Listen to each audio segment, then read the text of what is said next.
check. Check 1, 2. Check's in the mail. I might be lying.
All right, down here, just catching up with Matt Tyler as we get ready to go, talking a little bit about what happened in Thailand this year in 2023.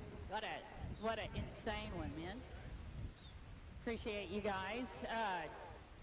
Dean hanging out with me and talking about just the amount of people that got sick in Thailand this year. Big bout of influenza was going around in the pits. Rafael Moran came down with a pretty bad case of it as well. Can't wait to get ready to go racing today.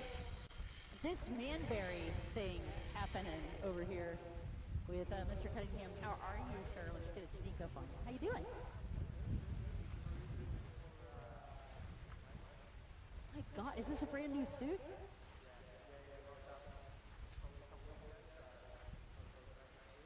This is nice. This is a ode to the incredible rollout of Barbie last year. So I hope you are up at least for an award, Justin. I know, I threw a little shade there accidentally. How are you liking the racetrack this weekend? Yeah, it's not bad. It's got a good transition through wet to the right-hand side of it, so it'll be good to see how it goes. Hoping it chops up the circuit, but it's shows everyone who can ride. Yeah, exactly. Okay, what's it say on the front of this helmet here? Love you. Love you. Ah, that is the coolest. All right, ladies and gentlemen, just catching up with Bailey Cunningham as we get ready to go. And I'd love to do an interview with Dean when he gets done working over there.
All right, down here with Seb Bahadurian. Yes, I actually had a lot of practice on that name before I rolled it out.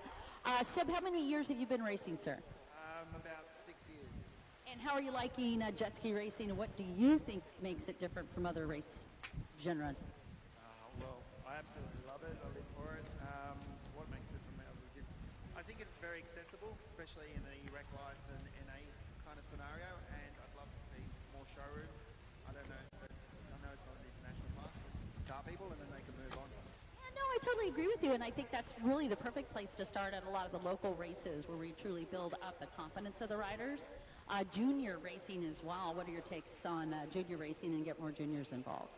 100% we need junior racing, and especially starting at those levels. My son started when he was 16, started him on the rec lights, and he's just moving up now onto the 300 and stuff. So I think that's the right way to do it, and we need heaps more. Yeah. Congratulations, we definitely really do. What classes are you racing today? I'm just on NA, so I've got a modified RXP with an NA set up, and that's my class now. I love it. So that's what I'm used to, and I know my level. All right, now for some fun stuff, Seb. What's your secret to success? Oh my God, I'm yet to find it. All right, that's fair. That's fair. I like it. Got some deep insights happening. And do you wear anything underneath the wetsuit? People would want to know. Oh my God, yes, I do. You'd be surprised how many no's I get on that one. No, yeah, I like to sell them after. Likes to sell them after. Epic answer, Seb. You're the bomb, sir. Lovely. Now that is what's fun about doing local racing. The announcer becomes completely unplugged. Again, we're getting ready for the enduro class. That is going to be I do believe it's 3 different classes combined into one. 28 laps. Excuse me, 21 minutes. I didn't mean to scare you guys. 28 minutes will be how long this one is. And we're just getting everybody down on the line.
Just beating up Kylie's boat. I like it. Down here catching up with Scotty Phillips. I'm just going to work my way down the line. Causing trouble.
right, how do you just catching up with button number 105, Rob Gray. Also going to be on the line down here for Endurance, your New South Wales champion in 2023.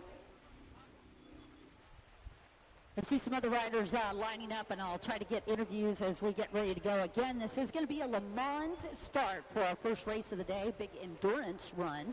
28 minutes. This is a different discipline than you'll be watching in the afternoon races, but certainly one of the more technical, and there are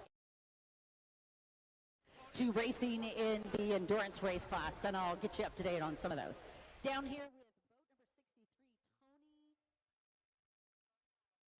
Tony.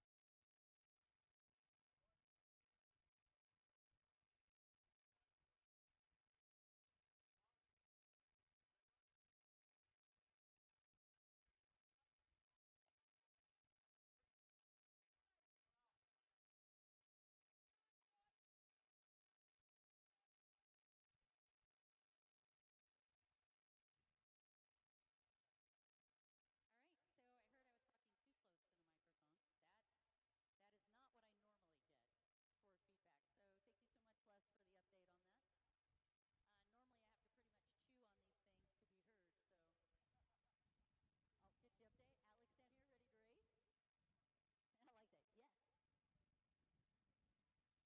first name. It's like Beyonce. All right, so I heard I was talking too close to the microphone. That is not what I normally get for feedback. So thank you so much, Les, for the update on that. Normally I have to pretty much chew on these things to be heard, so I'll get you update. Alex down here, ready to race? I like that. Yes. All right, just got a chance to talk with Tony Scattorcio. I hope I posted that. Scattorcio, Italian background. Brought number 63. He claims to be the oldest racer on the track today. Oh, and we got a quick riders group up here. I'm going to go sneak in and find out more.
represented down here.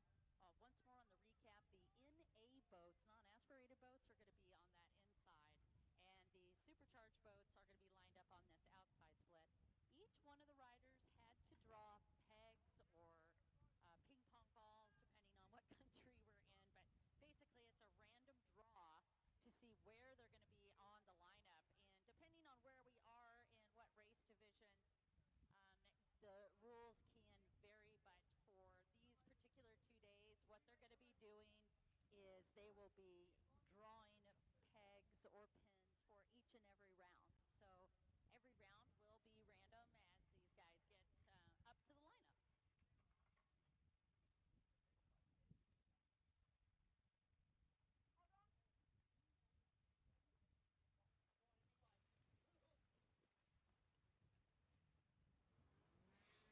And a good start for boat number 13, that's Les Cook, and also boat number 553 catching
Cook, who had a breakdown. Also sounded like unofficially missed a buoy. I won't tell if you won't, but I'm pretty sure the course marshals have caught that. Your new leader is going to be boat number 81, Bailey Cunningham. Australian boy gone international, and Bailey had quite the story 2 years ago at a Korea race where he had probably one of the most hero moments I think we've seen in the sport, where he actually dove in and helped a gentleman that is a fantastic rider out of Sweden. That's Christian Kanyard, who was down in the water with pretty serious injuries due to miscommunication and the fact that we had a pretty specific language barrier from the course marshals. Bailey actually dove in and flipped Christian Kanyard over, thus saving that gentleman who is a Coast Guard in his 9-to-5 job. And we got to see just last year in Sweden around August, Bailey Cunningham was awarded a very special award from the association in Sweden at the Nordic Championship. So it was a pretty big moment for this gentleman.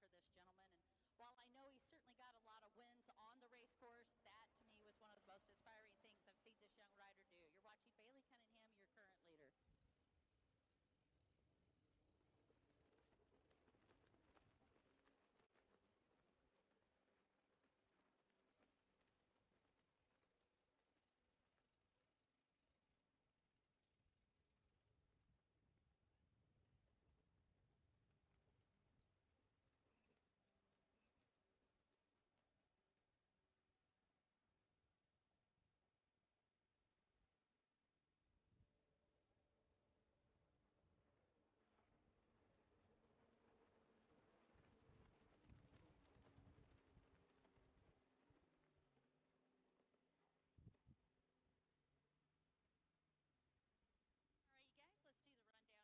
as we've got a couple of laps in. Bailey Cunningham still leading on boat number 81. Boat number 105 is in second. That's Rob Gray. In third is boat number 29. That's Joel Vanderkamp. In third place is boat number 553, Scotty Phillips. In that fifth place spot, boat number 187, Matt Tyler. And in seventh place, boat number,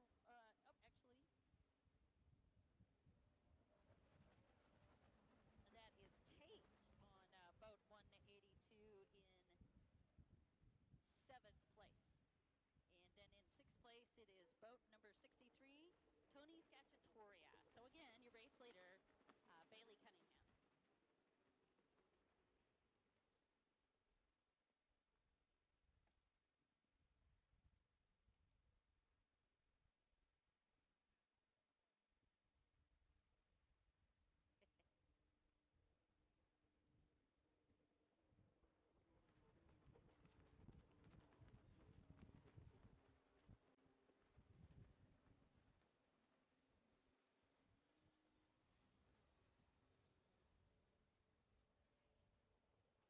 Yes, that is me sneaking through the fence. Don't tell anybody.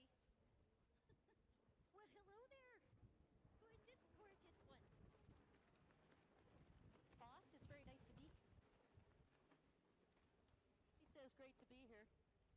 Do you have snacks? What kind of dog, Frenchie? Oh, you're beautiful. It's a little Frenchie. He's not sure how to take the American, though, I can tell. I know. What's your name, ma'am? Dee. How are you doing, Dee? Good, how are you? I see you're in the best tent down here today. Who are you hanging out with? Part of T&D Jet Ski Performance. So. Oh, very beautiful. Appreciate you guys being a part of racing. How long have you been racing this circuits? Probably about 15 years on and off. So, yeah, I sat this one out, but we're here to support everyone and, yeah. Why did I have a suspicion that Dee was a racer? She has that vibe. So what do you normally race, Dee? Lately it's been the NA class, but I've now gone up to the RXP 300, so that'll be my first round. How do you like the RXPs?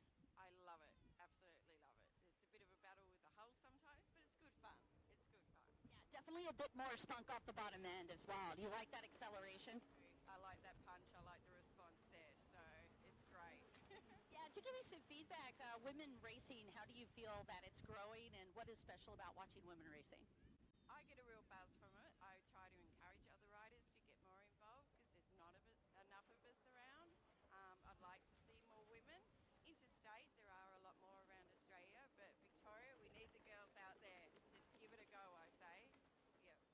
Amen. That was the best testimonial I've gotten all morning. Dee, thank you so much, and I hope I get a chance to watch you on the track. Thank you very much. Pleasure. Yeah, my pleasure. Again, special thanks to T&D Jet Ski Performance. Oh, you bet. Thank you. Adorable.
All right, looks like Bailey Cunningham's dropped back into 7th place after suffering some engine problems. Your new race leader, boat number 105.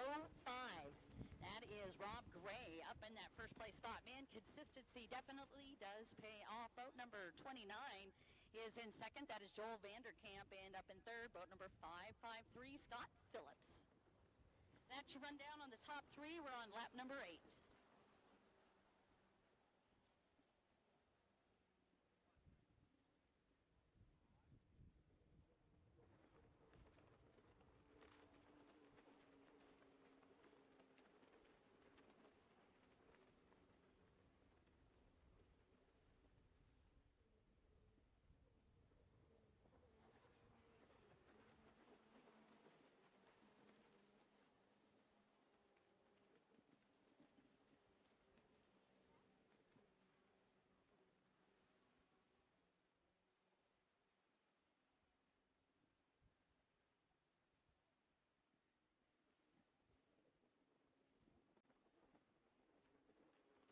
And just caught up with Les Cook on the gentleman that had the hole shot.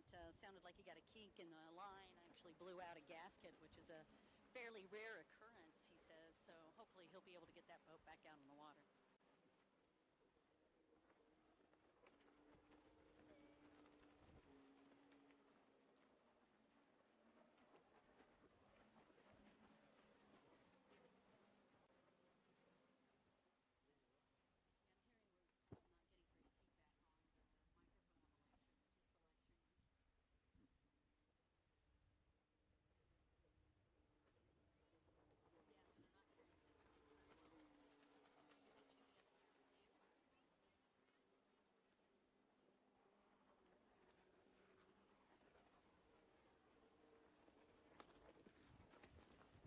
So again, up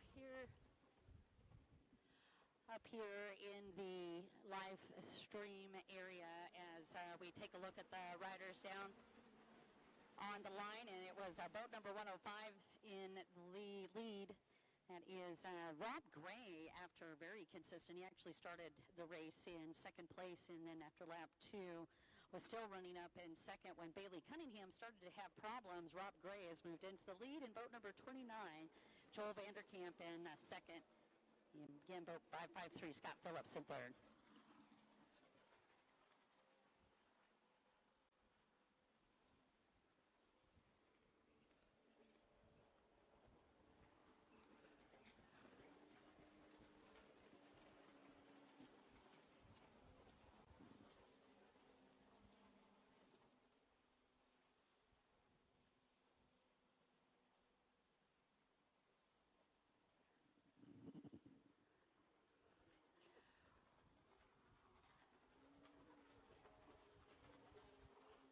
I want to say a special thanks to GP Hydro for pulling our live stream together this weekend. Really appreciate everything that they have done to bring this live stream action to the AJSBA Nationals. What a great kickoff on a beautiful area in Victoria, Australia. Racing under lake conditions.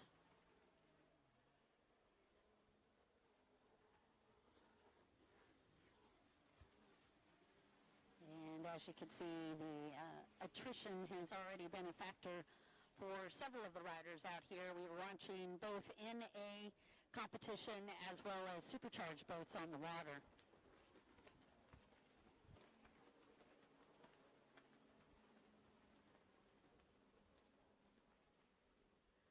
Two incredibly long stretches of track, and then they are doing a modified course for the endurance racing. This will be our longest class of the day, a 28-minute run for these guys.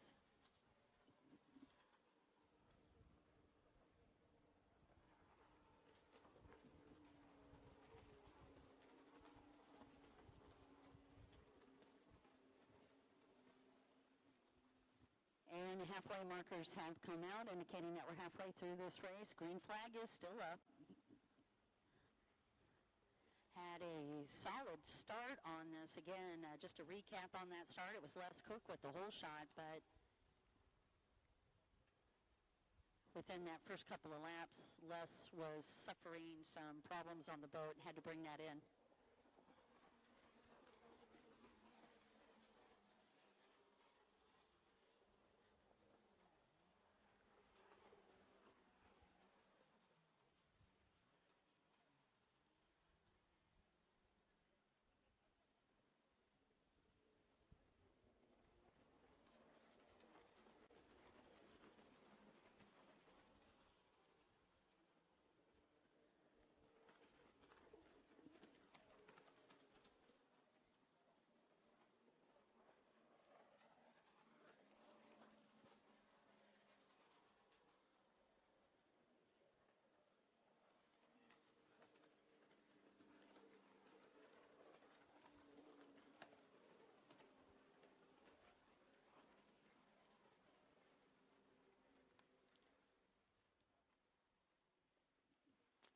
We'll get that audio worked out for you guys on the live stream right after this endurance race.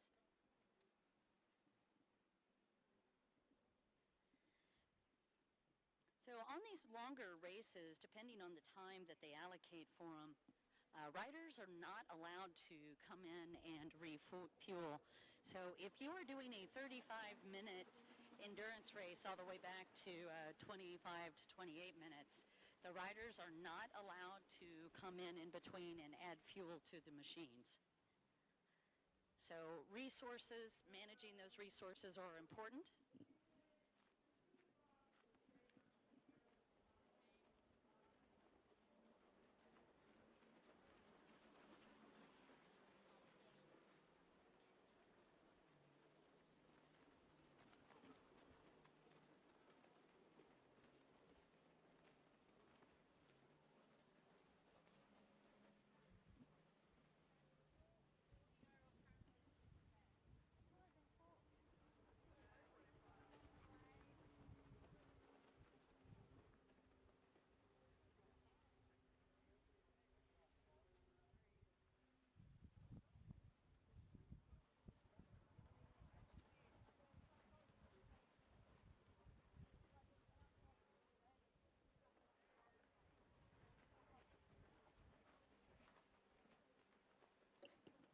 And your top four on lap number 13 is going to be boat number 105.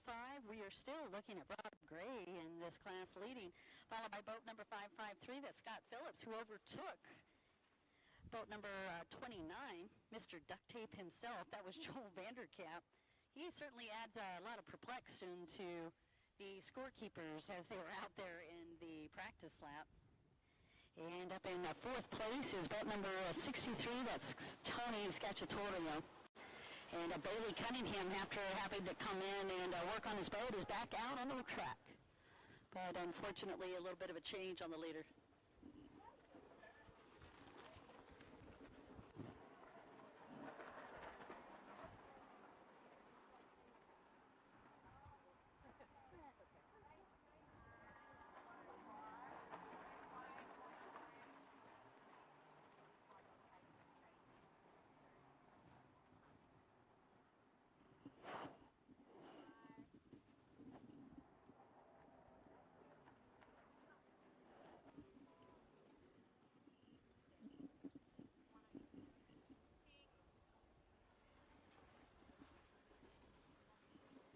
And again, as we are kicking our way through these laps on lap number 13, again, boat number 105 leaving Rob Gray, followed by 553. Scotty Phillips, and boat number 29, who was in second, dropped back into third. That is Joel Vanderkamp. Boat number 63 is in fourth, Tony Scacciatorio, and in fifth, boat number 81 is Bailey Cunningham.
Sorry, just had to step away here for a second as we get organized, and I'm going to double check on the laps. Boat number 105, no change on your leadership with Rob Gray, but 553 Again, after moving up into that second place spot, is still holding it as we work our way through the final couple of laps. You're watching Enduro.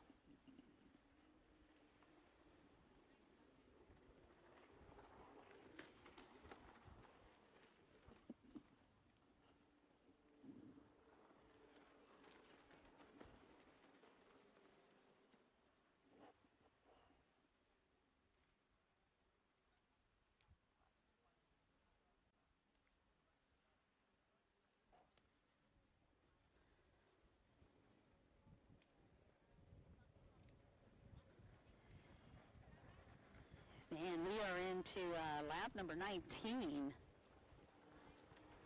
for these guys, so quite a bit of laps. And this is one of the trickier parts to enduro racing. It is exactly how it sounds, that these riders have to actually train not just for that incredible short adrenaline rush, which is very common in closed course racing. This actually combines, I'm not sure on the time, I'll check for you.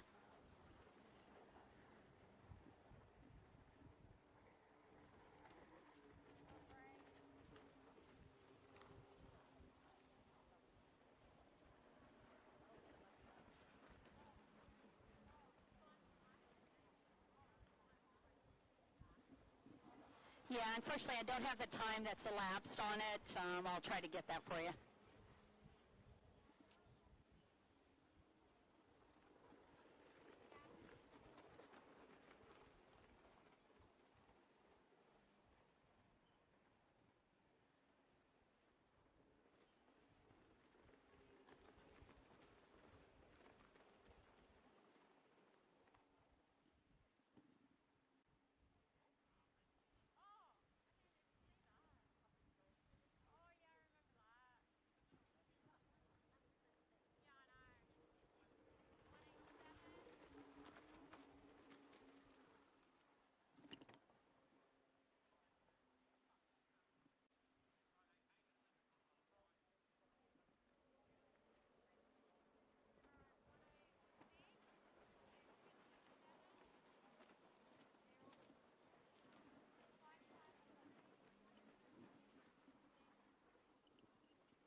And a great run by boat number 105, who has been in the lead since lap number 7. We are upwards of lap number 20 now in endurance.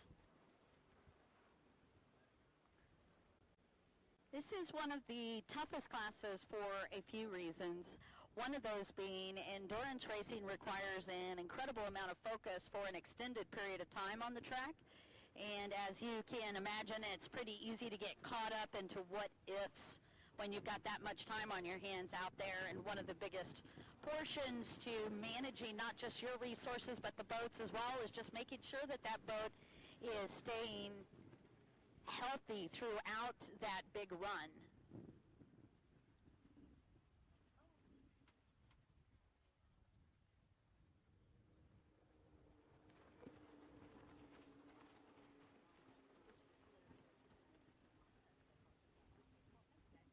Hey guys, just an FYI, we are still working on the audio for you. We'll be taking this opportunity between endurance and closed course racings to get that squared away. Just to let you know, though, I am roving throughout the pit area and right behind the track so that I can get race numbers. So I'll certainly do the best that I can, but looks like we got another rider that has got some boat issues as we keep coming through these final couple of laps.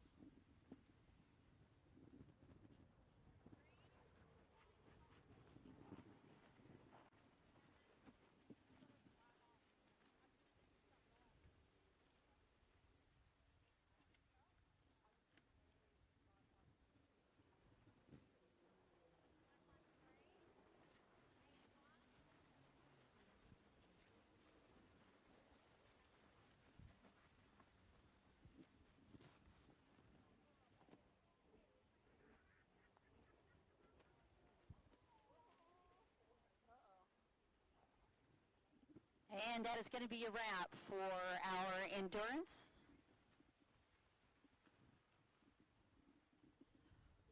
Once again, congratulations to boat number 105 for taking the win. Wow, what an overtake after lap number 7. Went up into that first place spot, and he did not let go of it throughout the race. Congratulations to Rob Gray on boat number 105. And again, just confirming, boat number 553 is going to be coming into second. All of these, by the way, are unofficial until they get through tech. That's going to be Scott Phillips in second. And again, just confirming our final, it's going to be boat number 63 coming across in that third place spot.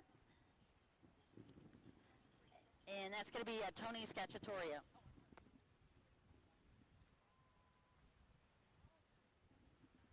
All right, and again, we had those combined classes, so that NA class or stock class is going to be Tony Scacciatorio taking the win on that. And again, Rob Gray taking in the supercharger class. So there is your rundown. We are going to be taking a 30-minute break, and I'm going to work on audio. So I'll get back with you guys and see if we can't make this microphone just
without trying to rush it, get it in, start, go. Is this the same crew that you go to all the races, or are you working with a separate crew this weekend? So we're Sydney Watercraft, so we've been with them for about 5 years, so yeah. Yeah, practice makes perfect when you got good holders, right? Yeah, great shoulders. They've done Definitely helpful. lots of practice. Oh, I liked how you just showed off the shirt. That was quite the flex right there. Well done, sir. So I was just going to ask you, who would you like to thank? But I think you at least answered part of that question. Do you have other sponsors you'd like to thank today? Oh, we have no other sponsors, just us. That's it, but that and your American Express, I suspect. That's it. All right. With that, how many years have you been racing? So I started racing about 5 years ago. So used to race on a Cowie, and then jumped into Sydney Watercraft with Joe and Stu in the team, and John, the mechanic. So since we've been with them, we've been doing pretty well. So we brought 4 skis this weekend. We're already down 1 ski, but ready to go. Way to break your toys, my friend. Yeah, that's it. All right, I'm down here with Rob Gray. Congratulations on moto number 1 in the endurance class. You're watching the AJSBA Nationals right here, round number 1 in one of the most incredible locations in Victoria, Australia. We'll be bringing you more race action in just a minute. Our first race of the day in closed course is going to be beginner ski coming up in just a few minutes. I'm Dawn Dawson with the rest of the team. Thank you. Thank you very much. Yay, Nice to my meet you. pleasure, sir. Let's actually got the whole shot. Let me see if we can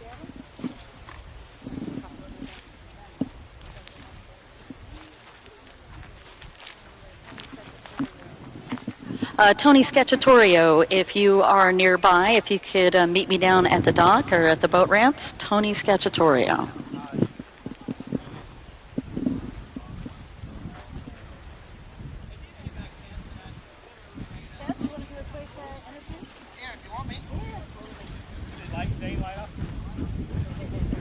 Mark, who do you want? What's that? Victorian riders. Yeah, Joel Barry's a Victorian as well. Okay, Big ski class. We'll start with Seb. Just bring whoever over you want to. No, we'll just do it. Great. I'm down here with Seb Bahadorian, and Seb, actually, you had a pretty darn good start. You also were in that enduro race. Describe the race for me. It was a good race. I'm obviously in the NA class, but the other NAs are quite a bit slower, so it's not really a massive competition. But it was good being amongst the supercharged skis, and I took one of them, I think. So the conditions can be a little bit tricky if you're not watching out. Obviously, I was a bit slower than they were, so I was able to handle that. But you had to keep your wits about you, otherwise you could go flying. I think it's going to get interesting later on, I think. Yeah, and just to clarify that, we were actually working with different classes inside that endurance class. So NA would be categorically, that's more like a stock division up against a supercharged division, and there's upwards of 10 miles an hour difference, I believe, in those boats. So it's quite a bit when he's talking about horsepower. When we were racing a stock boat, it becomes really critical to work each buoy accurately. Seb, how do you train for that? On just my days off, I just sort of go out to the little lake that I'm near, and I just practice some turns and stuff. But that's about it, and just seat time, I think. Yeah. It seems like that is a ton of time, right, to just get on the boat. What's your favorite part about racing? I think it's just the atmosphere and the people. It's a bit of banter, a bit of fun, and it's just good to get out there. Yeah. All right, well, there you go. That is our endorsement for Get a Boat, come out and play with us. You're watching the AJSBA Round 1 right here in Victoria. Oh, we still got a ton of racing coming at you guys. Again, for the riders, this is more a housekeeping moment. You got a little time down between the races, and then we're going to start with our first race of the day, which is going to be closed course beginning ski.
for helping us bring this incredible weekend of racing to you. Peninsula Jet Ski, also a big sponsor for us this weekend. Special thanks to JSA Engineering and Bayside Personal Watercraft.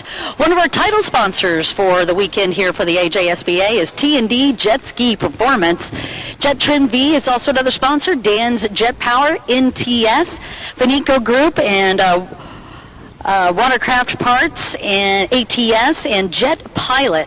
I also want to say a big shout out to our camera operators, Neil and Paul, who will be operating the live stream for us, and of course Scott, who is in the live stream van, making sure that the sound quality and video quality is perfect for you guys. And that is GP Hydro Livestream, by the way, that is bringing you this great action. Again, you're watching the AJSBA here in Maggie. And we'll get you some more updates on that as we get ready to go. First race, again, in just a few minutes, is going to be that beginner ski class. We got 9 races coming at you today, and if we have time, we are actually going to bring you a second round of enduro, but again, that's all going to be based on how much lake time and how much sunshine we're going to get this afternoon. And let's see, race conditions, we're currently looking at about 75 degrees this afternoon, a gorgeous day here in Australia. Winds are kicking up a bit east to west, and we're looking at about 1 to 1.5 foot chop. That's your race conditions as we get ready to go with Closed Course Racing. I'm Don Dawson here with the rest of the crew.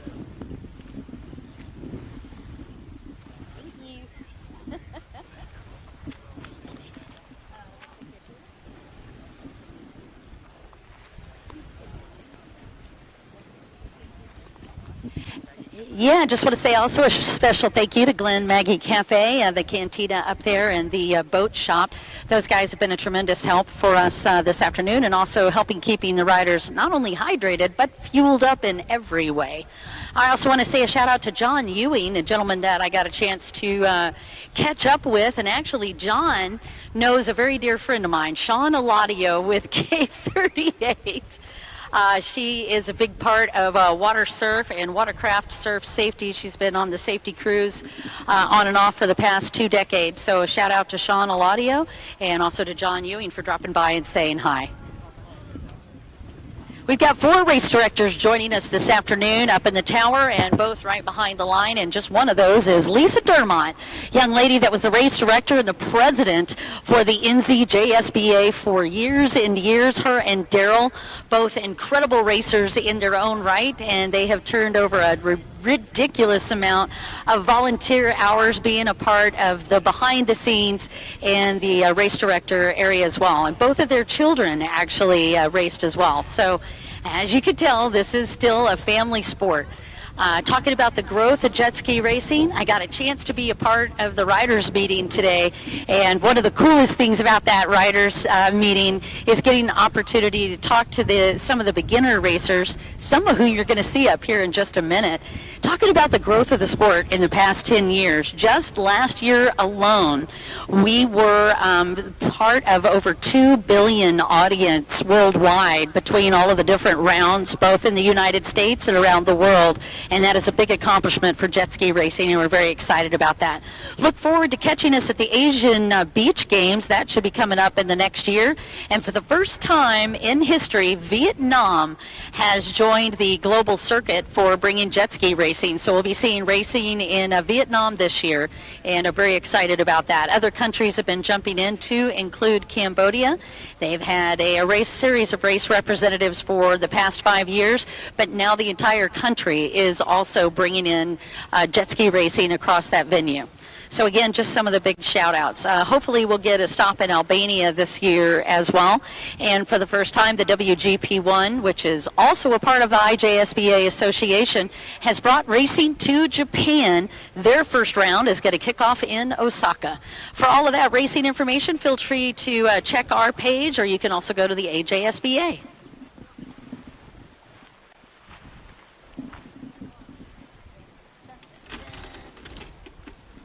And volunteer work never stops. I see that we are putting together some extra buoys right now as we get ready to go for closed course racing. And with buoy comes the obligatory cinder blocks. At least that's what we call them in the United States. Oh, it's still a cinder block in Australia too. And then, of course, and in English, right? Well, you'd be amazed. The first time I came over here, I had no idea what the heck a chili bin was, so I had to get educated. Oh, you didn't know what that is either? Yeah, that's a New Zealand term. Yeah, it's a chili bin. Yeah, so I went to go to Tech. That's what I call it, right? I went to Tech in New Zealand. We were out at Christchurch, and Elisa Dermott was very quick to correct me. She said, "Darling, you are not in Tech. You are in scrutineering."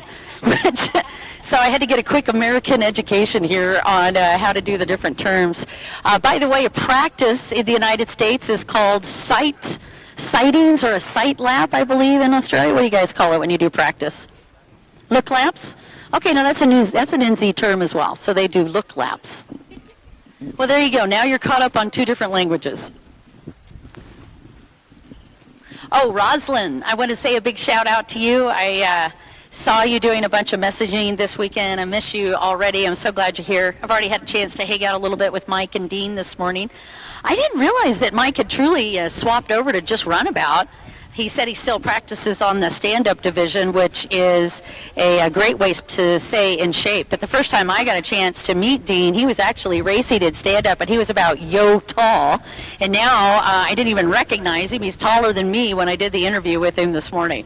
So anyway, a little bit up to date. Tony Scacciatorio, if you are here, come on down. Tony Scacciatorio, if you are here, I'd love to do a quick interview with you.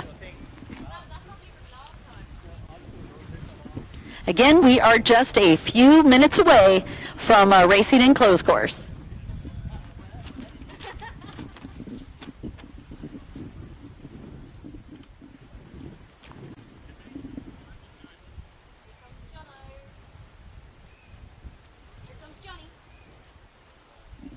Man, Johnny, I'm loving those board shorts.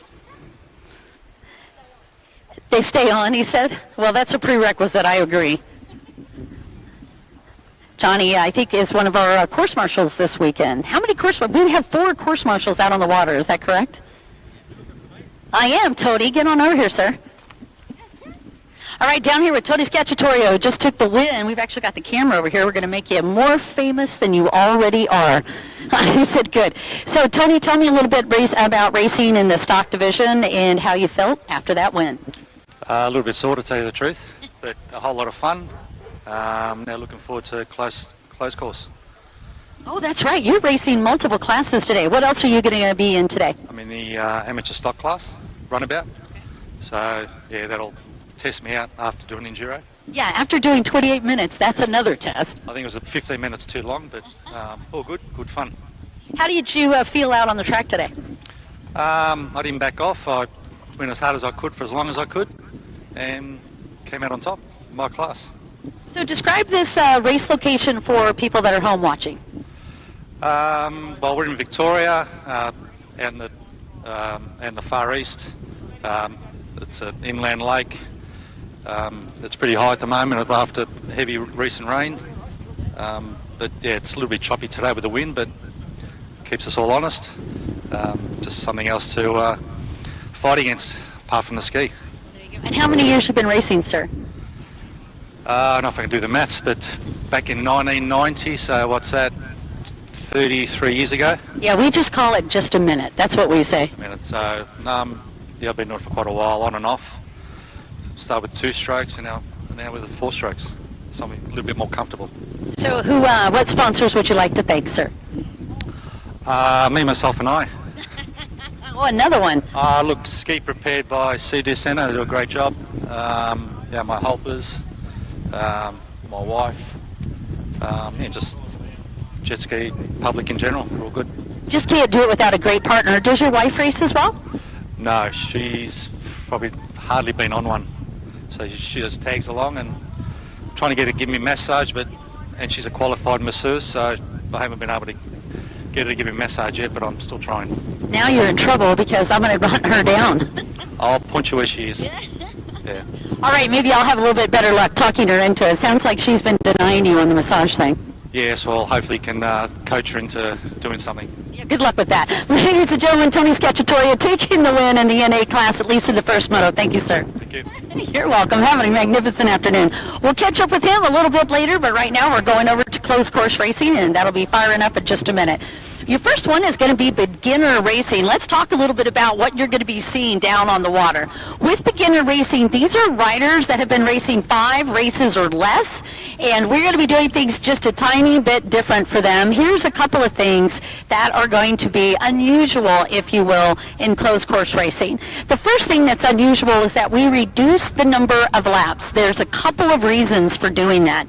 Number one, we want to make sure that we give them enough laps to be clear and oriented on the course, but we don't want to overwhelm the riders when they first get out there and start racing. Number two, we reduce the number of riders that are allowed on the line in beginner racing. We do that for 2 reasons. Number one, as you can imagine, it is nerve-wracking when you're racing for the very first time. And the second reason that we do it is to increase our safety on the water. We want to make sure that if the rider goes down, they've got plenty of area around them. It minimizes the risk for the riders and for the boats. The final thing that I think you'll find fascinating watching the racing today in the beginner division is there's only one area that they're truly allowed to pass, and that is going to be on the left-hand side of this course where the split section is. But over on the right, they're going to ask the riders in that beginning class not to make passes until they're a little bit more comfortable on the boat. There is your breakdown. We're going to be watching beginner racing coming up next.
Down here with Jared Julie.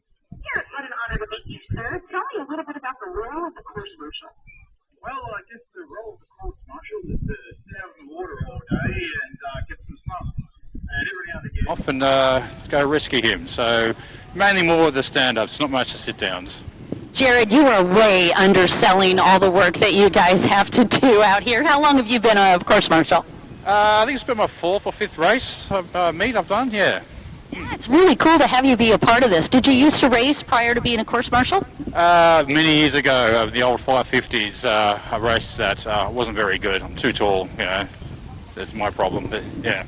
Very few people were very good on a 550. Those things are about as wide as a plank of wood. Yeah, that's true. Yeah, absolutely. Yeah. Super fun to watch that. So where are you from, sir?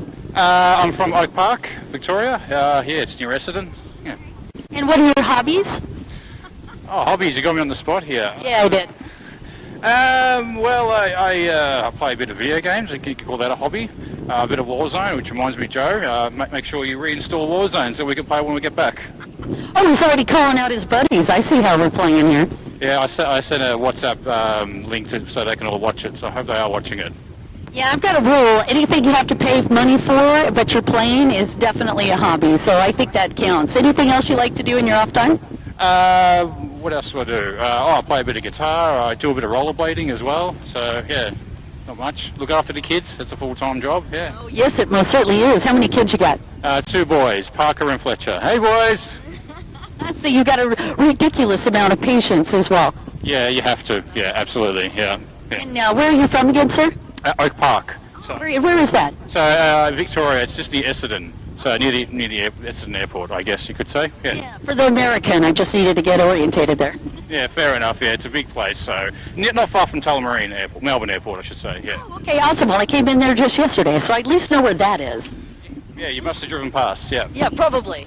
All right, you guys, I just caught up with Jared, one of our course marshals here this weekend, and while he is soft-selling that, let me give you just some of the incredible responsibilities that these guys have to take on every single time they get on the water. Number one, they want to make sure that those starts are clean and that there are no riders jumping the starts. Number two, each one of the course marshals is in a separate zone or area of real estate. Not sure about Australia, but in the United States, real estate for us would be like a zip code, right? So imagine that the course is broken up in zip codes. That course marshal is responsible for that specific zip code. In addition to that, Jared did mention it, that they are also responsible for getting a rider back to the boat if they get dislocated, if you will, from the vehicle. The other thing that they're responsible for is they also make sure that the riders are not missing any buoys on the track, and they are also responsible to make sure that the riders are not causing a safety concern. So if they've got a rider out there, let's say, that's not doing the course right or is having problems on the track, they're the ones that will call up into the tower and call a black flag, getting the rider back in so that they can make sure that the course is safe at all times.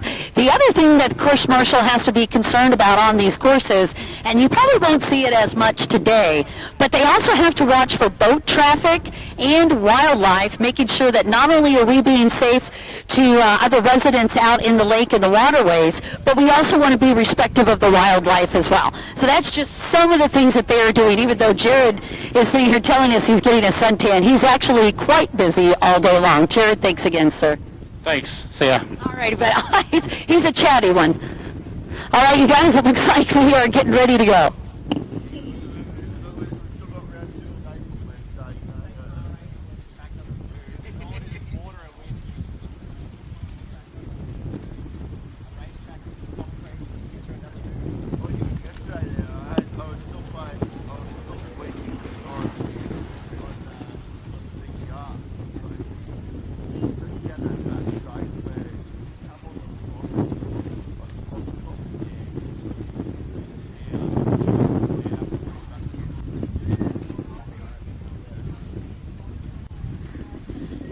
Man, one of the great things about Australia is this thing called a toasty. I don't know if you guys have had a chance to travel over to Australia. I think they have them in New Zealand as well, but they are absolutely addicting. It is like a toasted sandwich with melted cheese, but I don't know what they do over here that makes those things so incredible, but for the last 2 days I have been living off of Australian toasties. So I just absolutely love those things. I'm sure I'll be getting a lot of more incredible foodie delights, but one thing I will definitely not be trying anymore is Vegemite. It sounded really good until I actually got out here and tried it, and then I'm a little bit sketchy on that one for a food group. I'm sneaking up here on Travis, who is going to be one of our newer racers. I don't think he recognizes that I'm sneaking up on him. Oh, no way, you can't I thought it was Travis. I lied. It's Alex. How are you doing? Yeah, I'm doing pretty well, thank you. It's going to be a lot of that all week, by the way, just so you guys know, because a lot of these riders are brand new to me. So, Alex, tell me a little bit about racing from your perspective. Sorry? Oh, you got to go to work. Sorry. You got to go back to work here. Yeah, it's been a busy week and a busy day, and obviously the conditions have turned up a little bit with the wind. It looks like we're just going to check the track, make sure things are looking okay for the riders, with the angles not changing too much. So, Alex, tell them about your role out here this weekend. Well, I'm the president of Jetting Vic. I've been the president since about 2019. I guess I'm the event organiser with the assistance of the committee. the AJs as well assisting us. So I'm just sort of on the land, watching what's going on, running around like a headless chicken as well, trying to keep everything going. But you got to get the team to help out as well, team effort. Alex, I certainly appreciate all you do. How long have you been a president? I think it's five years coming this year. So I'd like to step down to a lesser role, but it's always hard trying to get hands on deck. I'm sure you're aware of that. Oh yeah, no chance of that, my friend, guaranteed. So have you seen a lot of growth in the sport locally in your area? Yes, in Victoria, we've come from, a club of about 20 members to almost 50. A lot of beginners from 2021, I guess, started in the ski lights, the rec lights runabout, and then they've worked their way up to modified skis as well as the runabouts. So I guess from, say, 20 beginners, maybe 30, they've all worked their way to novice and some expert as well. So we are slowly growing, and, we're always trying to get the new guys to come in again. I guess these conditions can push people away when they see it, and as well as a national tour, they hear those words and get a bit put off. But at the end of the day, we all come in to have a good time and ride, and hopefully the body holds up as well as the ski. Oh yeah, amen to that. So Alex, you said, did you used to race as well? Yeah, I'm still currently racing. I've got a ski lights just over on the trolley. It pretty much lives on the trolley at these events. If I've got the energy and time to get out, I'll definitely get out. So I do New South Wales rounds 2 or 3 times a year, and I guess Vic, we have about 2 or 3 rounds a year, so I get it at 6 races a year. And I do enjoy ski lights. It is a great entry-level class. It is probably, for me, the most affordable, as long as you don't blow the motor up. But yeah, and it's always good because someone new is willing to jump on my ski. I loan my ski out to people, and as long as they bring 20 litres of fuel to chuck in. Yeah, right. Yeah. That is the biggest expense, it seems like. Yeah, especially running 98. And I mean, it is 2-stroke, so they do drink when you're gassing it. Yeah, they are definitely ones to suck down the fuel, but a ton of fun. Can you give me a little bit of the area coverage that you guys are overseeing for your race divisions? Like geographical, like how big is your area that you guys are working with? Well, we started our first race meet, it's 2021. That was at Kangaroo Lakes. It's about, I'd say, 5-6 hours away from here. We did 3 race meets there. They had a caravan park, so it was not as good as this facility. And then we've stretched our way to this side with Glenmaggie. We got on board with those guys about 2022, the end of 22. So we did 1 race meet, 2nd last year, so our 3rd now. So far, we're still trying to stretch out with other councils and waterways. Unfortunately, having the stigma of not being the most liked water vessels on the waterway, it's hard to convince some of the councils to have us to come, because I think they believe we'll all come and be up idiots and, do the wrong thing. But we've been lucky to have 2 councils to give us the opportunity, and they're very supportful, as well as Local Laws Maritime. They've been constructive with our applications and stuff. So we are looking for a couple more potential waterways, one being within less than 2 hours from the CBD of Melbourne.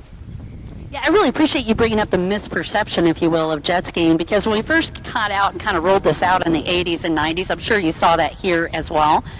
There were a lot of just, was not really good training and really water safety courses, but man, not only have we corrected that, but looking at the water safety and the minimization truly of accidents across the world, we have not only come such a long way, but I think are great ambassadors of the sport. Say more. Well, I guess I got my license when I was 12, so that was 22 years ago.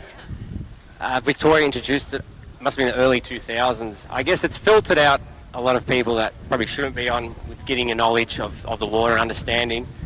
I think New South Wales or Queensland do a practical test. I think they're looking to introduce it into Victoria. I think it's a good thing because I've got a good friend in Brazil and they do practical tests for a marine boat license, and all they have to do is launch the vessel, reverse it off the trailer, drive out there, actually have to physically drive the vehicle. It's like driving your car license when you apply for that. You just don't apply for it and get it. We have a process where you would do a basic theory, tick and flick sort of thing. And I think it is relatively easy, but they probably should tighten up a little bit and just, educate the common person who doesn't know a lot of stuff, or sometimes they should know and then sort of act a bit oblivious about it. Yeah, no, I totally agree with that. But I think racers, more than any other area in this discipline, are very highly skilled for obvious reasons, right? We've spent so much time on the water. But they also have so much courtesy and respect for fishermen and other people that are wanting to be a part of these waterways. And you also have such a high respect for nature and wildlife because we appreciate it, right? Yes, I do agree with that. And I guess ourselves, maybe not so much the novice guys, but some of us, we do get out in these conditions to train in the worst conditions, because obviously race day conditions aren't always crystal clear water and flat. But I believe if you can get out in this stuff and get more aware of, I reckon with racing I've learned to be more aware of who is behind me and anticipating, say, a faster rider, which most riders are more faster than me anyway. Oh, shush. Because, I mean, you go at your own, you think you're fast, but yeah, I guess I've got more of a bit of a water awareness and as I said, anticipation of other riders. And I mean, when I go out, if there's boats and other people out, I mean, I don't try not to get near them because, I mean, they're doing their thing. I'd like to do my thing. Yeah, don't go behind them and jump their wakes or, crazy stuff like that, which we have seen. I've actually been offered a few times with the stand-up to jump wake boats, because I got a Crash Industries JB1 with a Cowie motor in it, and what? That's awesome. Yeah, these wake boat guys was at a lake, and they go, "Oh, you want to do some flips?" And I said, "Oh, probably not really good at doing a flip, but I can give it a go." And obviously, I landed on my head a few times. But you do get someone offering. I think the courtesy is you just don't chase them while they're on there, because they might have a water skier or they don't know what you're going to do. But I mean, if you get the offer, like I said, I was crazy not to take it, and I did. Yeah. Well, that's game on. Well, Alex, thank you so much for your time today, and I really appreciate that, and I promise to never forget your name again. All good, thank you. Thanks for the chat. Anytime, sir. Let's talk a little bit about safety across the world. Bruno Jacob, actually from Brazil, got a chance to catch up with him at the Daytona Freeride down in Florida just a couple of weeks ago. And as you can imagine, countries around the world have really upped their game in safety and safety concerns. Bruno Jacob is a very famous freestyle rider. In fact, it was funny, he was talking about Crash Industries. Crash Industries is a company that manufactures freestyle boats, and they are very well known around the world for creating some incredible watercraft. Anyway, back to Bruno Jacob. He actually started an entire school down in Brazil for jet ski racing and for safety so that he could get more awareness for the sport down in Brazil, but also get more racers involved both in the freestyle division and also in closed course racing. Well, there's your up-to-date on just a couple of cool things happening as we get prepped and ready to go.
Check, check, check, check, check, check, check.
What I mean by beginners, never been on a track.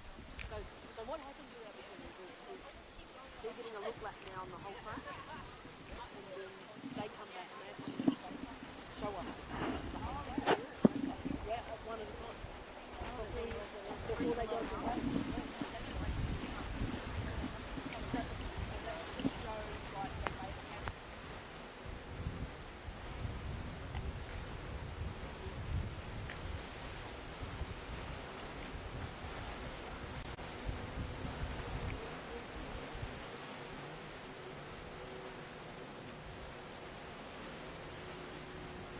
Check, check, check, check, check.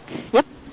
Down here with Kylie Elmers, we're going to talk a little bit about beginner racing. So, Kylie, you do it a little bit differently here in Australia to increase safety, but also for the fun of the riders. Tell me what we're watching out on the track right now. Well, it's actually just mainly in Victoria at the moment. Just while we were getting re-permits and going through, we needed to make sure that beginners are actually competent and confident, and they can actually understand what's going on, because you start to get a lot of buoys going out there and they don't understand. So obviously it slows us down during the day, but the flip side is we all had to learn somewhere, and sometimes when we first started racing it got quite confused, and a lot of people with fast skiers going around them just being chucked out there in a class. So now we take it back to basics.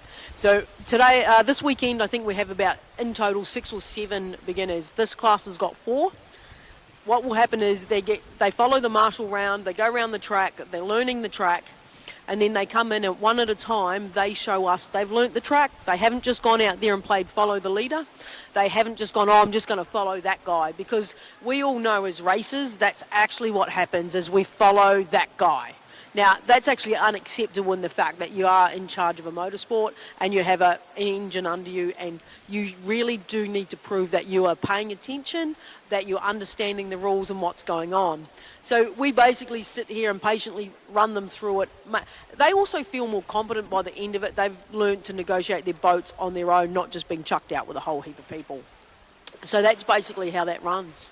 All right, so on this very first lap, they're actually going to have the course marshals take them through.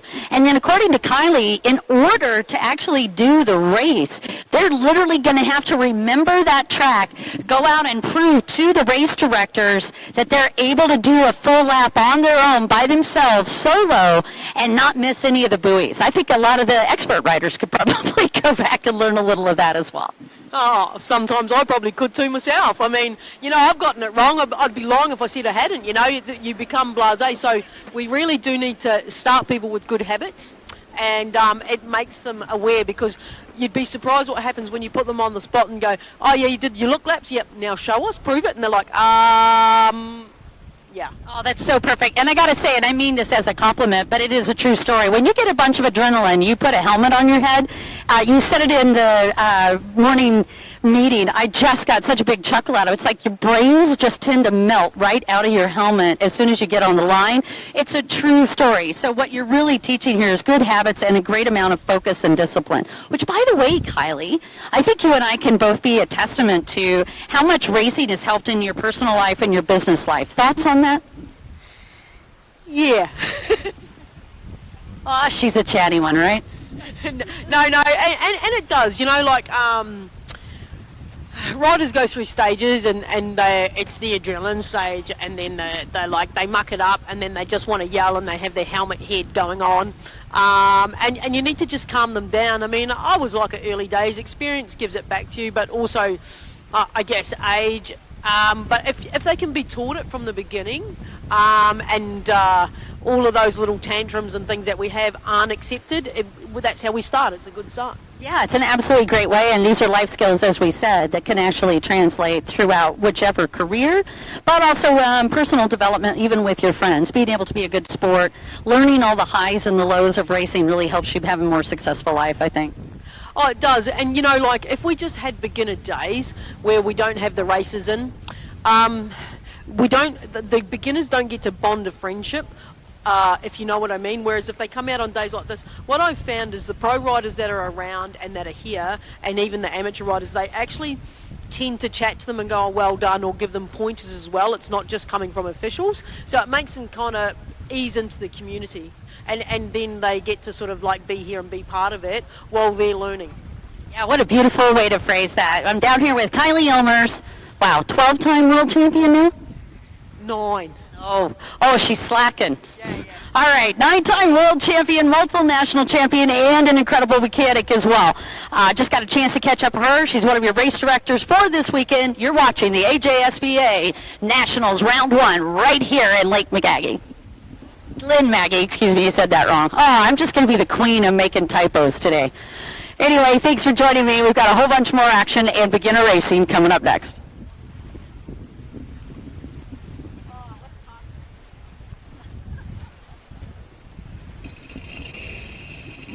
And you're just watching the finalization here of that look lap, and then they are going to take the riders out one-on-one and make sure that they do know how to do each one of these different courses. And then once they get that, they're going to be bringing it back in. We've got 4 riders represented at beginner ski coming up next.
Check.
Check, check, check, check, check.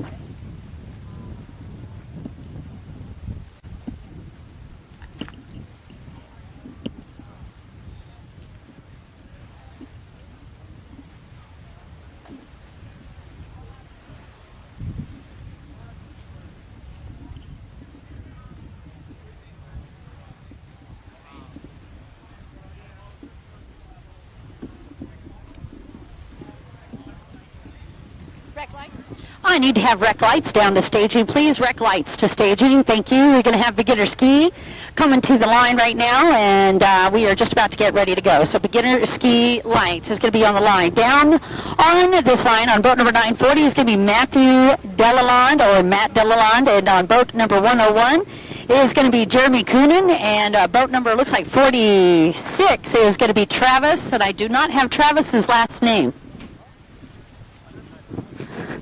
What's your last name, bud?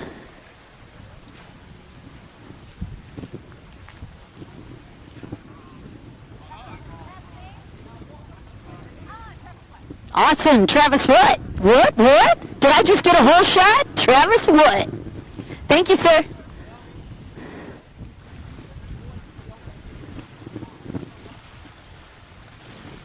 Again, need to have our next race down on the line.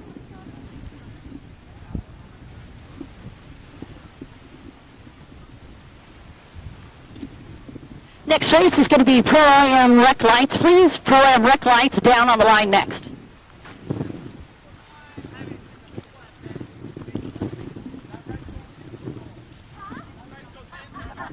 Oh, I'm hearing smack talk already. I like it. It's a pretty common practice. When one of the racers has got too many really fast racers in there with him, he's like, oh, that race is canceled, if he could just tell him. Then that way the only on the line. Personally, I like that strategy.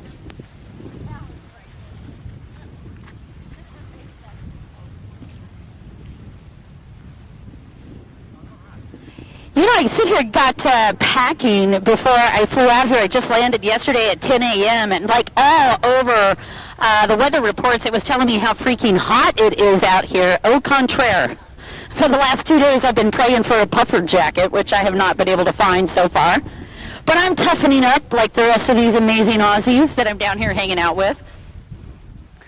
We're at a gorgeous area. This is called Glenmaggie, and a bit more rural in this section of Australia, but just absolutely incredible driving out here last night to get to the race site. Normally, I can get out here a little bit earlier and do a bit of reconnaissance, but this year it's just been a crazy race schedule. And unfortunately, I've already been to 2 races in the States. One of them was a big free ride down in Daytona just a couple of weeks ago. Man, what an incredible venue that was. But it, too, was a bit chilly.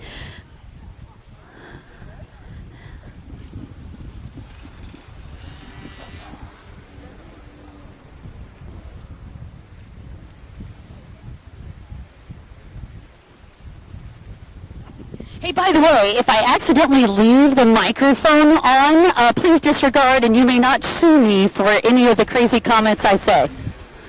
You'll get the one and only behind the scenes up there with everybody, but it is a good time regardless. So again, Pro-Am Rec Lights, we'd like to have you guys down the line ready to go. We're about to get rocking here with beginner ski. Right now what they're doing is they're testing each one of the riders to make sure that they know the course, the full course, before they let them do their first moto. I see one of the tiny buoys here. Pretty sure I will not get this in my carry-on. This is gorgeous. I love this. Sponsored by T&D Jet Ski Performance, by the way.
Just checking my messages here. Oh, thank you. Appreciate you guys. I want to say a special shout out to Glenmaggie's Cantina and Cafe. If you guys get hungry or want a little something for a refreshment, be sure to drop up there at the Glenmaggie Boathouse and Cafe, and they will get you guys hooked up. I'm going to take a moment and grab a soda or a water before we get racing.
Check, check.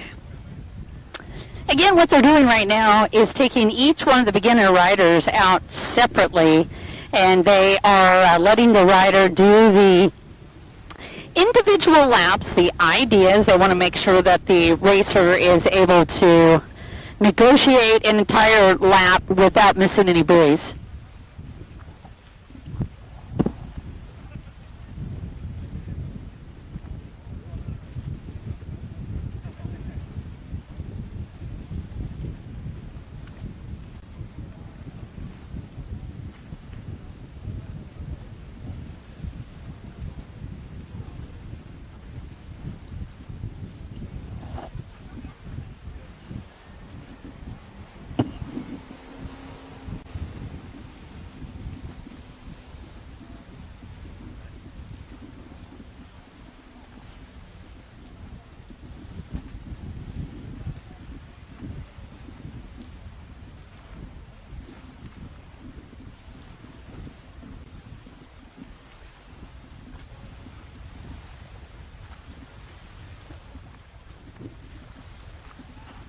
By the way, if you're in Pro-Am Rec Lights, you do need to be down on the line. Pro-Am Rec Lights need to have you down on the line. As soon as we're done with the beginner classes, we'll be kicking over to Pro-Am Rec Lights.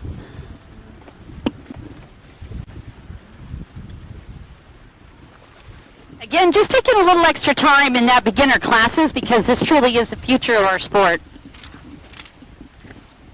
Excuse me.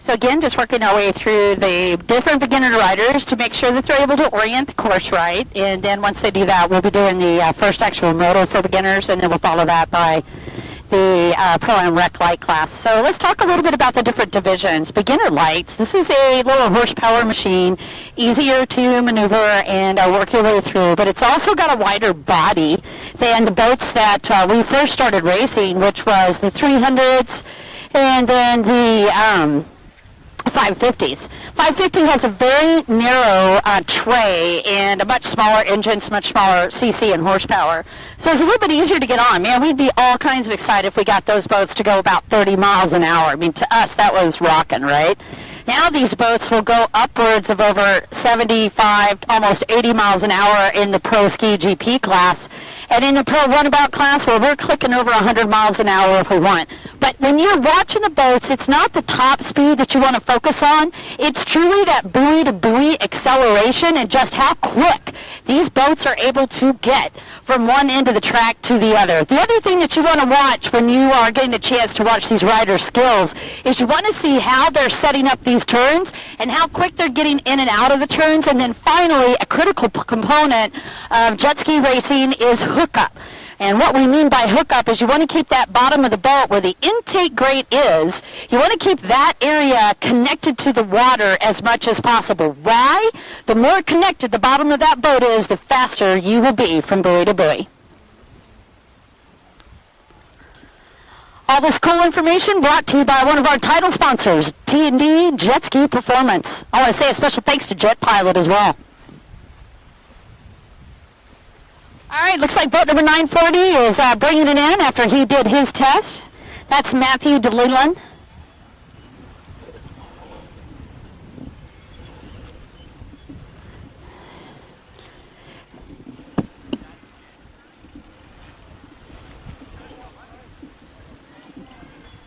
And we're now down on the line with Pro-Am Rec Lights, and we got these boats ready to go. Boat number 521 is Lee Candemire. Boat number 60 is Dave Vanell. And boat number trip of threes, that is Dean. Boat number 26 is Daryl Lapps, a.k.a. I guess that's boat number 54. And boat number 187 is Matt Tyler. And boat number 558, that's going to be Greg. And it looks like they are just about ready to go.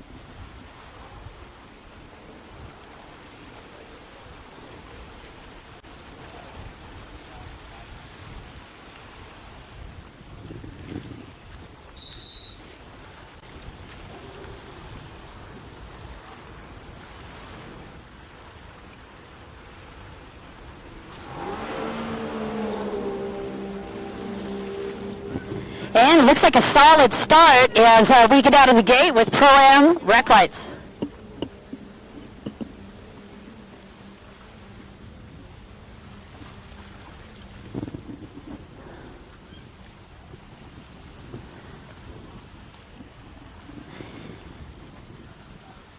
Just watching these guys as they make the first couple of turns, getting ready in that split section.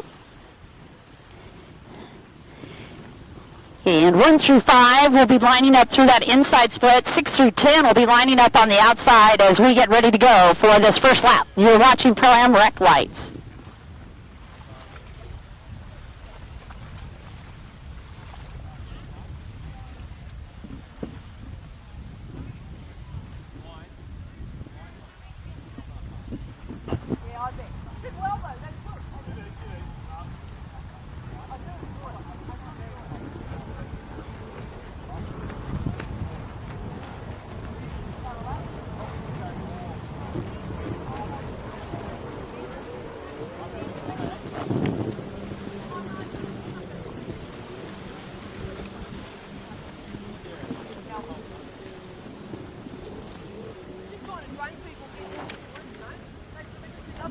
boat number 54, that's Daryl App with the hole shot.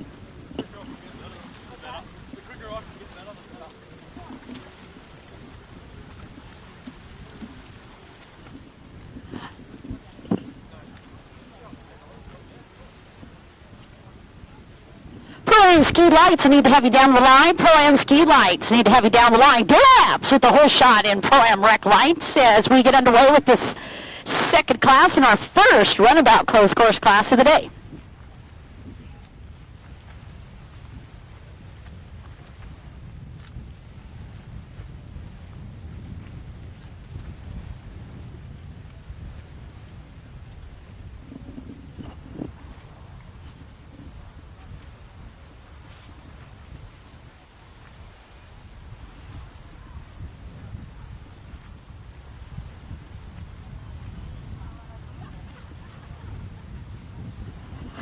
All right, once again, here's your top runners as we just start to complete this first lap. Boat 54 again.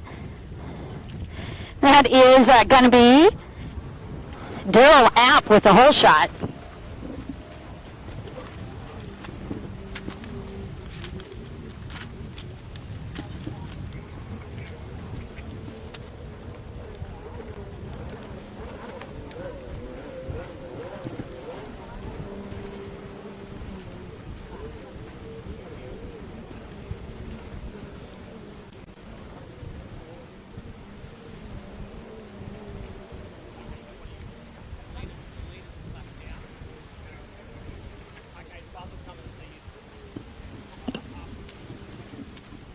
All right, you guys, here's your lineup.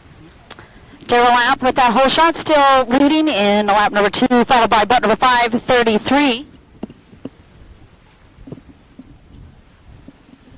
Check that. That would be 333, Dean. And in third place, boat number 521, Lee Candemire. In fourth place, boat number 187, Matt Tyler. And in fifth place, the triple nickel, that's Greg. And then in sixth place, boat number 891. And I don't have a number. Oh, yes, I do. Dave Vanell actually is boat number 891. Once again, Daryl App after that hole shot still leading in the second lap.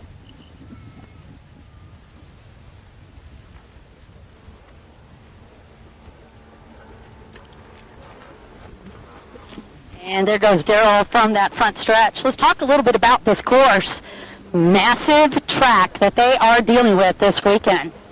They're going to come out of the split section, and after the first lap, you're actually able to take whichever one of those split sections that you would like. It's called an option. Let's see, generally they'll have different colored buoys. The green buoys will be the inside split, and the blue buoys will be the outside split. And you can actually see those different buoys represented out there. So if you see the greens, that means they're going to the inside. Now, on those split sections, once you get through with your starting lap, if you feel like one of those split sections is faster than the other, you'll notice that the riders will actually take what they consider to be a preferred option or preferred split section. But if they need it to make a pass, that is a slick area for these riders to take advantage of another one of the riders, particularly if they feel like they're going faster through the turns. Now, here's some disadvantages to that inside split versus an outside split. On the inside split, if you have a really tight track, probably not going to be a big problem with this track today. But in general, the inside split has a tendency to get a little rougher. The outside split, generally with a runabout class, allows these riders to stay more on the throttle, and those turns tend to be a little bit more easy to get into a rhythm. Now, if the rider misses a buoy, there is a penalty lap at the far left-hand side of that track, and they can, in fact, pick up that penalty lap as well. You know, and generally, I said that the green buoys represented the inside split. In this particular course today, it is going to be the blue buoys that are represented on the inside.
Yay, I have binoculars now, so I am in business this afternoon. I finally was able to wrap down, get some goggles and some of my other essential equipment. Believe it or not, the essential race things I need actually got in lost luggage this week, but I'm all caught up and ready to race here.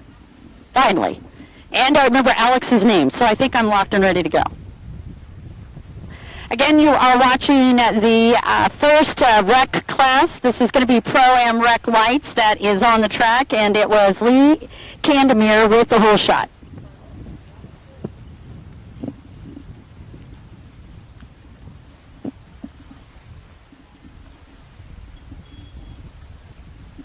Once again, Pro-Am Ski Lights need to have you down the line. Wait a minute. That's a different class.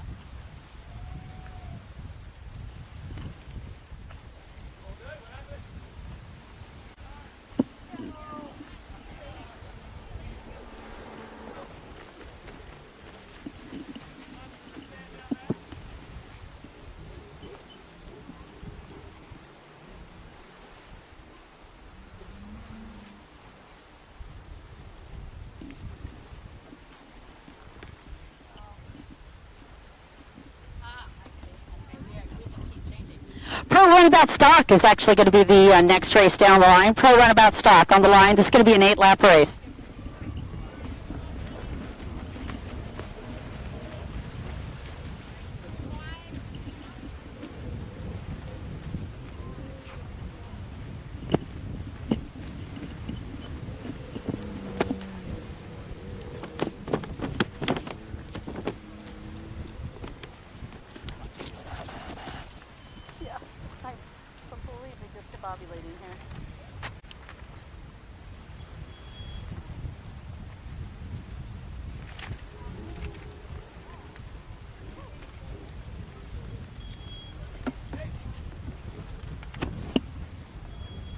So once again, Pro-Am Rec Lights is out racing right now with Daryl Apps, who took the whole shot on boat number 54. The next class that is going to be on the line is Pro Stock.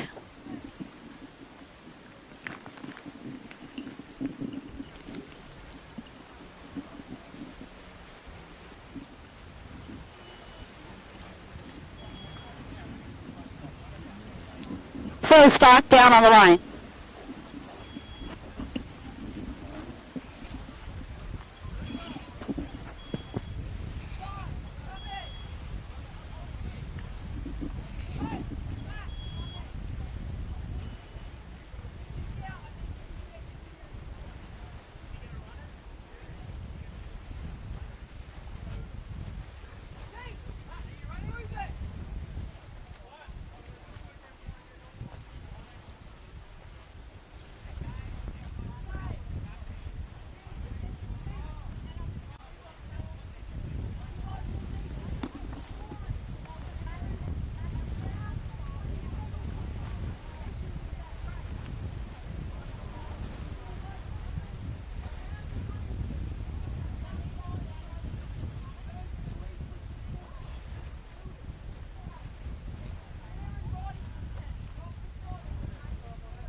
Check, check, check. Once again, your win for Pro-Am Rec Lights was boat number 54. That's Daryl Apps taking that one. Boat number 187 ended up with second.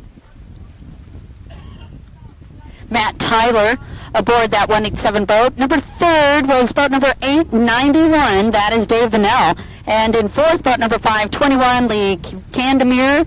And running out your top five, the triple nickel of Greg. I'll see if I can catch up with boat number 54, Daryl Apps.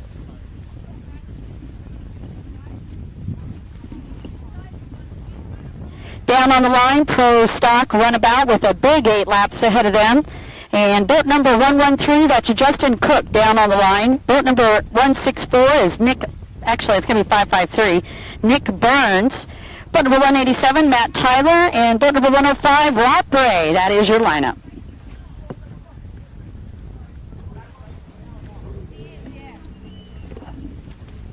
And once again, if I could have Daryl Apps down here for an interview.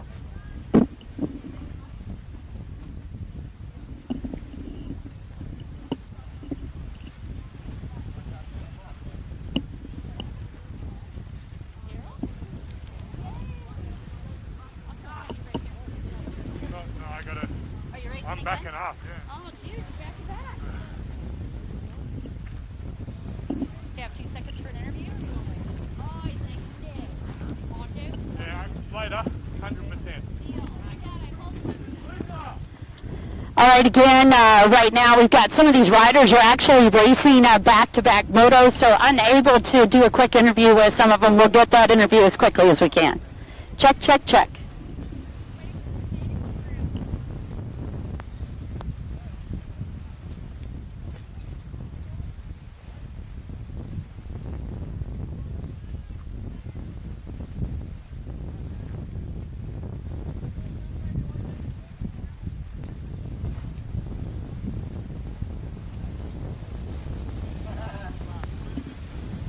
Check, check, check, check, check. Check, check.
Check, check, check.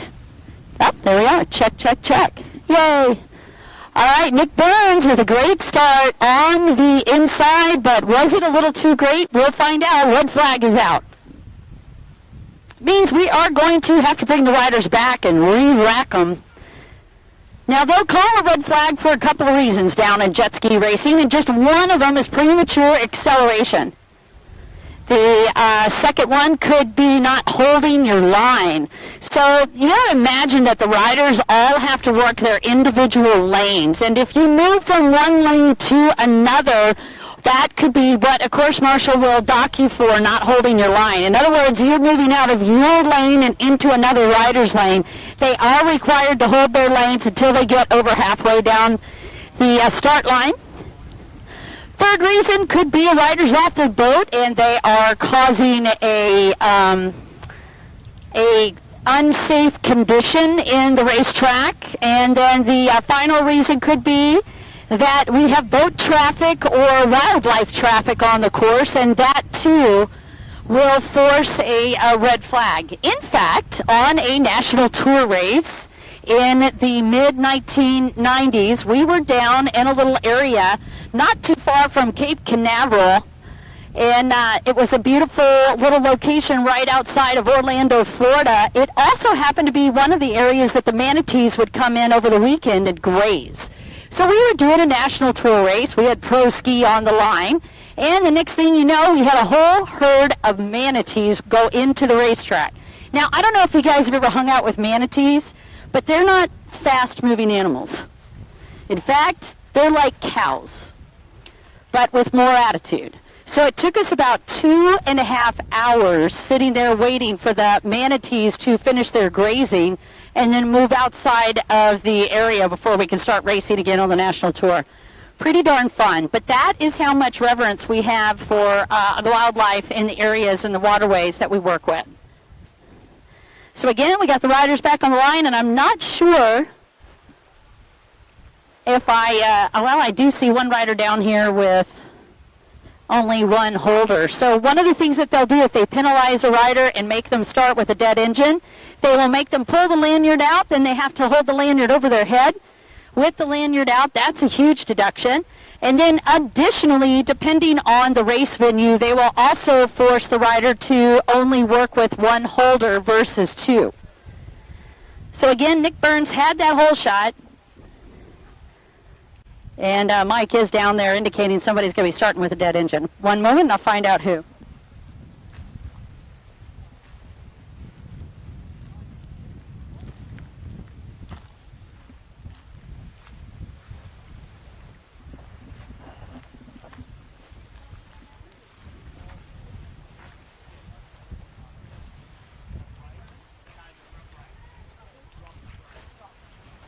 Well, unfortunately, that penalty is going to go to Rob Bray. He'll have to start with a dead engine and have to have that lanyard pulled out of his boat. So again, that penalty did go to Rob Bray.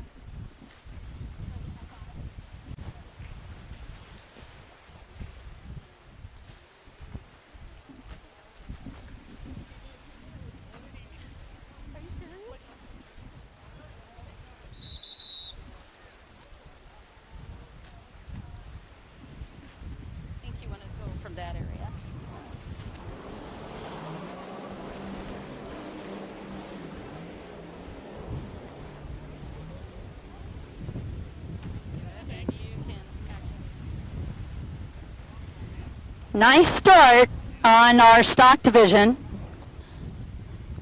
Oh my goodness, how are you?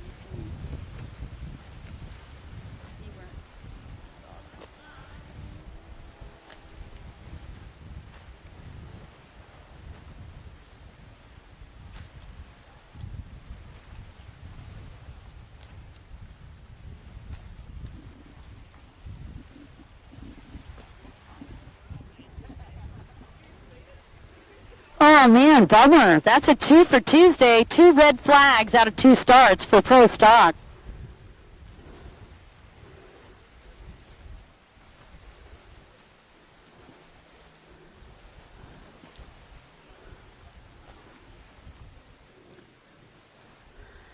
All right, so let's talk a little bit about that. If you get a penalty for the first start, and they have a second penalty come out,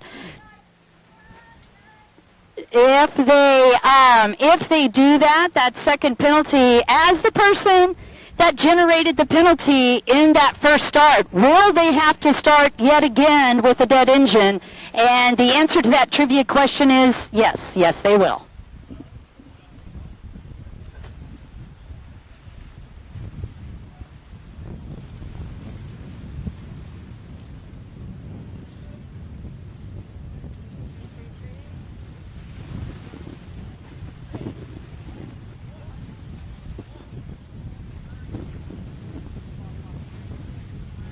So our second penalty is going to be boat number 553. That's going to take a hit on this one, unfortunately.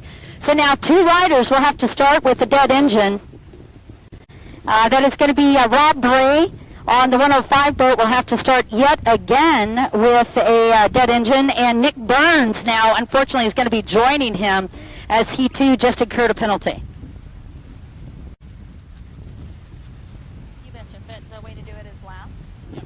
And then, but yeah, you can do all kinds of stuff. But this is perfect, how you've got the pole position. Yeah, the pole position is this.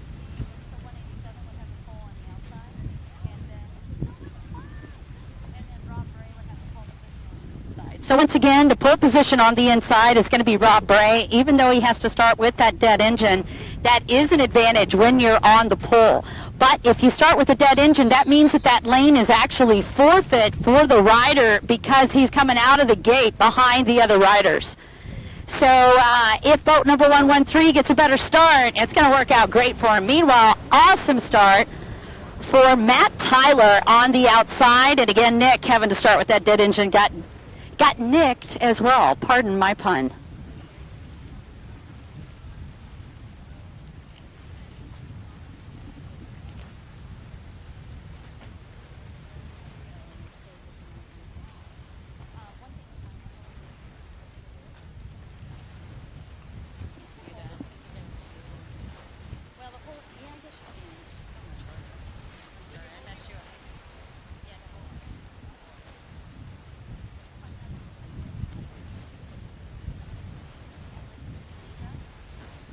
I am looking for a green flag, and so far it's looking clean on start number 3.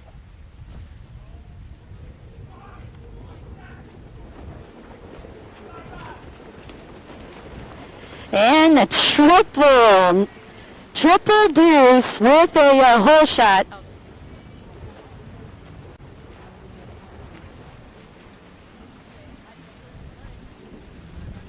So Matt Tyler with the hole shot. Nicely done.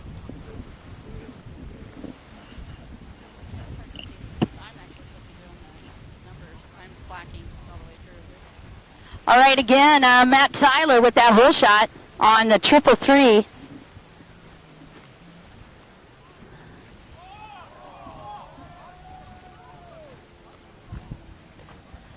I had a rider off their boat on that backstretch.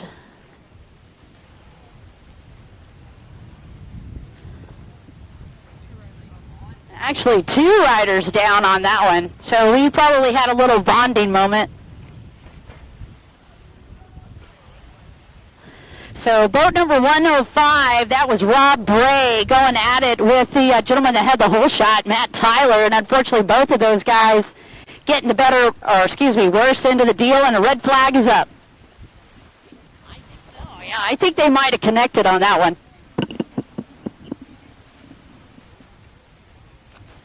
Bit close. All right, so once again, we do have a red flag on race number 3. So this one takes the record for most red flags under 3 laps.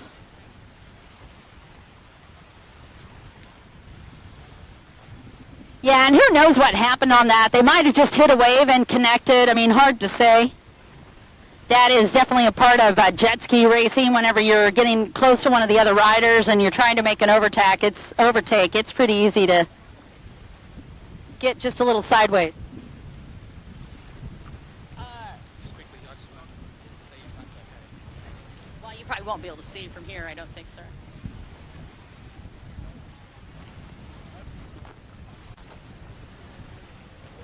You're welcome. No.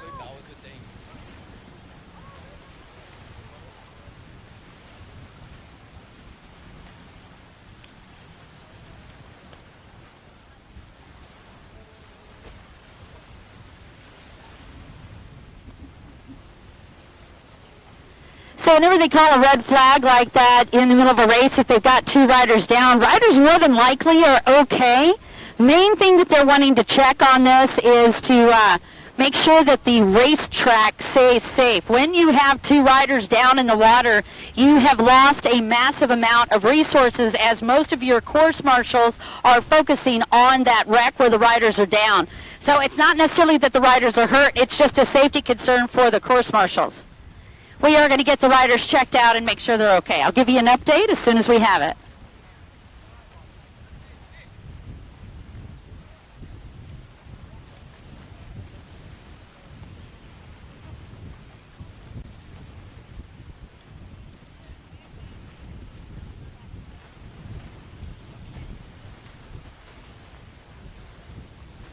And we've already got one of the riders back on the boat.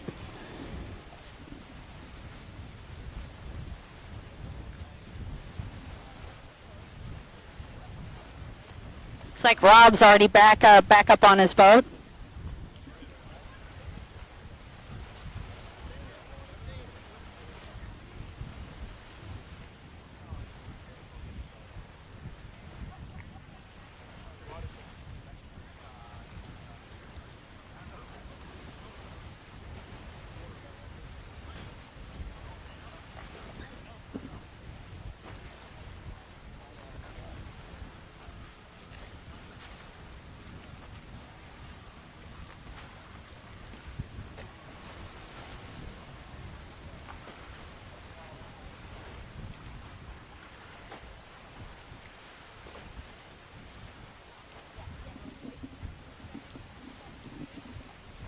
Rob Bray's actually already up in his boat. We're just checking out the other rider right now. We'll give you an update as soon as we have it. Both riders are back on the boats, at least temporarily. Let's see how that works out.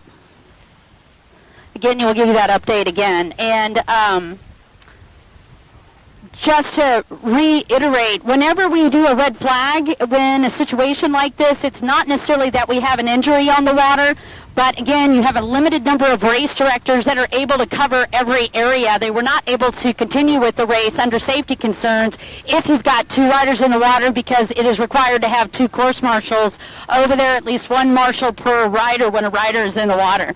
So that immediately takes out over half of your course marshal crew. I'm sure that's at least one of the reasons. They are bringing a rider in to get him checked. We'll get you the update.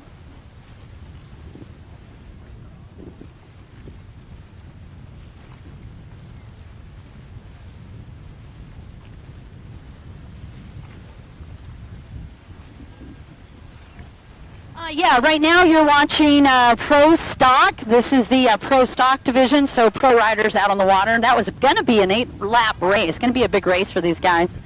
We got about 2.5 laps in-ish. It does look like that rider is okay. Yay. All good.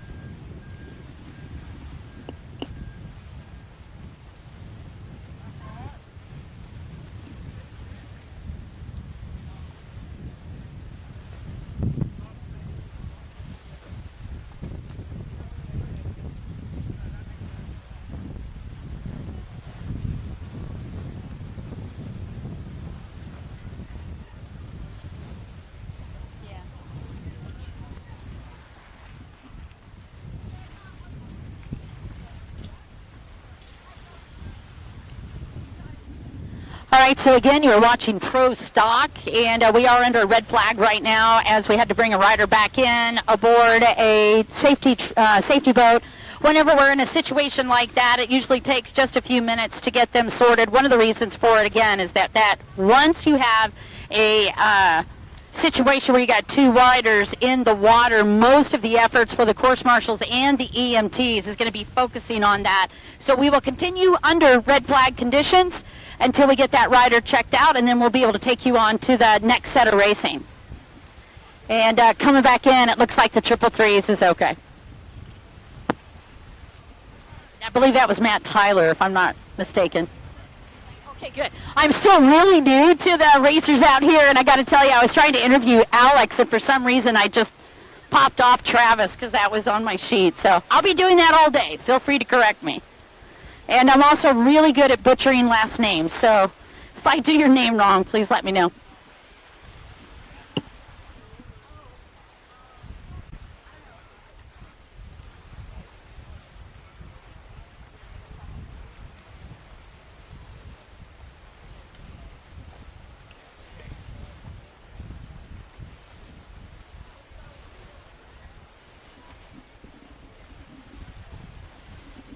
All right, guys. Well, in Australia, I think you guys say we're going to get this sorted. So that's what we're doing. We're getting this sorted. We'll get you guys back out on the line. All right, now a final trivia question. If you got tagged for a red flag and you had to start with a dead engine, and then there were 2 starts, and you know that you had to maintain that red flag and start with a dead engine, what happens after you start the race? Are those riders still under that same penalty? Trivia question. For a piece of tape, you could be a big winner. As you can tell, I have no swag. Yeah. Yeah, black tape, no less. Electrical tape, because I'm cool. All right, so here are the AJSBA rules. If the race starts and they have a clean start, you will no longer be under that penalty. So because the red flag was thrown for a completely different reason, those riders now are able to go back behind the line, and they will be starting brand new, and they will not be having to deal with a penalty. So there you go. There's your trivia update for IJSBA. I'm just going to sneak over here and say hi. Traley, how are you doing? Oh, it's so good to see you. I got to tell you, Traley Cunningham is... in fact, I am shocked that Facebook has not made her one of my #1 fans. As many times as this young lady has chatted me up as I've been traveling around the world. She's absolutely a gem and a huge hero in our sport. Traley, sneak on over here if you don't mind. I'm going to put you on the spot. I would come over there a bit. Man, I've been running all over the place this morning. Come hang out with me. Let's do a little chat up, if you will. How you doing, beautiful? Good, good. Yeah, very good. How long has your family been involved in racing? I raced, and then we took a break and went to kart racing instead, and then Bailey come along, and we moved to Queensland and started jet ski racing again. Yeah, it's funny, and I want to get your input on it. I don't know if the camera can see me. They can. I don't know if they can. We're totally hidden back here. Neil's just laughing. He's like, could she possibly get further away? Tell me why this sport is so addicting, because I can never figure it out. I think, look, it starts out a cheap sport. Right. It's like they suck you in. They suck you in, that's right. You start out saying, we're just going to race stock class, or we're going to start rec lights, and then all of a sudden you're racing turbo skis and racing around the world. Yeah. So, I dug into my retirement fund on year 5. We dug into it last year and did a lot of America, but this year I think it'll just be Thailand and some New Zealand races, and maybe a P1, maybe. Oh, look at you throwing that out as a teaser. All right. Well, if you guys come over to the United States, do let me know. We're happy to spoil you. Sounds good. Thanks, Dawn. Oh, you bet. Thank you, and thanks for all you do for the sport. We love you guys. Oh, my gosh. Special thanks once again to T&D Jet Ski Performance. We appreciate you guys and your incredible sponsorship, one of our title sponsors for 2024 and the series here. You're watching the AJSBA National Rounds Tour 1 right here at Glenmaggie. Did I say that right? Because, man, I butchered that earlier today, too. And you guys probably ought to put some bets on times I do typos today, because it's already hitting epic proportions. That's what happens when, and I got to just share a little bit. I don't know if you guys have caught on to this young lady right next to me. She actually lives right here in Victoria and Melbourne. Her name is Asha Kurup. I know, she's going to hate me forever. She's super, super shy. She's actually my social media director in my real life, which I'm head of marketing for a mortgage company in the United States. So that's what I do to pay the bills. But this young lady right next to me handles all the social media for us. But on the weekend, I make her come racing with me. So in case you're wondering how in the world is Dawn talking and answering Facebook messages at the same time, well, I'm on the phone constantly, and I'm in communication with her constantly. In fact, quite often, she is on WhatsApp live with me, and she's feeding you guys information on my behalf. So the secret weapon in my arsenal is Asha Kurup. So please come by and say hi to her. And by the way, she's also the young lady that helps me keep these profiles up to date. We now have tracked, Asha, how many? We're at over 2,500 racers about? Yeah, so we have profiles on over 2,500 racers around the world. So do get your profiles over to her, and she will help me brag you up. That's a really cool announcement brought to you by another one of our great sponsors. 1 minute, and I'll tell you who. Oh, here we go. That was brought to you by Bayside Personal Watercraft and also Jetrin. All right, once again, we're just on a super brief standby as we get our riders checked out. By the way, that is also a regulation, not just for the insurance, but just as a safety portion for our competitors. We want to make sure that our competitors are taken care of. Speaking of Peninsula Jet Ski, one of our sponsors, I see Peninsula over here with a really cool tent, so I'm going to go bug them.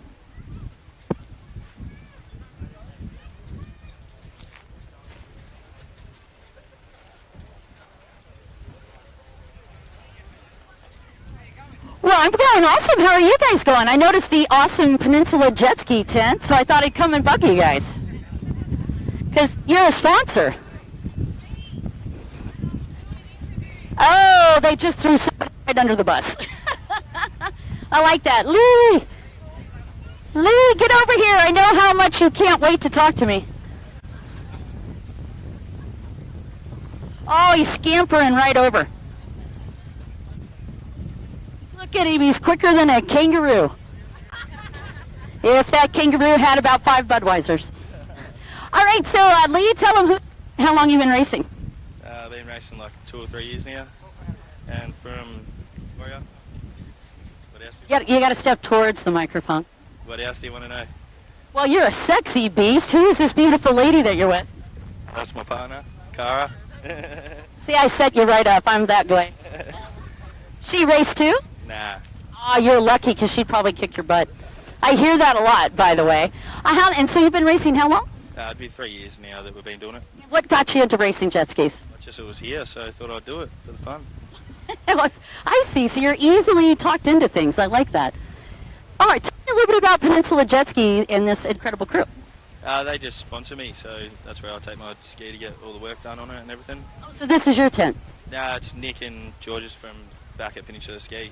Oh, very cool. So they actually gave you the tent and everything. Yeah, and they work on my ski and everything, so... Perfect. Oh, who is this adorable one? What's your name, Birdie? Tell me you ready to race? He's thinking about it.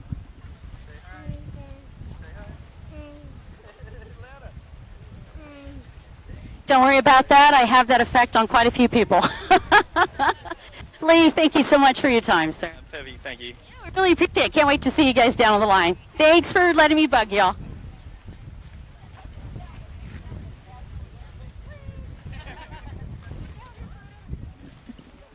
Oh my goodness, this is awesome. All right, I see 2 other really cool t-shirts. They saw me and they tried to run away, but fortunately I'm quicker. So who are you?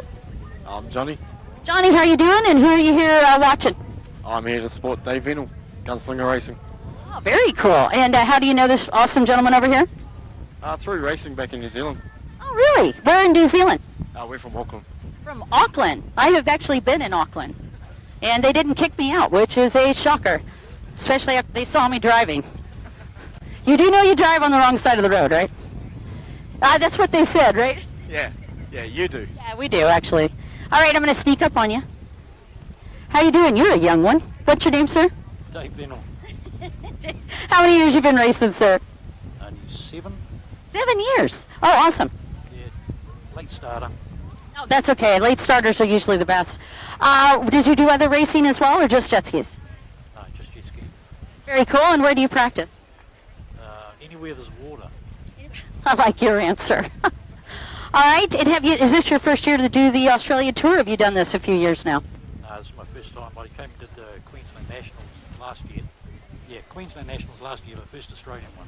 Oh, very cool. Awesome. Well, we are very, very glad to have you, and good luck this afternoon. What all are you racing today? What classes? Rec Lights and NA. Okay, so he'll be in Rec Lights and NA. Be sure and cheer him on. Thank you, guys.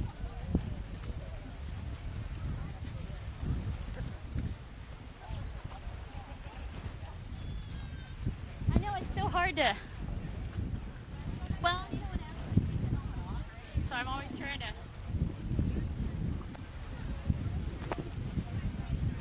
All right, you guys, we're just finishing up here, getting our riders checked out, and then we'll be back with more racing for you.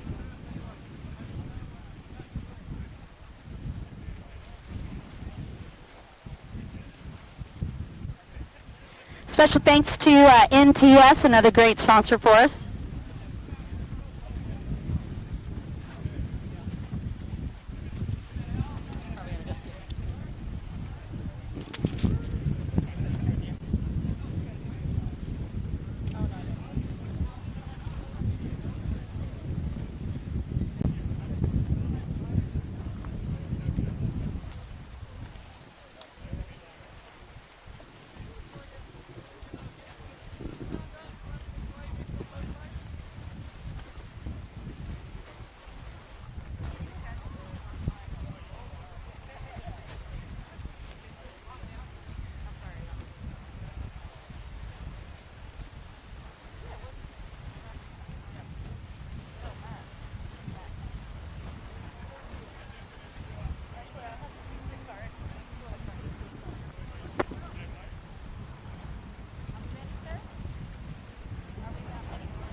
All right, guys, due to all the challenges on that stock class, we're going to go to the next class up today, and we'll have you guys make your way down to the line. That is going to be Pro-Am Runabout NA to the line. Pro-Am Runabout NA to the line. It's going to be race number 5-ish.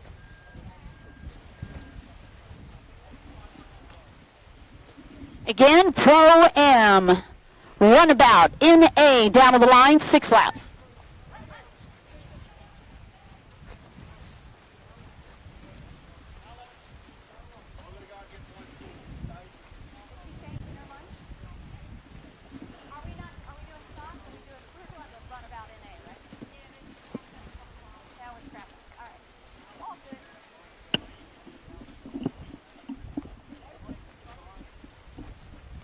Once again, we're going to be going to the next race. That's going to be race number 5, Pro-Am Runabout NA, 6 laps. Need you guys down on the line.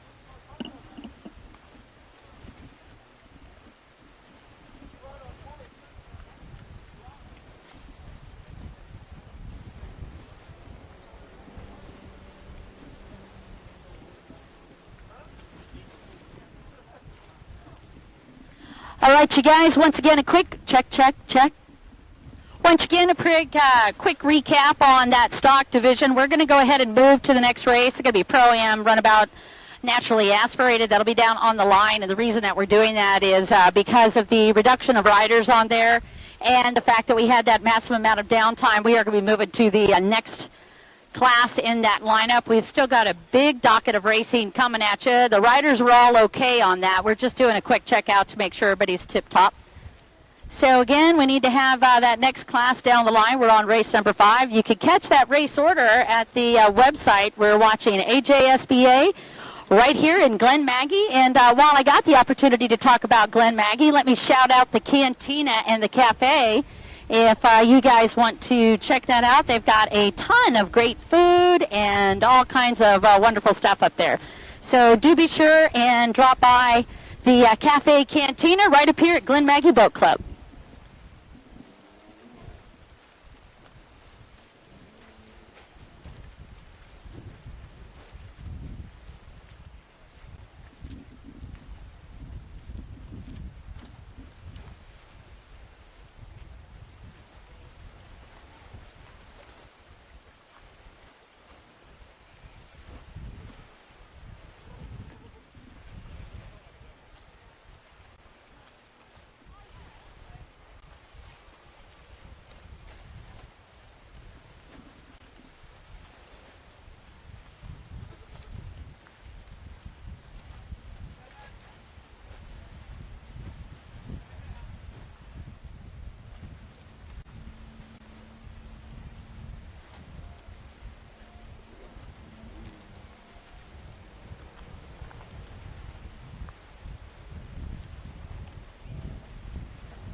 Once again, Pro-Am runabout NA, 6 laps down on the line.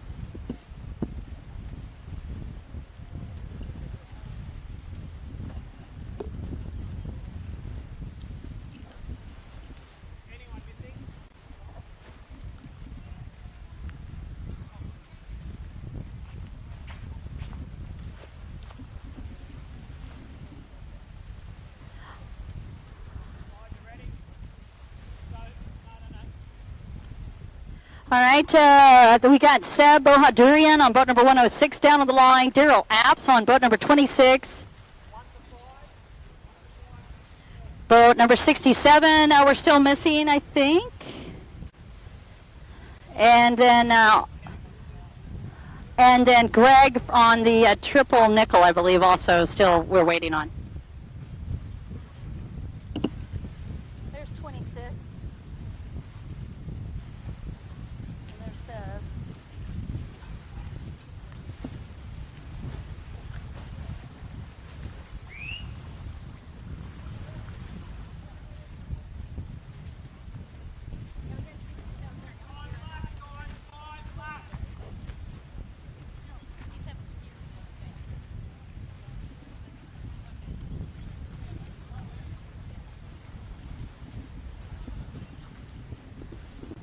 All right, looks like we got our riders ready to go.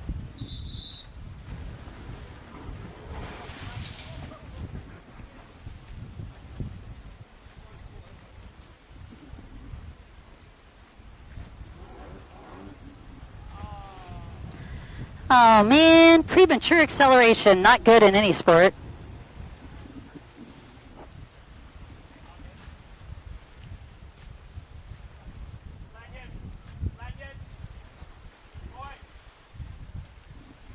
Unfortunately, boat number 26, that's Daryl Apps, going to get docked with a dead engine start.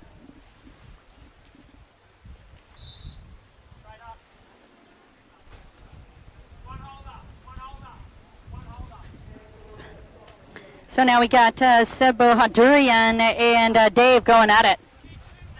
So yeah, what they're doing on the penalties for this is they are asking the riders to have their lanyard over their head, and they do take a holder away from them.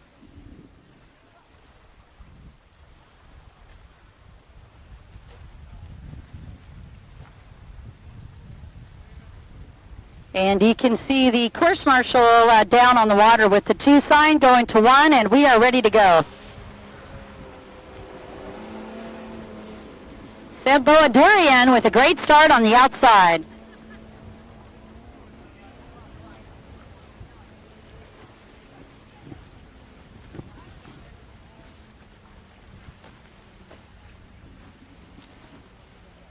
Again, Seb Bohadurian with a good start on the outside.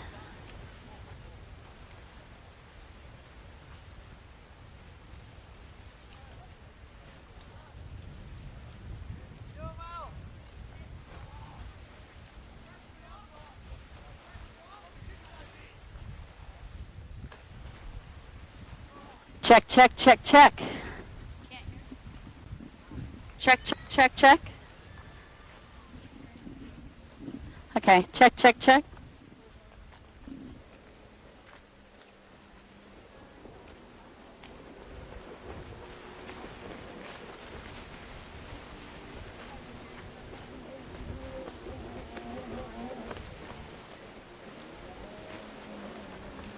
All right, perfect. I was just doing a microphone check, but the guys on the live stream are saying we are good to go. So thank you so much to GP Hydro, and let's talk about this start.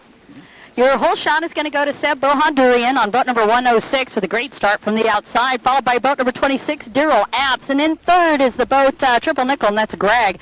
Unfortunately, we did have a no-show on the line. That was boat number 67. So 3 riders out here, and I believe on this one, on race number 5, we are going to be doing 6 laps for them.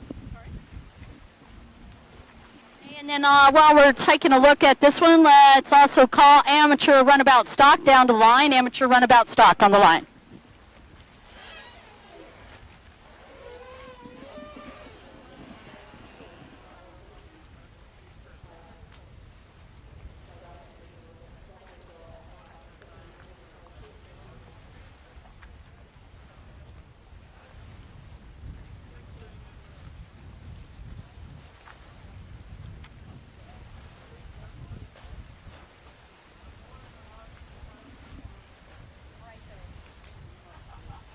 And it was actually the triple threes of Greg that didn't show up. Dave is actually out here on boat 67 in third, just to correct that. But once again, it is Seb Boha-Duran with that hole shot and still leading, followed by boat number 26, Daryl Apps, who, by the way, started with a dead engine start, still managed to make it back up in second.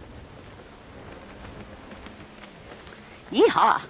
We got a lot of races coming at you today. 9 races plus this enduro, and despite all of the dramas with that pro stock, we are back underway and really not too much downtime on the track. We're watching day 1 of the first national round tour here for the AJSBA in Glenmaggie. And if I understood that correctly, I think this is their first year out here.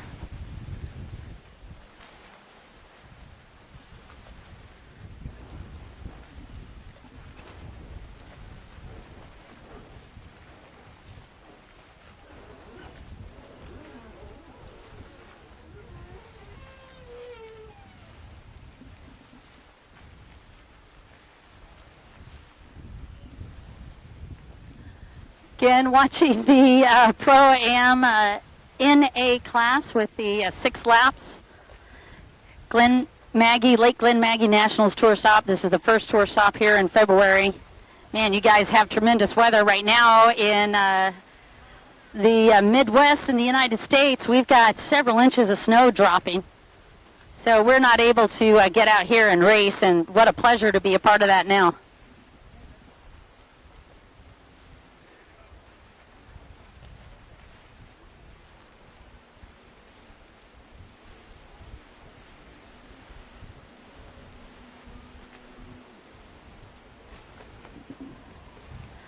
And we had a rider go off right at the end. That was Daryl Apps, I believe.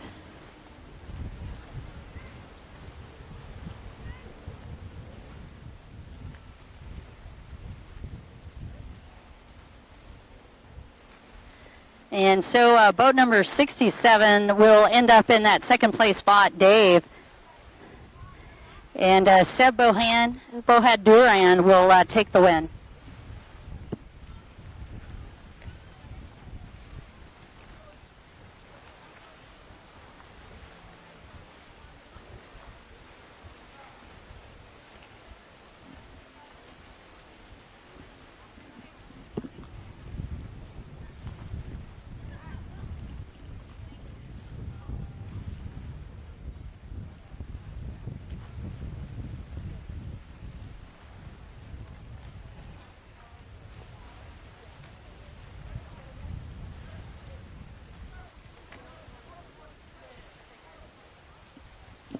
All right, you guys. So actually, Seb Boha-Duran, who had the hole shot and was leading the race, unfortunately was consistently missing it's basically, they're calling it the kink buoy on the back stretch, and that was a costly mistake for him. They did end up black flagging him for missing those buoys, and that's just more of a safety concern. It's not any slight at the rider. They just bring him in just to make sure that we're keeping the race conditions underway. And then it looked like Daryl Apps, if I am correct, on boat number 26 went off the boat.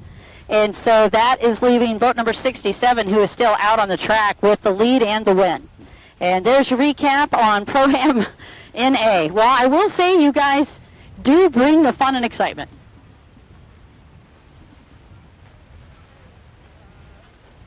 Yeah, pretty much a cool update. Let's take a look at what is going to be coming at us next.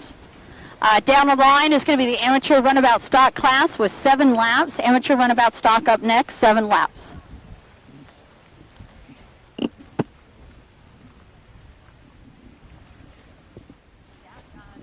actually, Daryl was off the boat altogether on that front stretch, so I think he was just trying to get that boat going again. So again, Dave just finishing up his final lap of the classes here.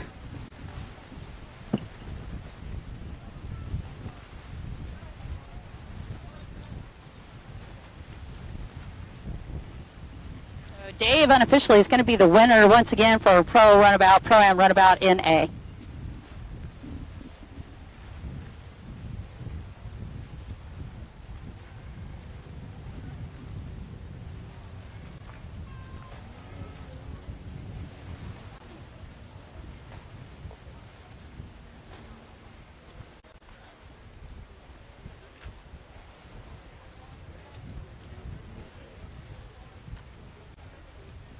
All right, go Dave. Just one more lap to go for Dave on boat number 67. Killing it.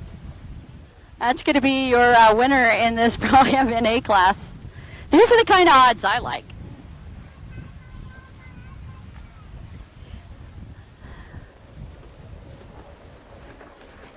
And the yellow flag out. And that's going to be a wrap for Dave on boat number 67, and he will be taking the win.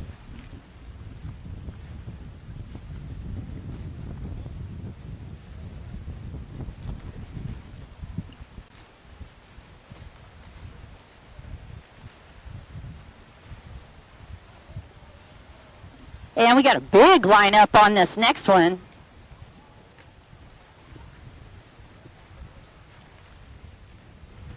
Again, this could be the amateur runabout stock class. 7 laps down is written down for this one.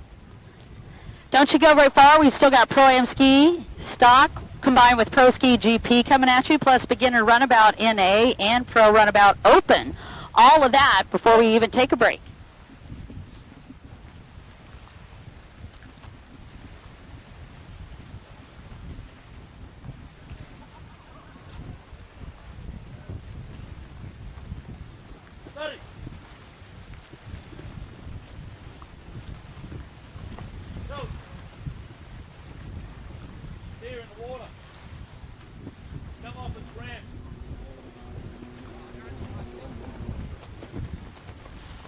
And do a lap back aboard his boat, and he too finishing out his last couple of laps.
I was actually just pointing out to my friend Asha on the pole positions. You just want to take a look at who is on which one of these pole positions. You've got an inside pole and an outside pole position.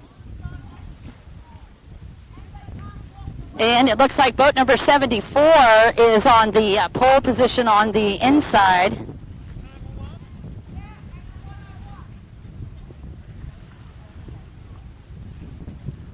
And then we have Dean on the pole position on the outside. I do not have a name that corresponds with the rider on boat number 74, so let me see if I can get that confirmation.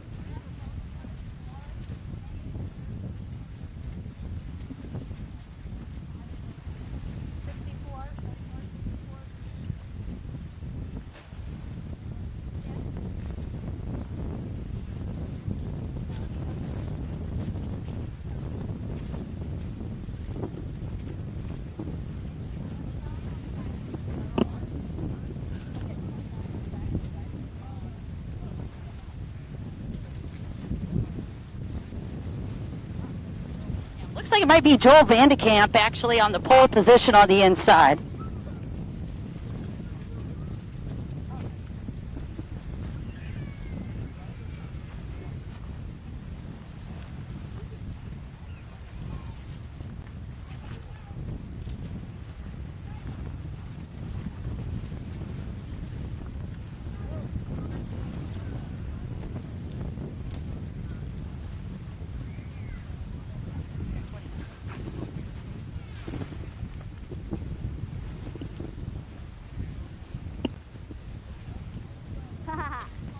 Yeah, once again, just confirming it is Joel Vandekamp on that inside pole position.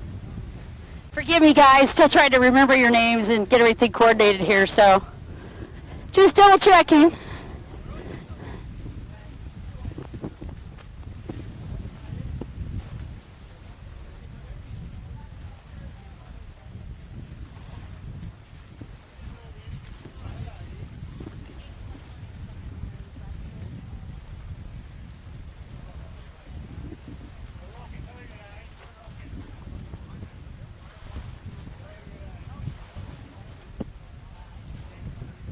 All right, once again, here's your lineup. We've got Joel Vandekamp on the pole position on the inside, followed by boat number 891. That is Luca right next to him. Boat number 276, Yanni, also on the inside. And boat number 179 is Billy Briggs, all on the inside. We need to get out of the way.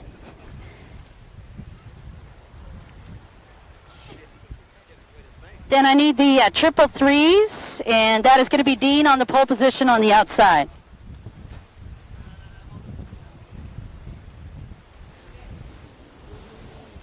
And that would be called premature acceleration.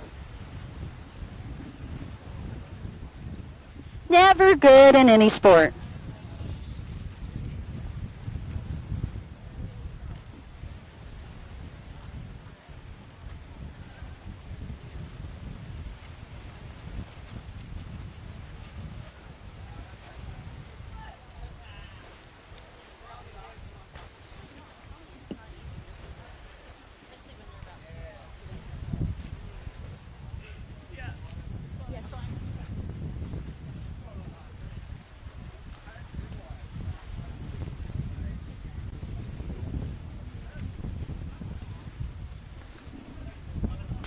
All right, we're going to have to re-rack these guys after that premature start. We'll see if they are going to penalize anybody.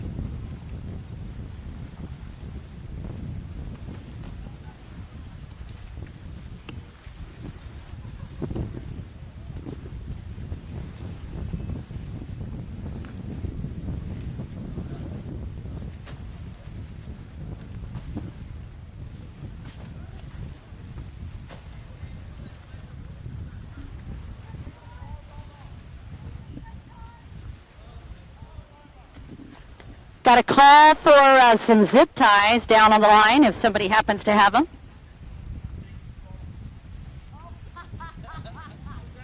Oh, I see. I see how we're going. We're giving them a bit of a hard time there.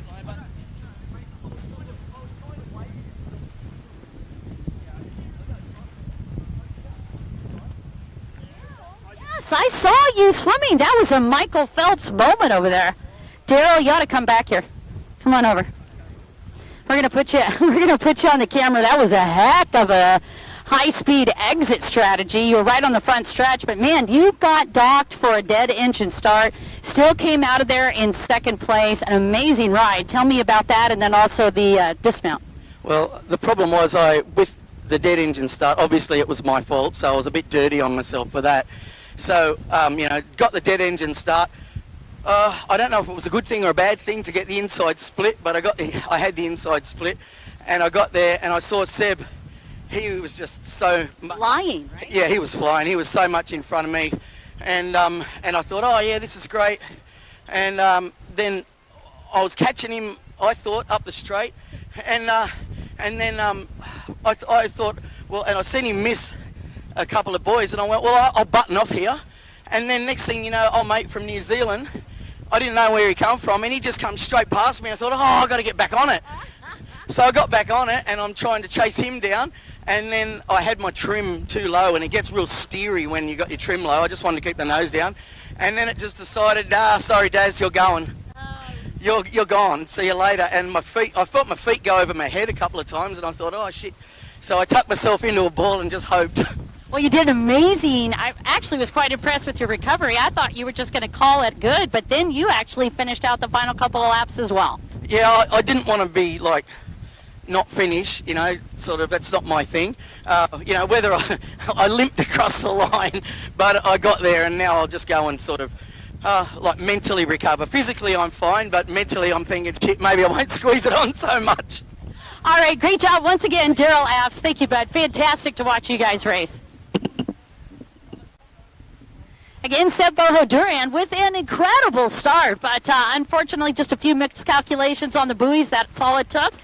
So that cost it for him. It was ended up with, again, boat number 67 that took the win. I do believe that was Dave.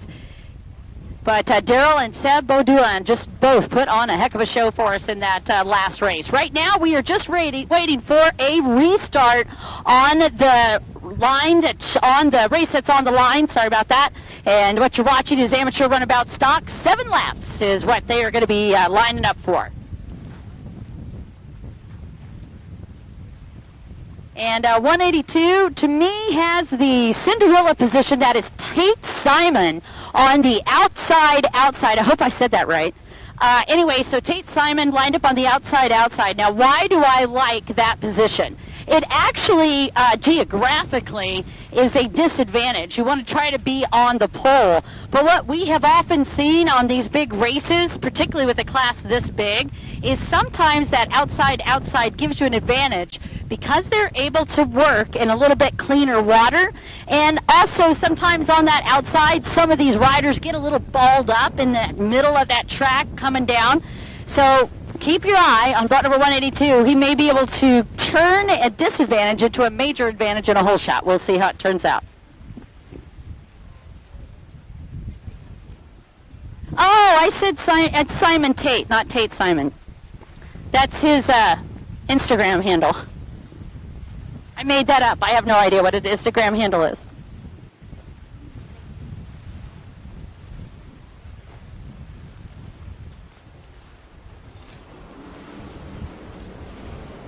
Boat number 333 with an excellent start. That is Dean on the outside.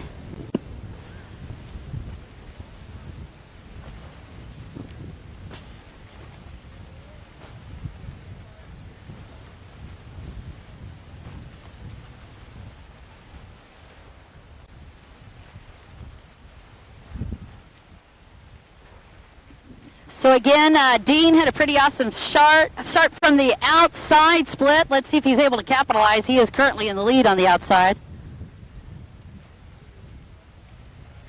It's going to be really tight to see how they match up when they come to the front stretch.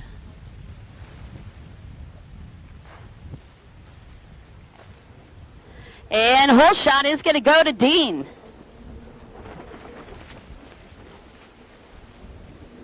Boat number 216 in second and 54, either 54 or 64 in third. All right, that's Yanni in second place. 7 and 67 up in third.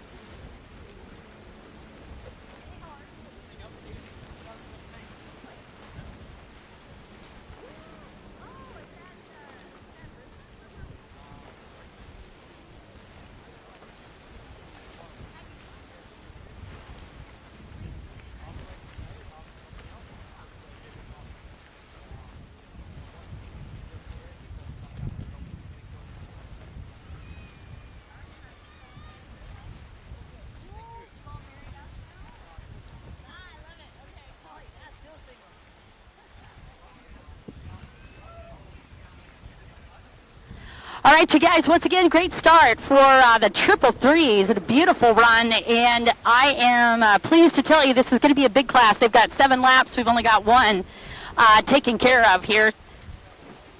Simon Tate unable to get that outside converted into a hole shot. Still got a decent run.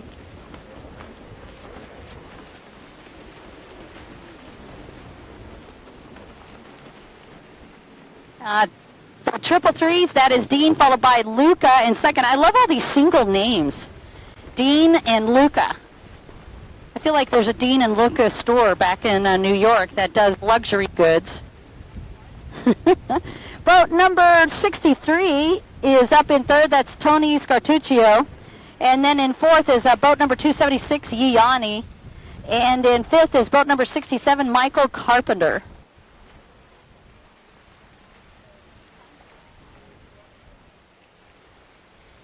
So Simon Tate is back a little in the pack.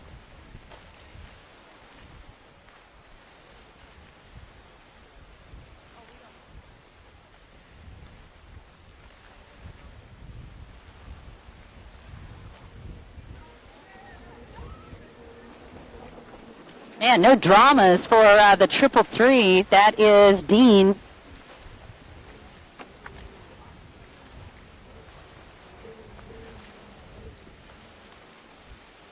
And then again, your second place rider, 891, Luca.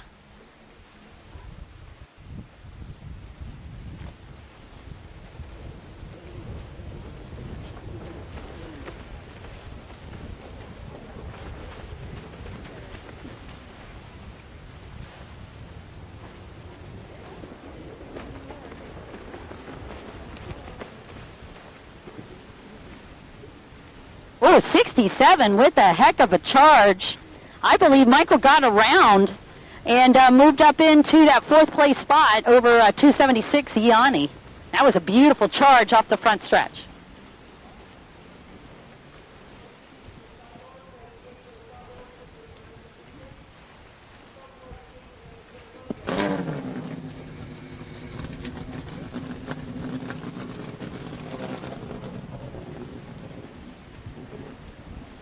Again, need to have our next race down on the line, and our next race coming up is going to be Pro-Am Ski Stock and Pro Ski GP. 8 laps are coming at you in just a few minutes. Race number 7, Pro-Am Ski Stock and Pro Ski GP coming up next.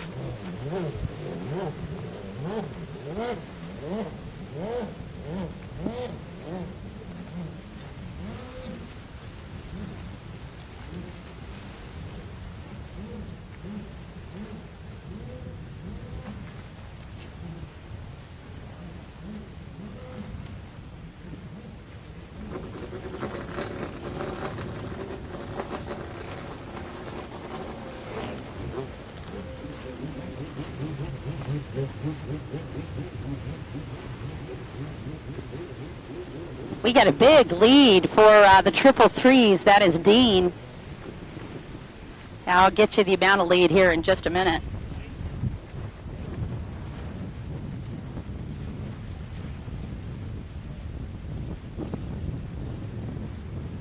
Already looking at over 20-second lead for the gentleman on that 333 boat. Dean currently rocking this class. We are looking at the amateur stock class.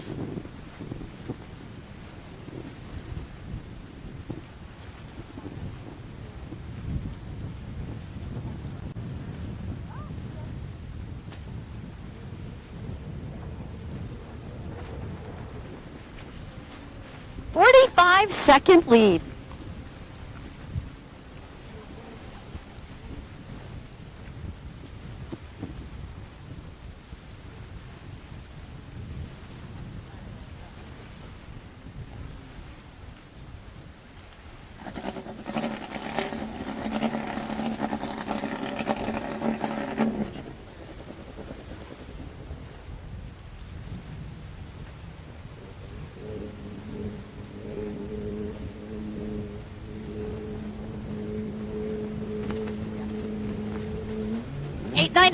In second place, 891 again, Luca, and again in third is boat number 63. That is Tony Scartuccio.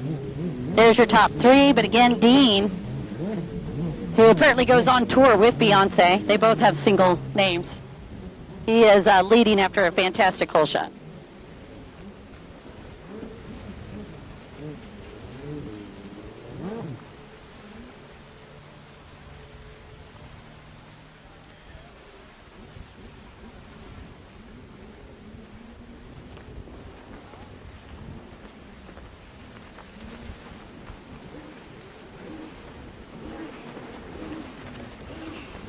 And 276 did not let 67 stay in that position. Again, here's your top 5.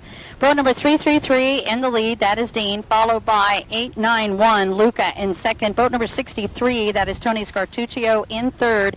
Boat number 276, Yanni in fourth. And in fifth place, back again, is Michael Carpenter. That is hilarious. I have so many single names. I don't think I've ever done that at a jet ski race. This action brought to you by Jet Pilot.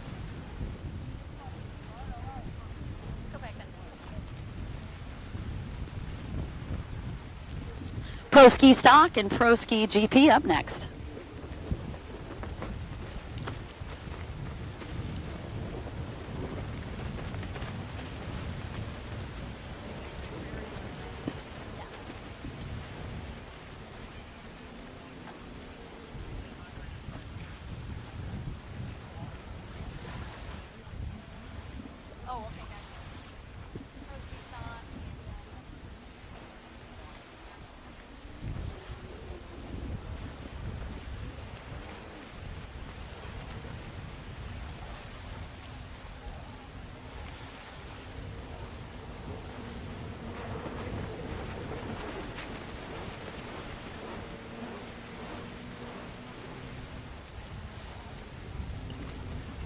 Congratulations to the triple threes. Dean taking the win on that one. Beautifully run by Dean on the triple threes. Boat number 891 again is going to be in second. That is Luca. And in third is going to be boat number 63, and that is Tony Scartuccio.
All right, I'm going to give you the rundown.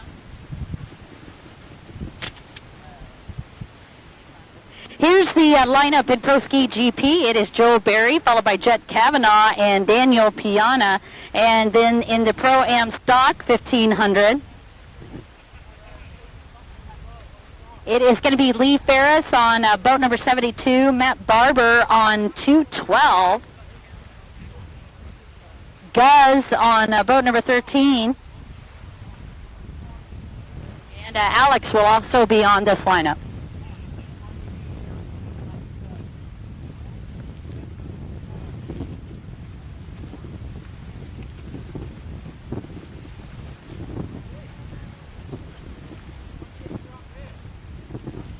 And if I could have the rider from boat 333, Dean, down here for an interview, that would be awesome.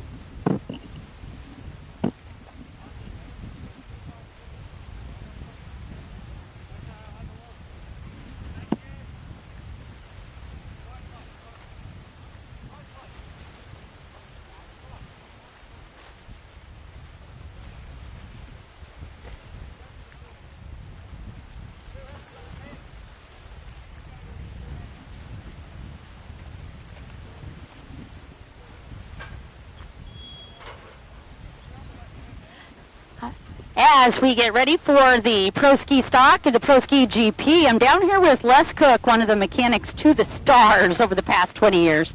I know he's too shy to talk about it, but he has put more people from multiple countries on the podium than many mechanics I know from around the world. Les, catch me up with what's happening in the world of innovation in 2024. What can we look for in some of the boats this year?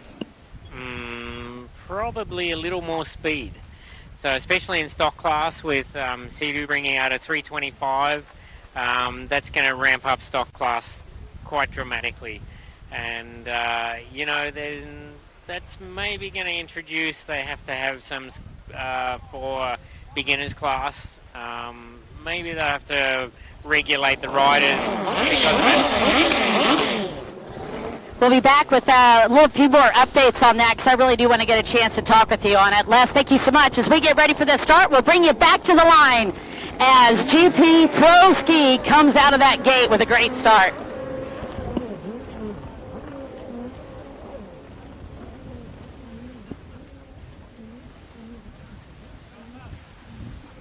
All right.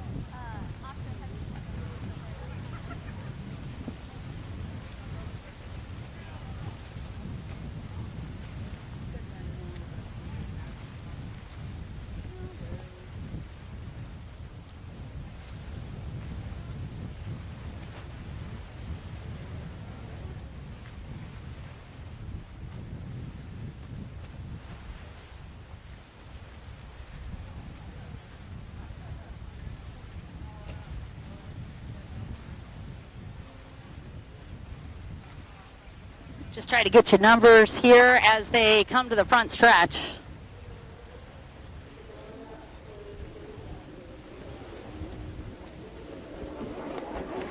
Run from the outside. Looks like 43 on the inside split, and that was the number I was trying to grab. So 101 with the lead, followed by 43 and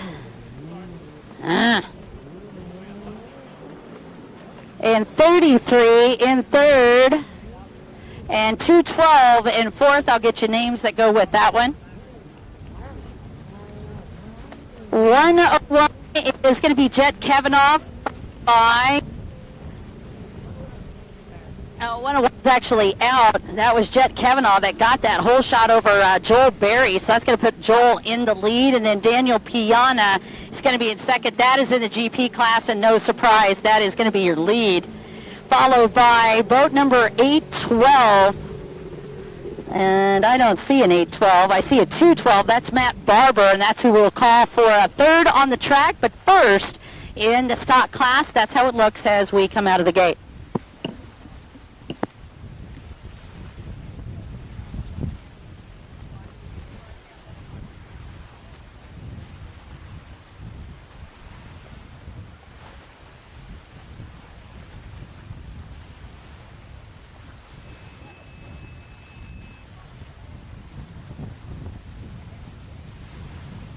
I'm down here just to try to keep organized. Asha Kurif down here helping me on this lineup. This is crazy stuff, man. All right, Jet Kavanaugh with a ridiculous start. Unable to hold on to it. It is going to be 43 still leading. That is going to be Joel Berry on the 43 boat. And then it is 212 right behind him. And that's going to be 212 is Matt Barber leading for the stock class.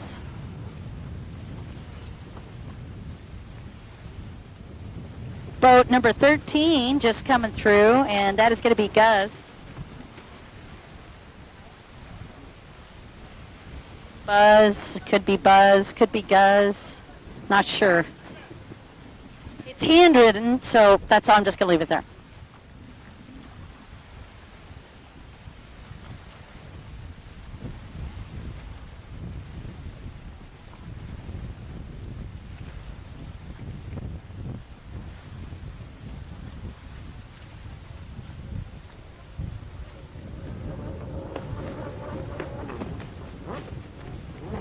.43 coming back through.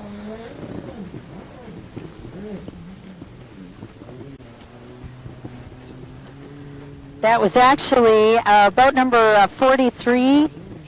It's Joel Berry.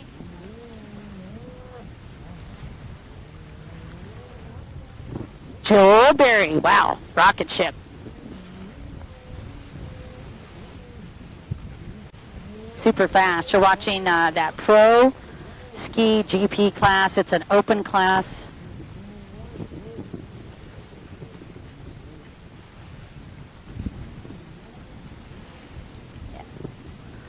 Now that I got my stopwatch figured out, we'll get you a lap time on this next lap.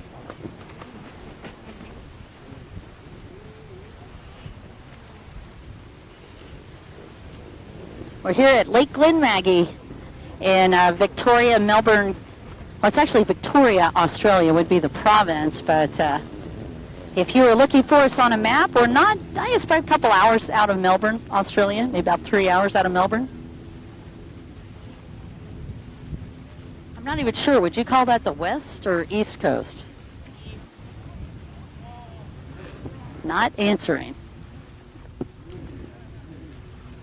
So it would be the east coast of Australia.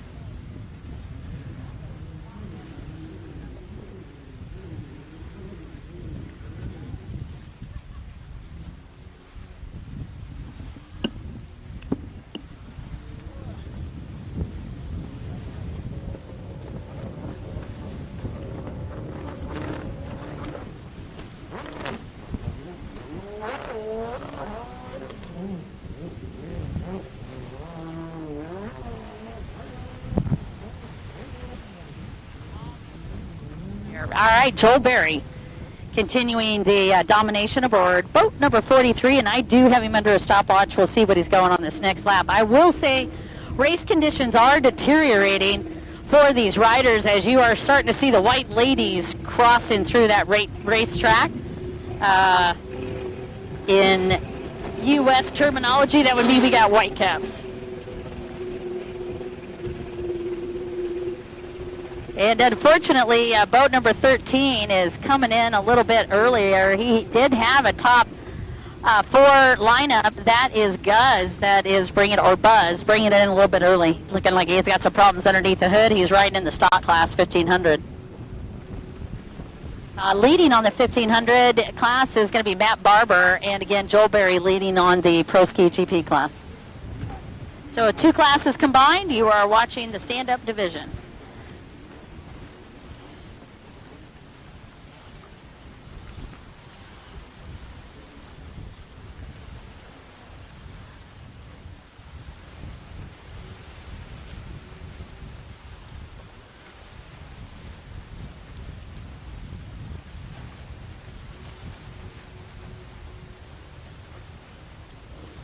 Pro-Am Rec Lights, you're up next. Pro-Am Rec Lights up next.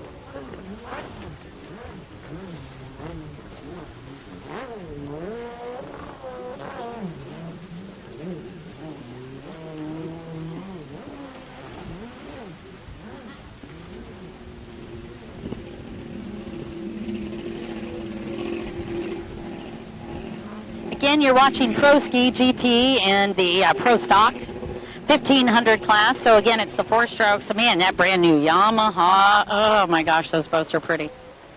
Fast, maneuverable, and a lot of fun to ride. Matt Barber rocking in this division. He's currently leading the Pro-Am Ski Stock division. And again, Joel Berry on boat 43 has just been screaming.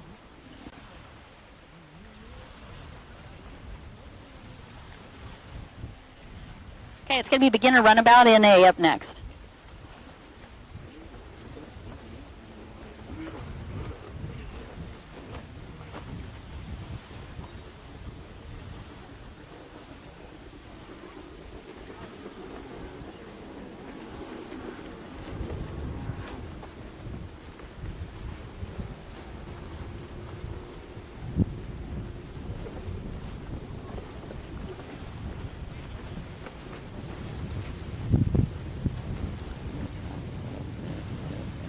Boat number 13 back out on the track. That is Buzz. He came in briefly having some boat problems, but he is back out.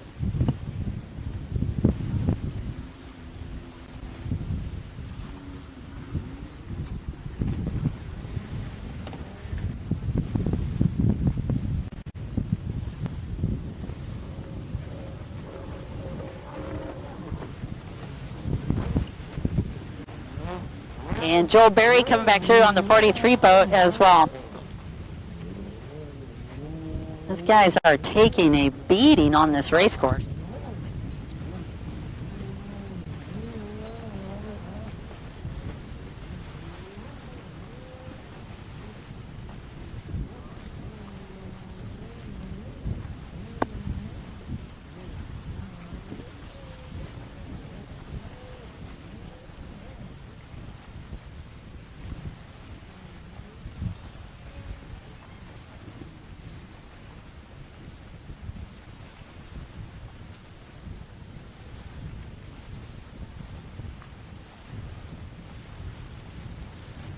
Again, you're watching a combined class. This is the Pro Ski GP class and the Pro Stock class, and I just took a minute to breathe here because it has been a crazy morning of racing.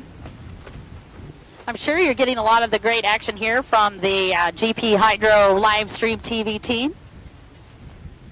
Bringing all the action from the Glenmaggie, Lake Glenmaggie first round of the Australian National Tour right here in Victoria, Australia. And what a gorgeous freshwater lake you are looking at as we finish out this round. That is, as they say, going to be a wrap.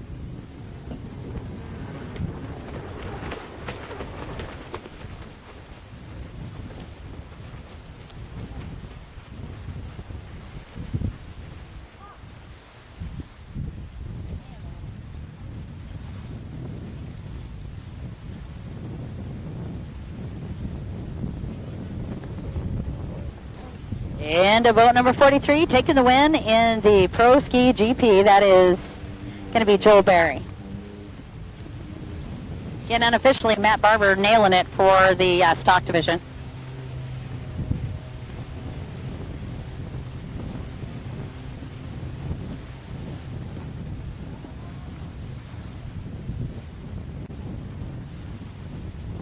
All right, beginner NA is going to be up next.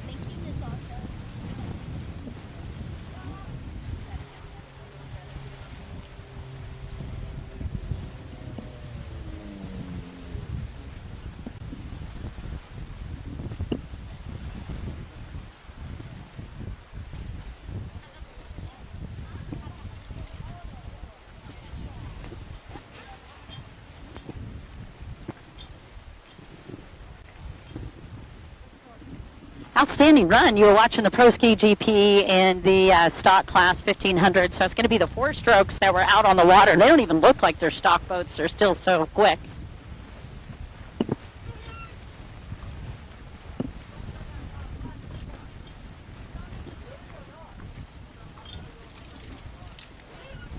Really was an awesome start from Jet Kavanaugh, but just again the debrief on that. Jet having problems, and that is going to cost him the win on it. So it's going to be Joel Berry on 43. We'll see if we can catch up with him for a quick interview. Hopefully.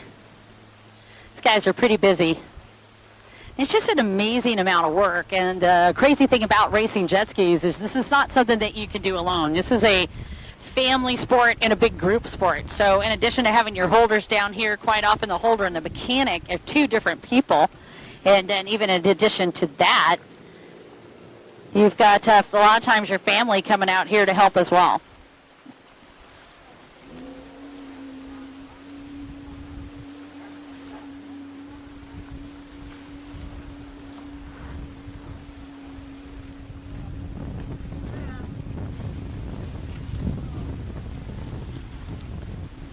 And just trying to get these boats out of the water with these really sticky kind of mud conditions makes it even more crazy.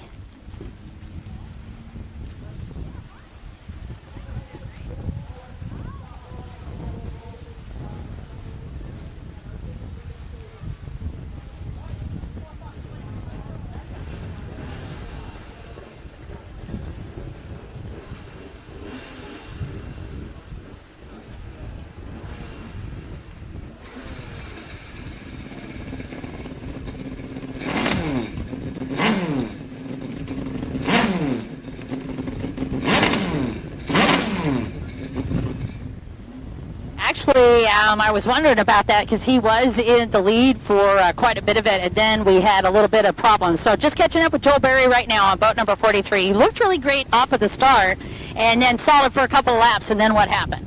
Yeah, I think it was even the first lap down the back straight. I got caught out. Oh, no! Yeah, so went for a bit of a swim. And this boat is flying. Tell me about the boat. Yeah, no, it's going well. It's actually got a backup motor in at the minute because we blew her main one up a couple of weeks ago. But yeah, the rival Hyperion, it's going really well. Challenging conditions out there today, but yeah, nothing like trying to test it out in that. Oh, no, definitely. Now, you're on a Hyperion. Is this what you're running?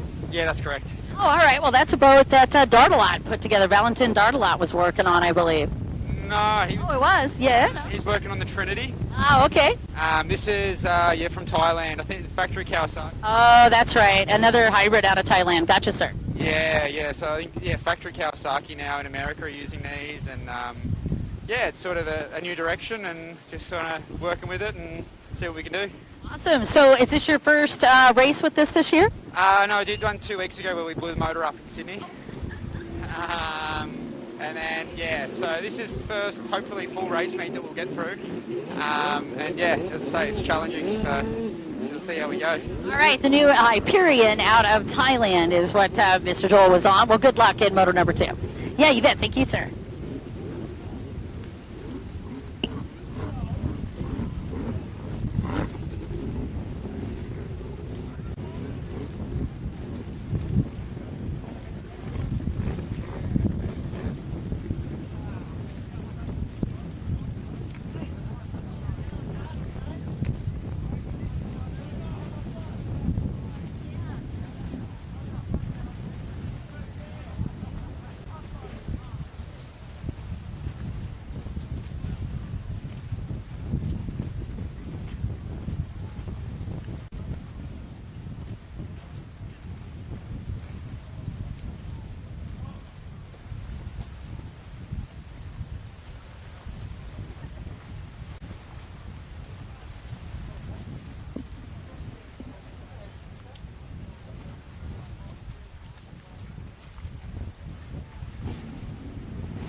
Check, check.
Check, check, check.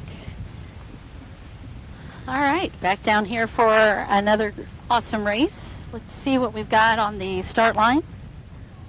Just got through with the stand-up genre. Now we're switching hulls and engine sizes yet again. This is going to be a beginner runabout NA, or non-aspirated, or naturally aspirated, I guess would be the correct term. It's going to be 4 laps for this one. This is going to be the beginner class, but they are going to be having them in the runabout division. Let's take a look at our lineup for beginner naturally aspirated. On boat number 95 is going to be Jonathan H. On boat number 135, James. On boat number 503, Matt.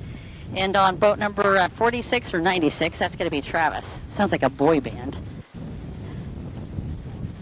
It's 46. Okay, great.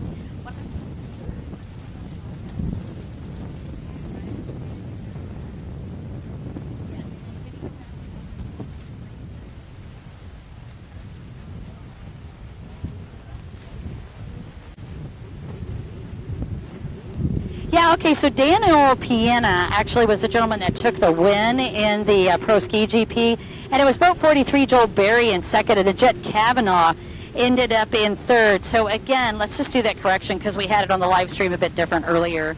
Daniel Piena is actually your winner in that one, followed by Joel Berry and Jet Kavanaugh. And then when I take a look at the stock class, got my amazing assistant Asha here. She's about to kill me.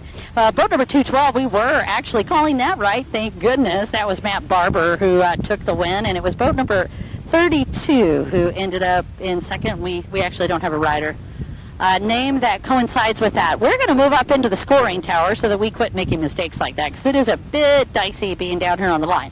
I will try to get the inside pole position, which looks like boat number 81. Yeah, you know that. This is that next race up, which is the beginner class. So 81 on the pole.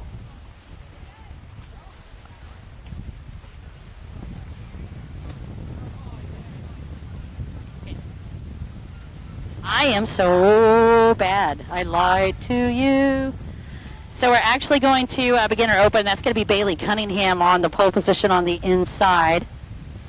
And then pole position on the outside.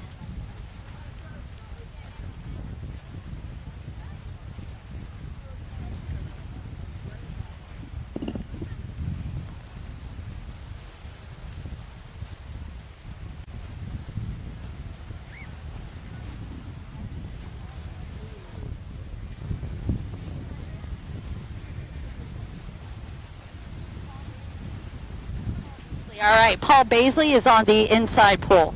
Excuse me, Paul Baisley's on the outside pole. Bailey Cunningham's on the inside pole.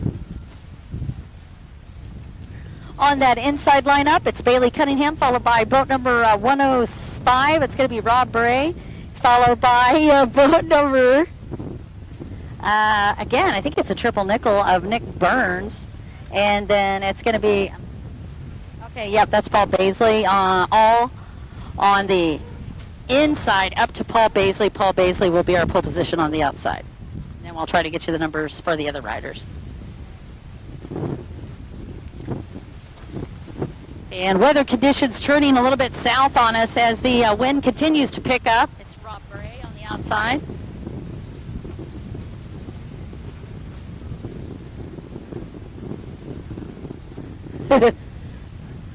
And the young lady that usually does the social media for me, I got her flying today. We got the triple nickel on the outside, and the triple nickel goes to, we have no idea because it's handwritten, so I'm guessing it's, oh no, I lied. Okay, it's Cliff on the outside.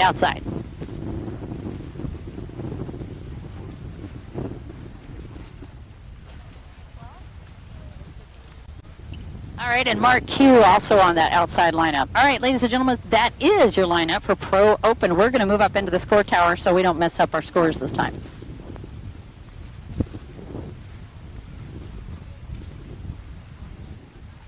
Once again, congratulations to Daniel Piena for the win in Pro Ski.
Okay, here we go.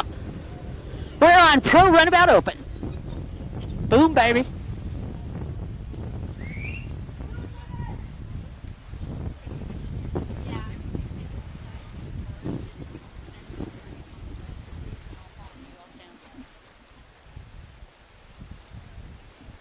Oh, I hate this moment. This honestly is like the worst time in the world for racers. And why is that? Because when you're lined up in the lineup like this and they either call you back or they do a red flag on it, it is just so nerve-wracking to maintain that kind of focus and intensity that the riders need to do. Mind you, they do a tremendous amount of practice just going through start after start after start. And typically a lot of these top riders will pick the holders and then they will travel around the country with the same holders so that they can not only have the exact same start every single time, but they are looking for their holders to be really partly psychologists, part meditative gurus. They got to make sure that they're keeping the riders straight coming out of that lineup, and they've also got to be able to hold a whole lot of horsepower back.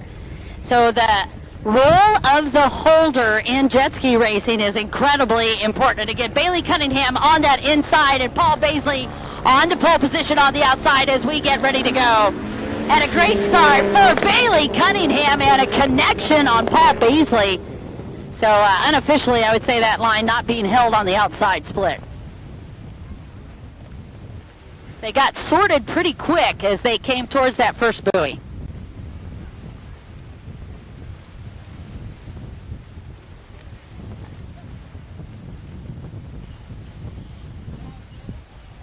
And we got a rider off. Oh, man, what an unfortunate break. It's Bailey Cunningham that's off his boat on that inside split. After a fantastic start, he is unfortunately doing a little swimming. Not what you want to be doing on the start procedure because that is too incredibly close for these riders. We'll get you the update on who's going to get this whole shot as they hit the front stretch. I got to say, Paul Beasley looked like a great start on the outside. Will he be able to capitalize? Nope. Boat number 200, that was Paul Baisley, but he broke down on the front stretch. And not only broke down, but red flag. So what I meant to say was, red flag. I was so excited. For nothing.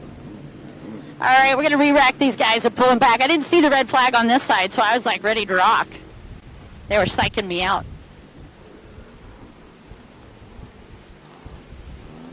It's always something today. I'm not going to lie, this has been one of the most unorganized race calls I've ever done. Please don't blame anybody else but me for it. The live stream has been amazing with GP Hydro, but I don't know if it's jet lag, but I promise you I'll come in a day earlier next time for sure.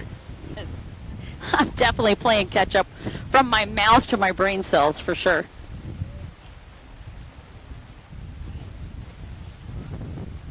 Well, that's going to be a good break for Bailey Cunningham as they get him back aboard a boat. He's going to get another opportunity for a hole shot.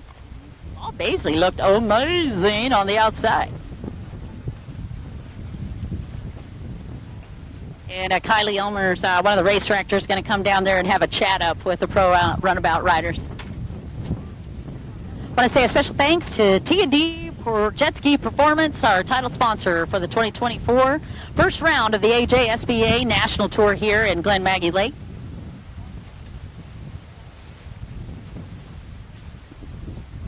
What are you doing over there? Are you giving the scorekeeper a puff?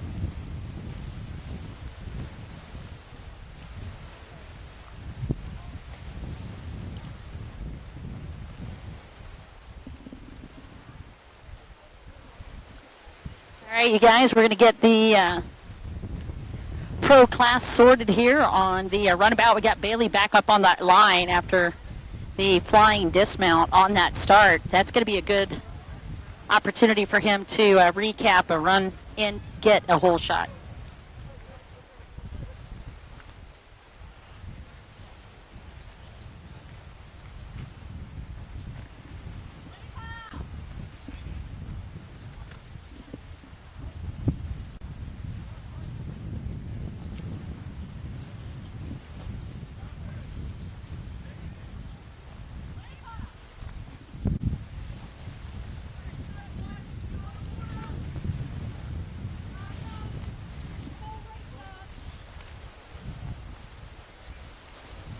All right, looks like we're ready to go for our second start of the day.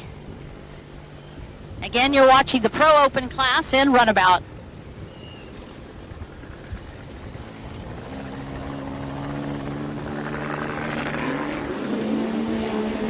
And another good start for Bailey Cunningham on the inside.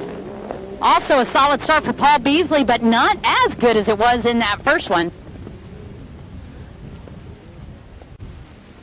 Then going just a little bit wide for that outside. All of them got pushed. Bailey able to convert this time into a first one into the series of buoys on the inside. So Bailey Cunningham has the whole shot from the inside split. Take a look and we'll see what rider is going to be hopefully meeting up with him on the front stretch. Right now it's going to be clear sailing for the gentleman. Bailey Cunningham with the hole shot.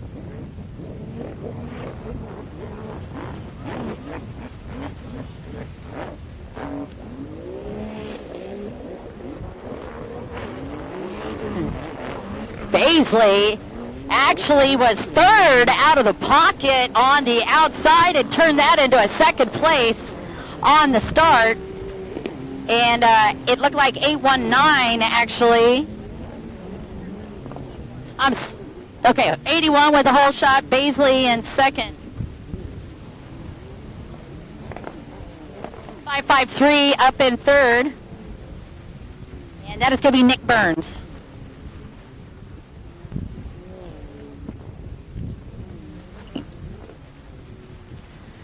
Well, once again, your top three. Bailey Cunningham, followed by Paul Beasley, and then Nick Burns, as you're watching Pro Open on their first full lap.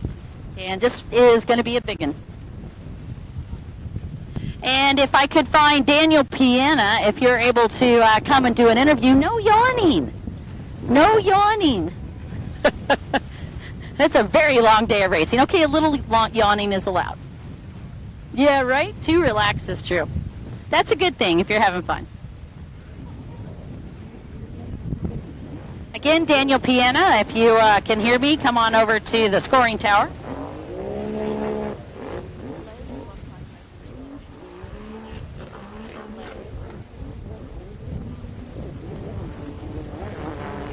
I am so sorry. Correction on that third place rider. That's actually Les Cook on the 553.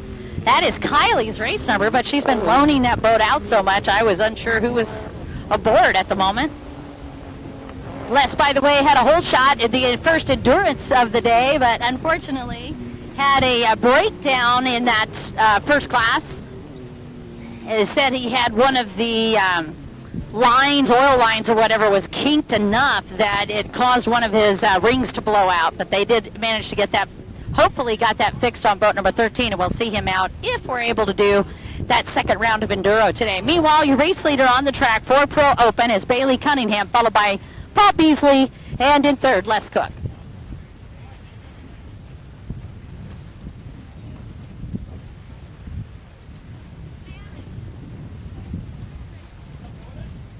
Up in fourth, the triple nickel, it is Cliff, and in fifth, boat number 106, which is Mark Gu. And there goes your race leader, and that is Bailey Cunningham.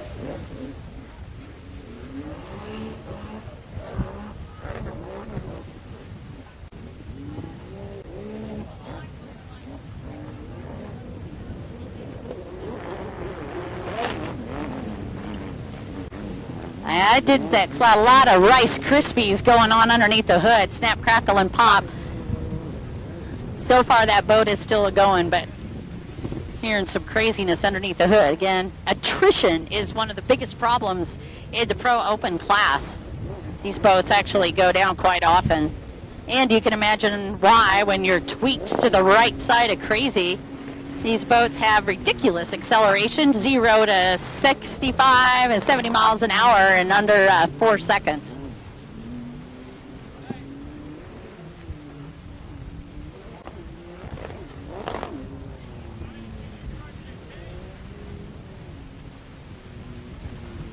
Rob Bray holding off the pack there in mid-pack.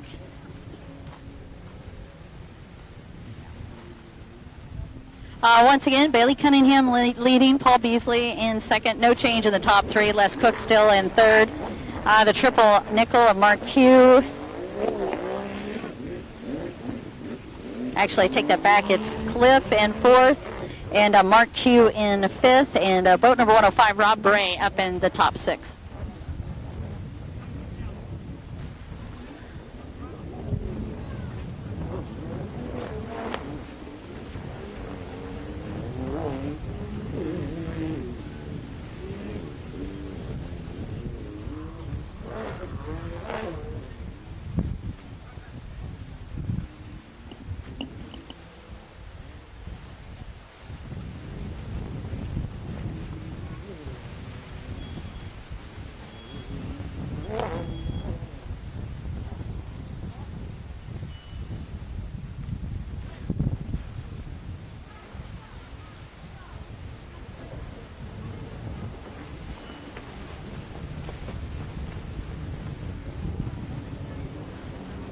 .106, that's Mark Q, still trying to hold off Rob Bray on that front stretch. You're watching that red and black boat go against the solid black boat back there right in the middle of the pack. And Mark Q going a bit off course. Rob Bray, I do believe, overtook.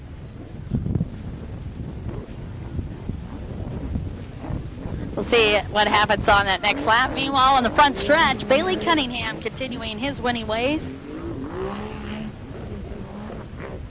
Let's put Bailey under the stopwatch here on this lap.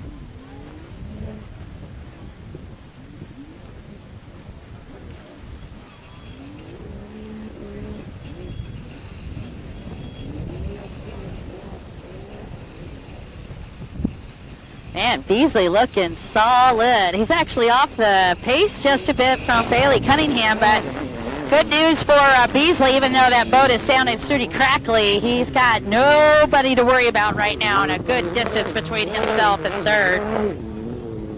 We're looking at about a 25-second gap between him and Les Cook, who's running up in third.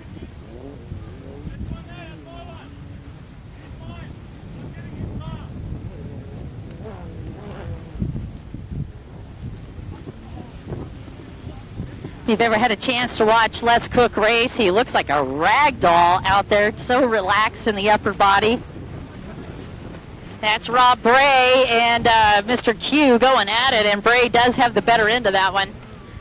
That unfolded the lap prior on the right-hand side of the track. And those dramas continue. Rob Bray up in fourth place, and Mark Q in fifth.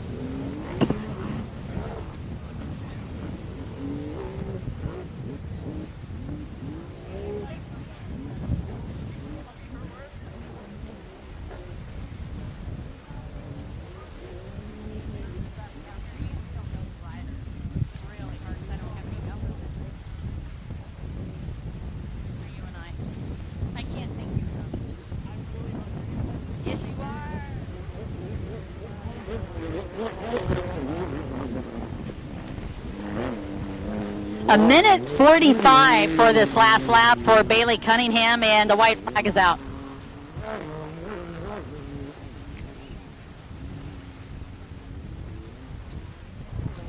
And actually, if you are looking for the different flags, you can actually see that up there where the race directors are up in the tower, and they will be giving you what the different flags are right now. White flags flying.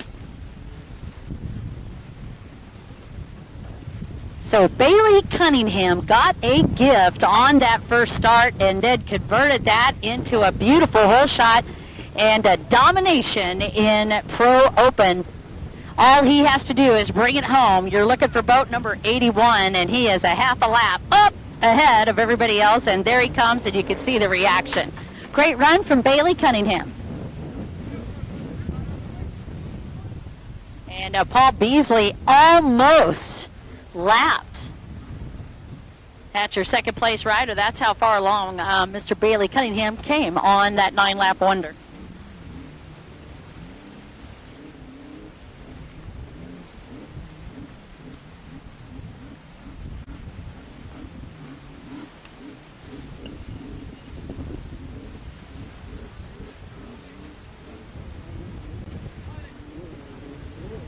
Going to be Paul Beasley taking second.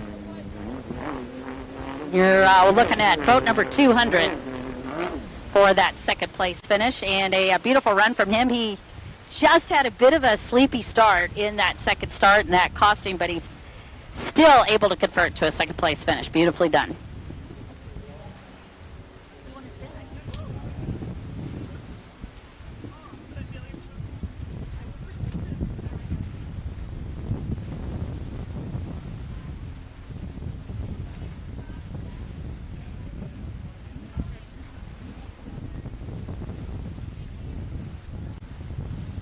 It's going to be Les Cook finishing out that third place finish, and then Rob Bray for fourth.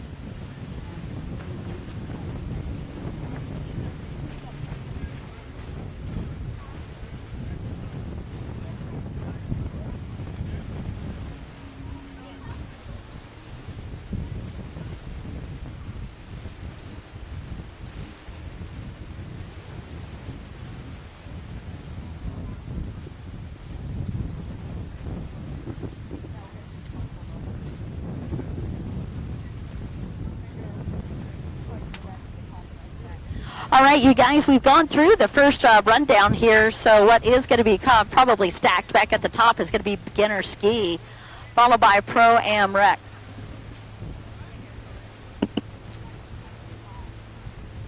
We're going to be going back up to the start of the list with 3 motos overall.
Check 1, 2. I'm down here on the line with Bailey Cunningham, who just took the win in Pro Open. Bailey, tell me, I got to tell you, a little scare there on that first start. So that was a pretty nice dismount. Tell me about that. Yeah, well, off the first start, just gunned it. Actually hit a wave, so I backed off, and it kicked me sideways. So, yeah, just cartwheeled again. Gave me like Thailand flashbacks from 2018. So, no, it was good. It was good. Had to get at least one out of the way, and then my nerves were good. Yeah, right. Well, I tell you what, you certainly refocused, readjusted, and smoked that whole shot on that second start. Tell me about the ride.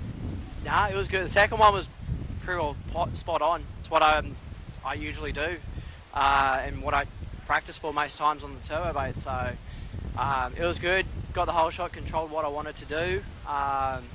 More trying to see how many waves I can jump at a time, similar to like Supercross and that. So we figured out by the end of it we can do triples on a turbo boat, which is hectic, scary, but it was good. Yeah, very impressed with that run. How are you liking Glenmaggie and the location? Location's amazing. Like, this facility is the best thing I've seen in Australia. So this is amazing for a facility and all that, with the towers and that. The wind's something. Everyone's like, you go to a lake, yeah, it'll be flat. Nah, this is like a surf race basically. So it's so much fun. Yeah, it looks outstanding, but certainly the race conditions are not all that easy. Thanks for letting us catch up with you. Good luck in Moto 2. Thank you. Yeah, you're welcome. Bye.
Check, check. All right, back to the action. Give me just a second here to reorganize myself.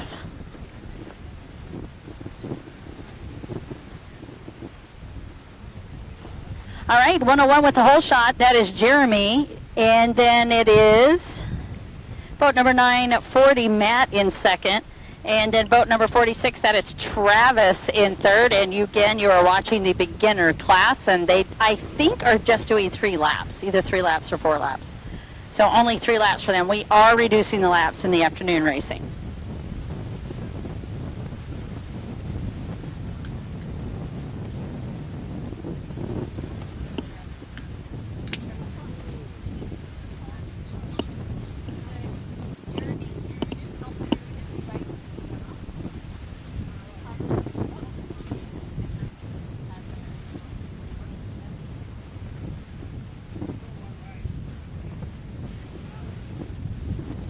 All right, once again, Jeremy Goonan, actually. So if I said another way, don't tell me, or don't tell him, actually. You could tell me all day. But Jeremy Goonan still leading for lap number 2, but number 46, that is Travis Watt in second, and boat number 940, Matthews to Leland. And what you missed on that lap is that boat number 46, Travis Watt, actually moved into second on that second lap. Great job and a nice overtake for Travis.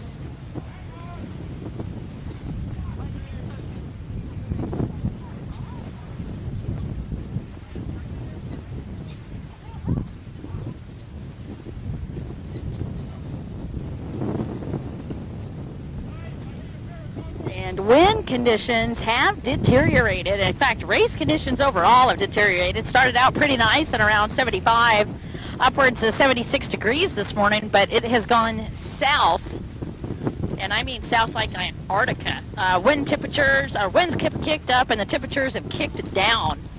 So definitely making it a little bit more challenging for the racers this afternoon. In addition, we're running just a teeny tiny bit behind on schedule. Nothing to get too dramatic about, but it is going to force us to cut our laps a little bit for this afternoon's rounds. No complaints from the riders so far about those reduced laps.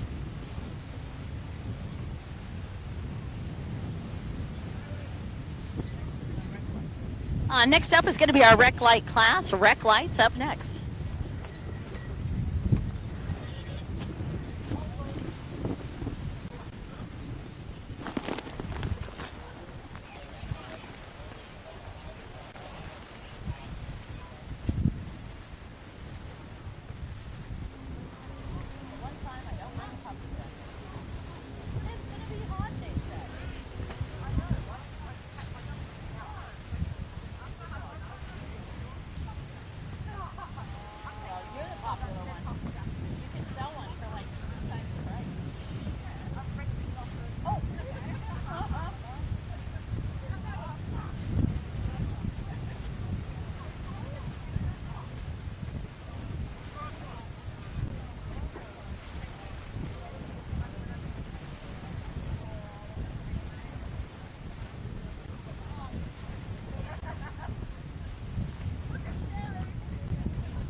All right, you guys, one quick catch up real quick, because I had quite a few people asking me as I ran up for water, hey, where do we catch the live stream? I'm so glad you asked.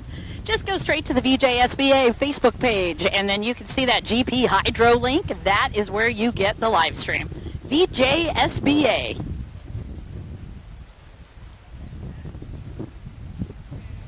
We'll be sure and post it tomorrow on my page as well, but AJSBA is where you can catch it. Thank you so much for asking, by the way, and we really appreciate you being a part of the live stream.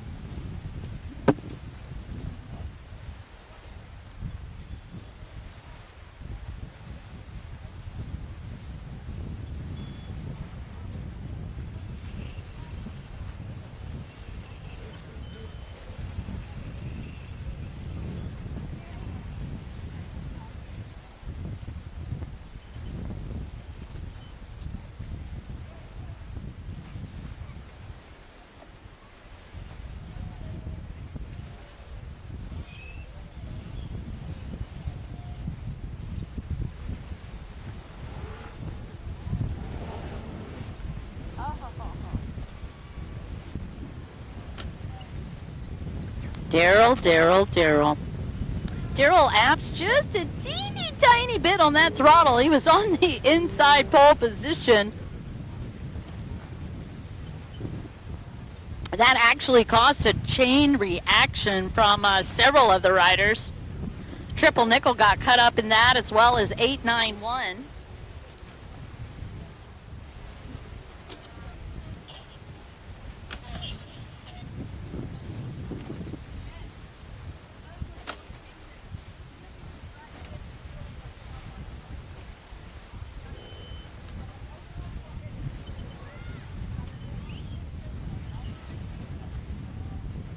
I'll get back with those names for you in just 1 second, but Daryl I just happen to remember because he's awesome. Actually, all these riders are awesome. Race directors are getting cheeky up in the tower. Kylie said everybody has to start with a dead engine. Oh my gosh, she wasn't kidding. Oh my gosh. The whole lineup has to actually start with a dead engine. I thought she was having them on there, but they did all of them. Every single one did come out of there. That is too funny. Daryl Apps with the whole shot on the inside. And it looks like the Triple Nickel getting the whole shot on the outside. That's going to be Greg on the Triple Nickel. All right, so the start on the inside looking good for Daryl Apps and Greg on the outside. There's your setup as they get going. But, yeah, they docked every single one of those riders for a premature acceleration. Never good in any sport, just saying. That was, I got to tell you, that was pretty funny. I haven't seen anything like that since 2022 at the WGP1 Thailand race. You guys all know what I'm talking about. The pro ski, when they docked every single rider except for Quentin Bosch.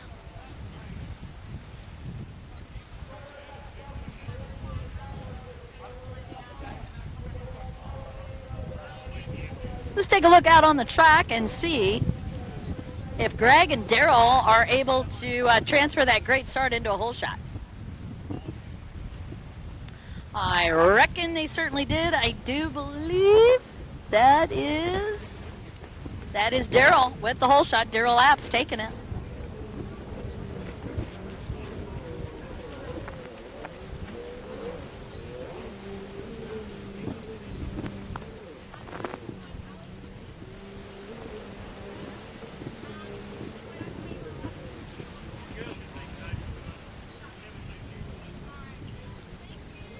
I want to say a special thanks to the Glenmaggie Boat Club and also a special thanks to the canteen.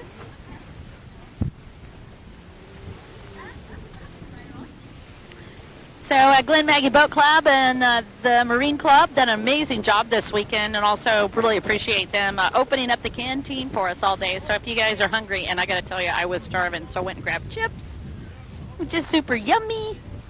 And also they've got tons of drinks for you as well. Daryl in the lead, followed by Lee, and then Greg in third, Matt in fourth, and Dan in fifth. Dave, very similar in handwriting.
in lap number 2, it is still Daryl Apps with the lead.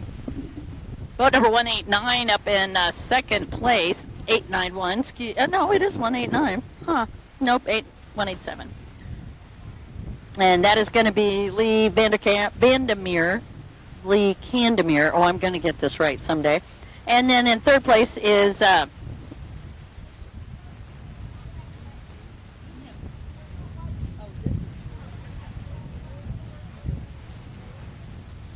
in the lead, Daryl Apps, followed by Lee Candemere, and then Greg in third, Matt Tyler in fourth, and Dave Binnell in fifth. There you go. Thank you so much.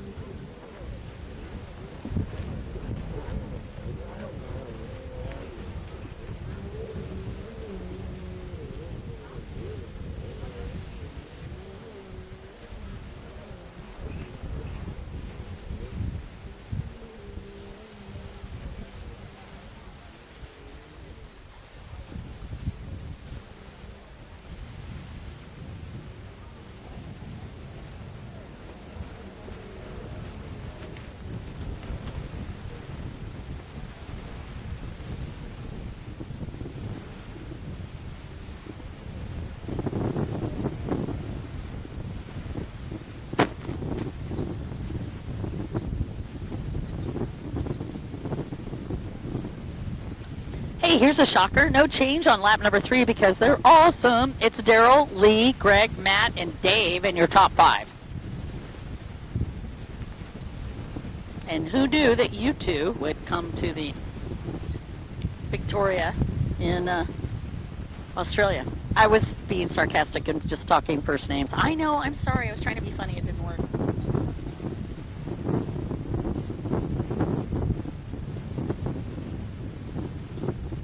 You know, I'm just going to tell you, your weather reports are almost as bad as the United States. I swear, when I was packing, everybody was like, it was going to be 90 degrees out here. This is day 2 of me freezing to death. We went to go see the Penguin Walk yesterday. Oh my gosh, you guys have the coolest stuff to do out here. Besides racing, and checkered flag drops for Daryl Apps. What an amazing job for boat number 54.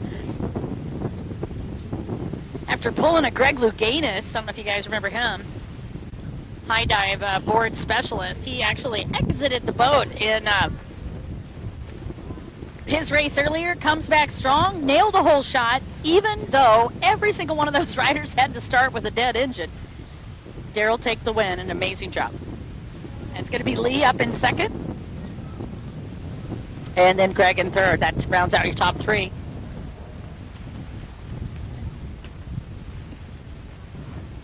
You have been watching Wreck Lights.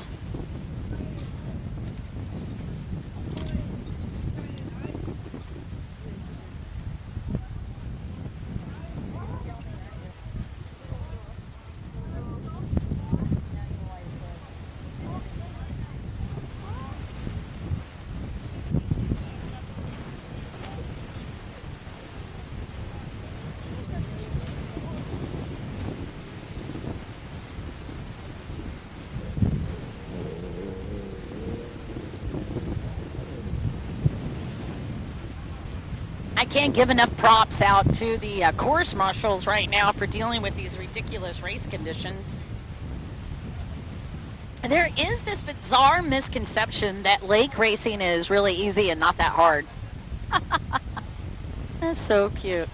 We're talking about probably about 2.5-foot clips through here and white caps throughout this race course. We're up to Pro Runabout Stock up next if you guys are watching on the live stream. Pro Runabout Stock.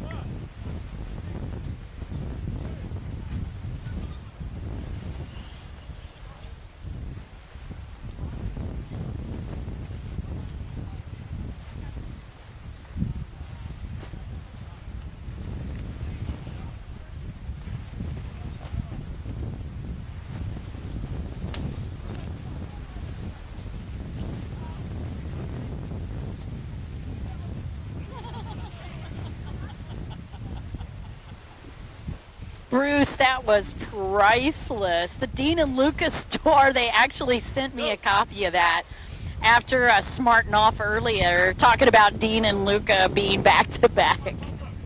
You guys are cheeky here. Well, how lucky are we to be able to be racing this weekend and doing a sport that we absolutely love?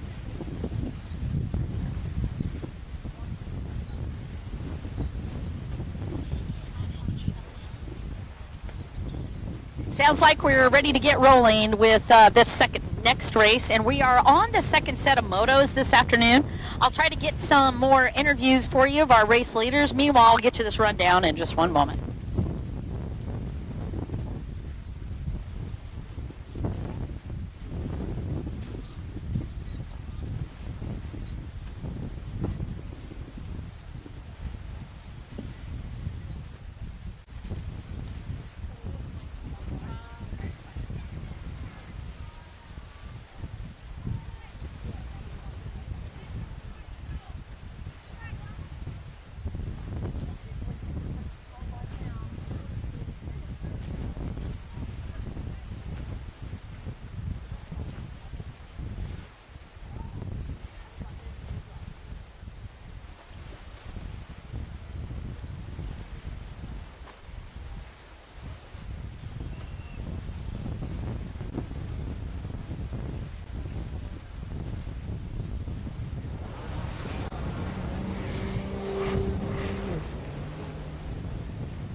All right, down on the lines, Nick Burns, Rob Bray, and Justin Cook. That's boat number 553, 105, and 113, respectively, and we are out of the gate.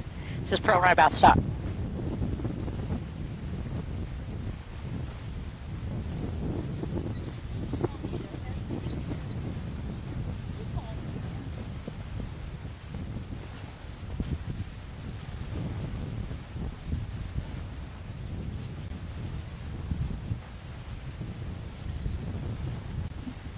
Man, no lie, it is wicked out there as far as conditions. You know how you can tell that these guys are having extra challenges? When you see the front of those boats clipping up in the air like that consistently from wave to wave, that means they've got some serious chop out there. And look at that leader dealing very nicely. That's Rob Bray in the lead with the whole shot, followed by boat number 553 in second. That's Nick Burns, and then Justin is in your third place position.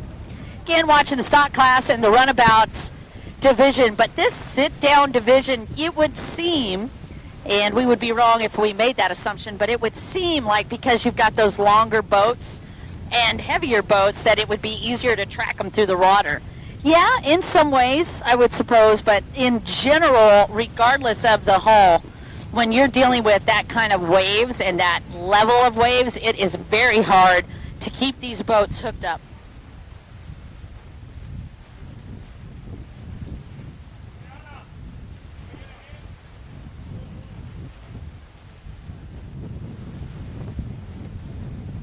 All right, again, we're going to be reducing the laps for all of the races today just due to race conditions, and also because we want to make sure that we are keeping it safe out there for guys, and we want you guys also to have a great time. How much fun it was to catch up with Dee earlier today in the T&D Jet Ski Performance, our title sponsor for the 2024 first round out here at Glenmaggie.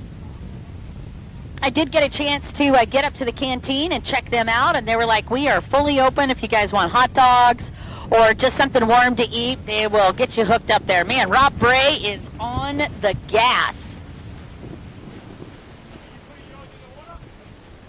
Taking a look at the separation between these two riders, only 3.62 seconds separating Rob Bray from Nick Burns. Rob Bray, your current race leader on that blue and white boat on the 105 on the side of it. And Nick Burns is a gentleman back in second. His boat number is 553.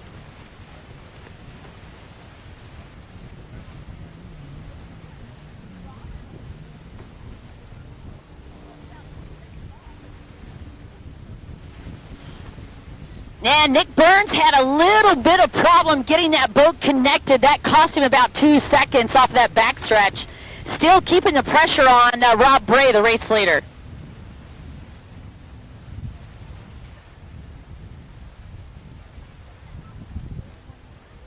.06 is what separates these two. Man, very interesting. I tell you, Nick was really pushing him on the right-hand side of the track, particularly off of those first two buoys on the right-hand side. Whenever you've got two buoys and the riders have to set up for that double buoy turn, that allows the rider to come in with a lot more throttle. So in other words, they're coming in with more heat into that turn. And I tell you what, Nick Burns was making that look very interesting because it looked to me like he was just about to catch Rob. But it was that minor mistake on the backstretch, and that's given Rob a little bit of switch up. But look at this, talking about switch up. Nick Burns got around Rob Bray on that left-hand side of the track out of the split section. There I was talking about how good Rob was, and Nick's like, what? I'm making a pass.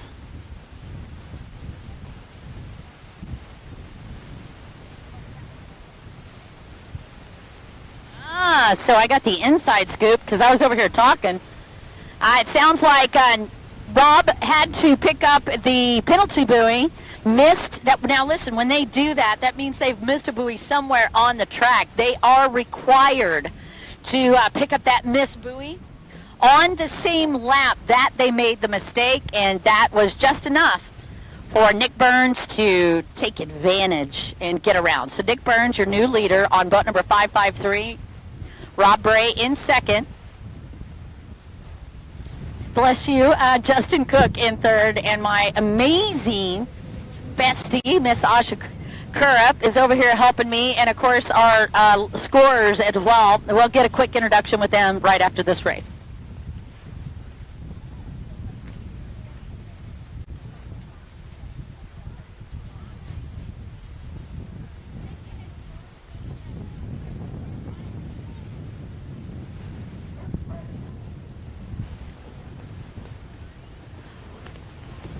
Beautiful job for Nick Burns and a great win as they finish up that. There was only 3.35 seconds between the two.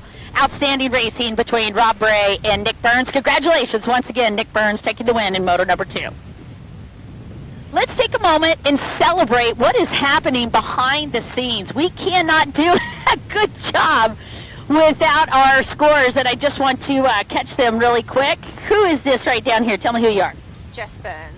Jess Burns. And where are you from? New South Wales Club. Oh, very beautiful. It's a little warmer there, right? Much, much warmer. This Melbourne weather today has been horrible. This is just ridiculous. Although I will tell you, despite the temperatures, it is still gorgeous out here. Have you been to Glenmaggie before? No, this is our first time down to Glenmaggie, so it's actually quite a nice area, but yeah, today's weather, a bit all over the place. Not as pretty. She's a bit schizophrenic this weather. Definitely, definitely. What's it like living in New South Wales? I like New South Wales. Good mixture of weather, nice racing, in between the two states to travel. You're awesome. Jess, right? Thank you so much. That was amazing. Julie, come back here. Really? Get over here. Crazy woman. Now, this was the young lady that was keeping everybody in shape at the riders meeting today, and I did want to catch up with her really quick. Tell them who you are. My name's Julie. She is badass. Julie out here, are you the lead scorer for the weekend? No, Jess is. Oh, she put that right on Jess. Yeah, I want to do a quick interview with everybody, but I did want to catch up with you. Tell me what it's like to be a scorer in the tower. Chaotic. That pretty much sums it up. I really think it does. It's a tremendous amount of work and a lot of pressure on you guys to get the riders right. But even more importantly, it's a bit thankless because you're up here not moving much. That's all right. I try to get around up and down the beach if I need to, but yeah, just try and get the scores out so these guys know where they're placing, and yeah. Julie, thanks for all you do. Thanks for keeping us in line. Thank you. You're welcome, girl. She's like, I am out of here.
like we've got Daryl Apps over on that right-hand side of the track as they get ready to go. He just got a win only a little minute ago.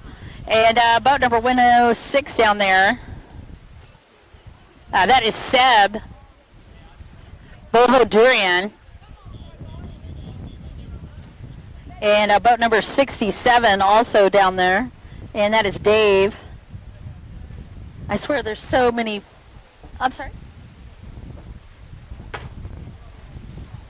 Oh, yeah, we got no triple nickel on this one. I'm losing nickels.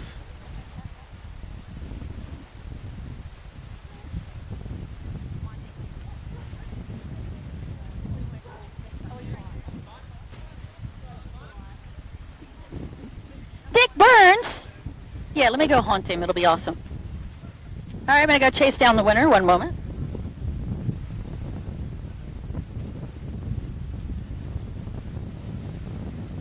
I'm just going to sneak up on the winner on that last race. Nick Burns. How you doing, sir? Oh, thanks yourself. I like how he's like, and the other one's just running away. Great job. Rob, come back here, Rob Ray.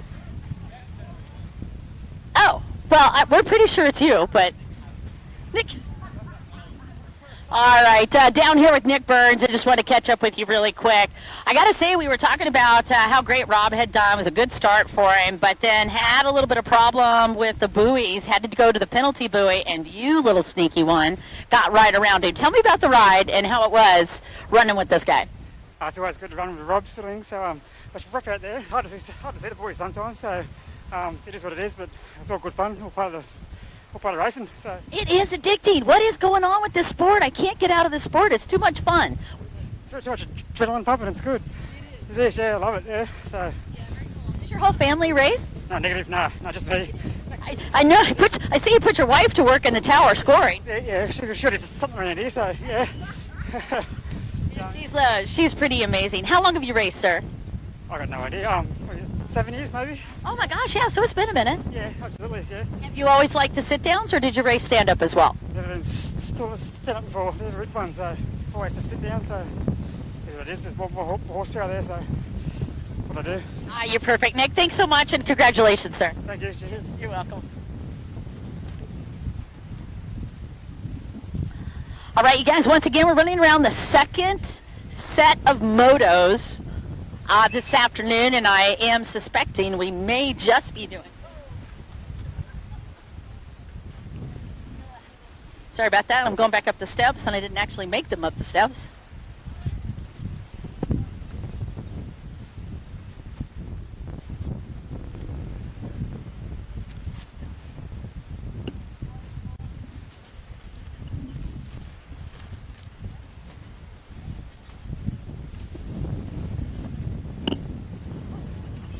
Once again, Pro-Am runabout, naturally aspirated down on the line, Dave Vinnell on boat number 67, Seb Bahadurian on the boat number 106, and we've got Daryl Apps on boat number 26, a.k.a. boat number 54. He's dyslexic, and apparently I am too.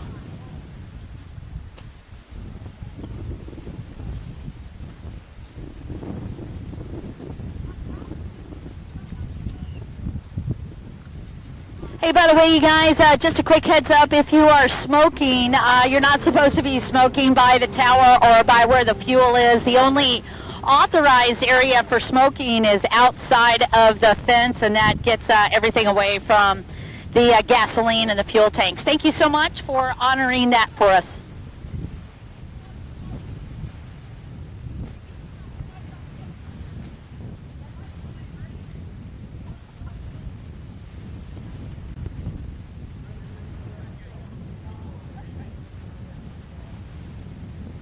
I want to say a special thanks to COG Motorsports. We appreciate all of your support, and also for being one of our sponsors this weekend.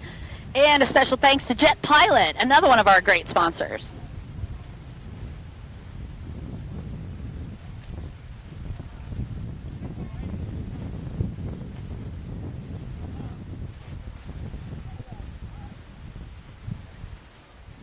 Yeah, by the way, you guys, be aware of where we are with staging. Right now, we are running Pro-Am runabout, naturally aspirated. This is going to be the second moto for that, so do know where you are in the lineup, and be down on the line when you're supposed to be, and that way you won't miss any races, because unfortunately at this point we're behind enough on our schedule. We are not going to be able to give you any grace. Thank you. This public service announcement brought to you by T&D Jet Ski Performance.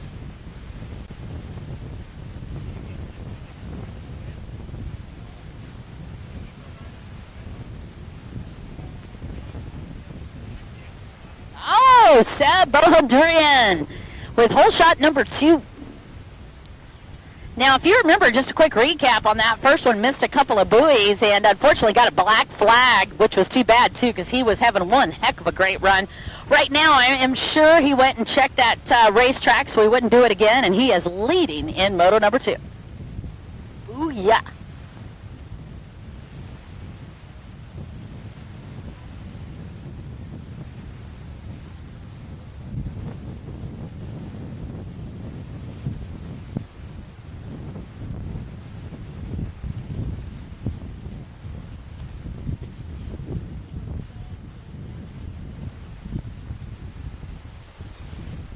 Again, we cut the laps, only 4 laps for these guys, so they're going to be going pretty quick through these different races. And again, just a public service announcement, make sure you do not miss your race because we cut these lap times in half. So again, just a public service announcement.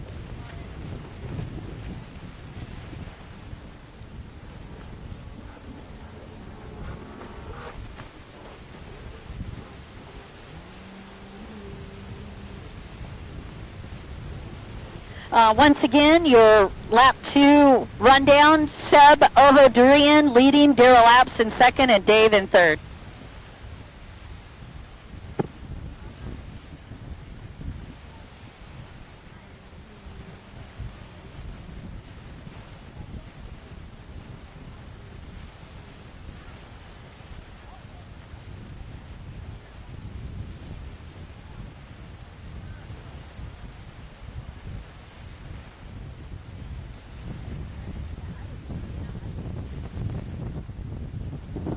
Yeah, I want to say a special shout out once again to Kylie Elmers, our race director. She's only one of 4 of the amazing race directors out here this weekend. Another one joining her in the tower is a legend in the sport in New Zealand. That is Lisa Dermott. So I really appreciate both of these young ladies helping us out, but also being a race director. And of course, Lisa and Kylie know exactly what it's like to strap on a helmet and get behind the wheel. So they not only have a great amount of empathy and appreciation for what you do, but they understand the sacrifices as well, which is why they are so, I would say, strict and so good about adhering to the AJSBA rules. But they are also helping bring the sport even more together. Seb Bohadurian with an amazing run. Leading as we continue the final one. We have the white flag out. It's going to be the final lap for this one.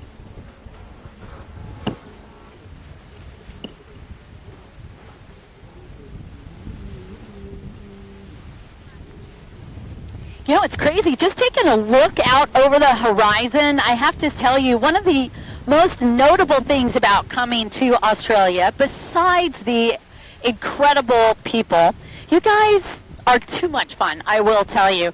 It was great to get a chance to see a little bit of the sights yesterday with my good friend Asha. We went to the mall, and you know what I noticed right away? You guys are ridiculously polite. You're no BS, for sure. You guys don't take BS, but you are one of the nicest, most generous people I've ever seen. So it's such a pleasure to hang out with you. The second coolest thing about being in Australia is the amazing amount of different kinds of trees and wildlife that you are sporting in this country. It is so unusual and so cool. So anyway, just wanted to give you some props. I think it's kind of easy to forget, you know, that you live in an incredible location and you hang out with pretty awesome people. Man, we got a big lineup coming at you next. Be sure and don't go too far from that live stream as we bring that action to you. Seb Bohadurian still leading after a fantastic start.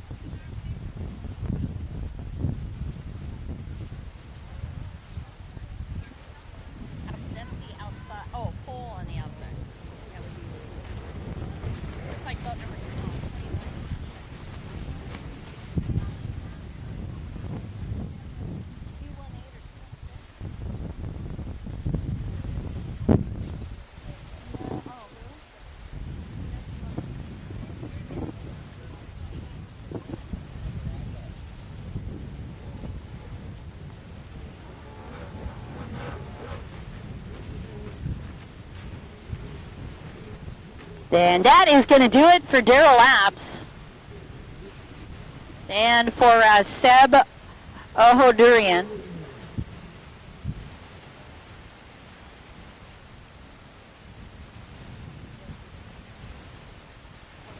Okay, great. Once again, Seb Bohodurian, I just wanted to confirm before I said it, taking the win in this Moto number 2, followed by Daryl Apps.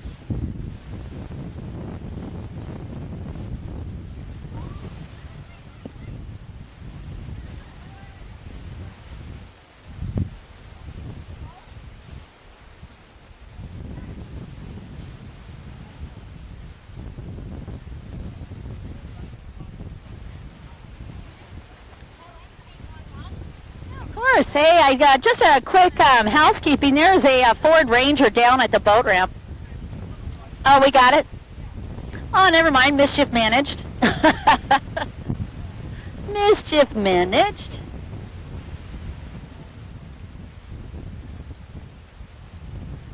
Is that your Ford Ranger? Is that why you guys are running? Oh, it's this one over here. Trouble on the line.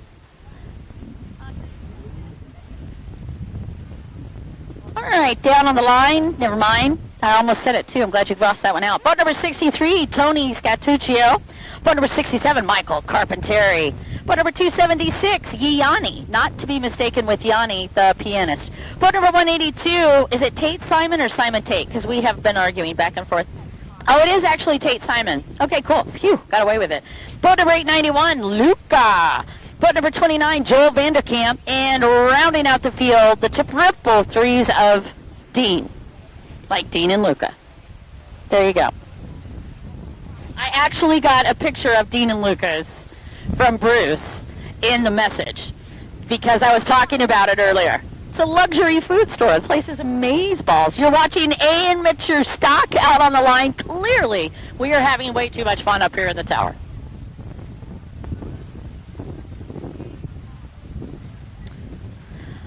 Just a bit of a recap. It's going to be boat number 63, Tony Scartuccio, with the pole position on the inside. And Yanni, the 276 boat, is going to have the pole position on the outside. And somebody's got a cowboy hat on down there on the outside, and I like that attitude. I feel like I'm back in Texas.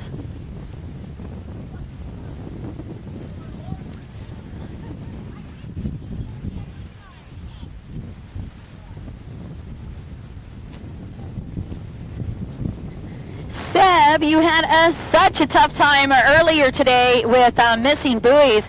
What a great opportunity to get a chance to catch up with you. You had an amazing hole shot in that second moto. Tell me about the race. Oh, I've never raced because I've always raced relatively smooth waters. It was like very different for me. It was challenging, but I just thought no point in going too crazy. Just got to keep the lead and remember the buoys. And yeah, just don't be, because you were just getting side chop and it was very easy to land the wrong way and obviously, you know, come off. And I thought, I need the points for the chance. So it was definitely, even though it was a short race, it was the most challenging one I've done in a long time. Yeah, I tell you what, the water conditions up here look gnarly. How bad are they? Yeah, it's like, you know, it's like me ocean riding, except I have to turn around a buoy. Ocean riding's fun because you're just going and you pick your line and that's fine. You don't sort of just suddenly go, oh, there's a wave, I'll turn. Well, some people do, but I don't. So yeah, look, it was definitely challenging. Lucky I'm on an RXP. Oh, there you go. Yeah, plug for Sea-Doo. All right, big plug for Sea-Doo, Seb. A big plug for you as well. Congratulations. You appreciate it. Yeah, you betcha, sir. All right, you guys, let's get back down the line as we get ready to go with the final couple of races on the second series of motos.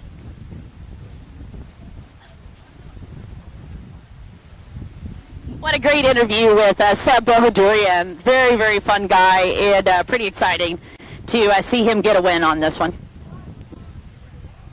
Oh, that's right. We had full starts on that first start, so we're going to re-rack them.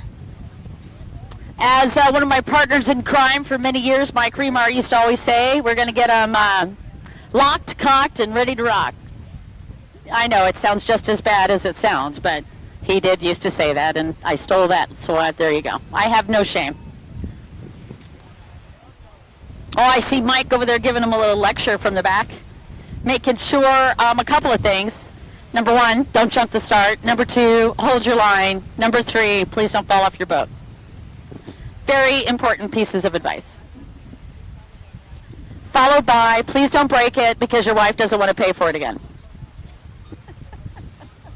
Am I right? I'm so right. Or if you're single, I guess you don't have to worry about that as much. Good start for boat number 63. A little sluggish for the triple threes, though. That was a tough one for Dean on that. Oh, no, red flag again.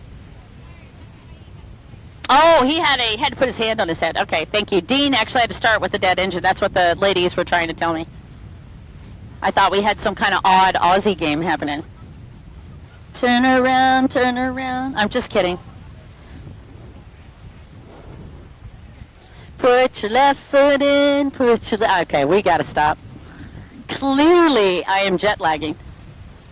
I am going to say off the hook, we might have boat number 63 with a hole shot, Tony Scacciaturio. He had a great start. Let's see if he's able to capitalize.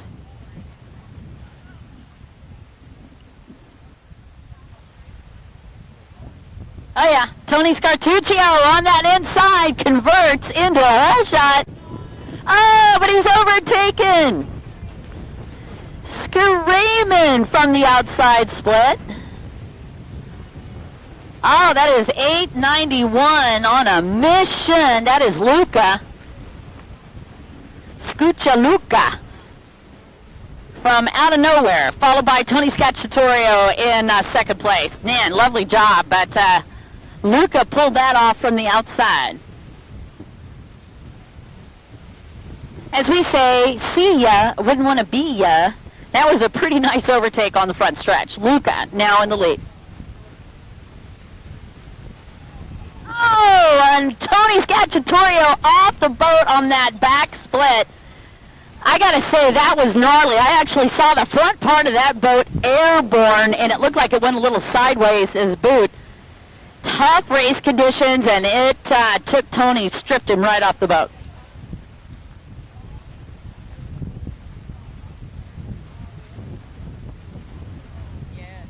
So your rider that was up in second place is off the boat.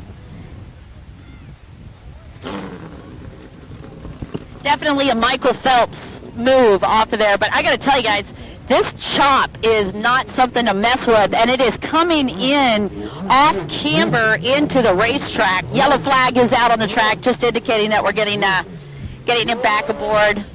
And he got back on. So Tony Scacciaturio, maybe that wasn't him that went off. Pardon me. I really thought that was Tony. 1 second. Let's see if I can get a boat number. Oh, is it triple threes? So the triple threes, Dean actually off the boat. Correction. I thought it was Tony, but he's saying it's actually Dean, the triple threes off the boat. So a minor correction on that one. I thought it was Tony Scacciaturio, but it is Dean that went off. Dean, the flying horseman.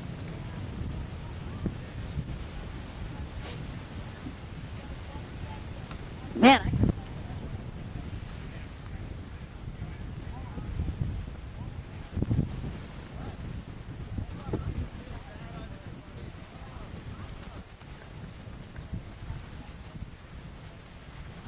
Hey guys, here's your top 5. So Luca in the lead on lap number 2, followed by Tony Scacciaturio, Joel, Michael, and Tate. Sounds like I'm talking about Jackson 5. The bad jokes are just going to keep coming. No excuse for the wicked here.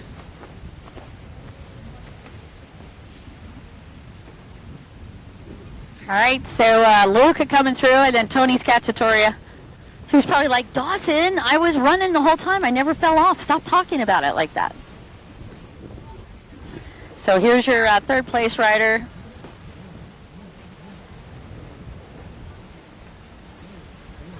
So again, Luca, Tony, and Joel.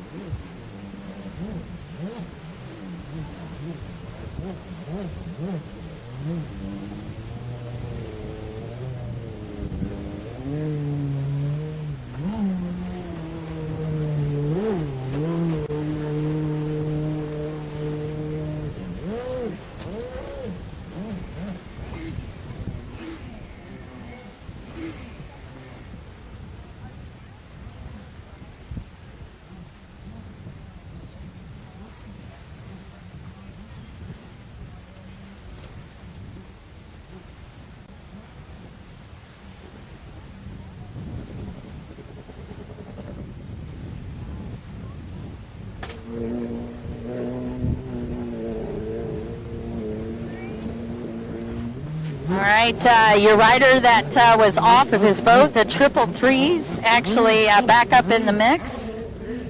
That is Dean. Dean of the Dean and Luca team. Well, if you can look at it from that perspective, they're bookends. Luca's leading. Dean is currently in the 7th place position.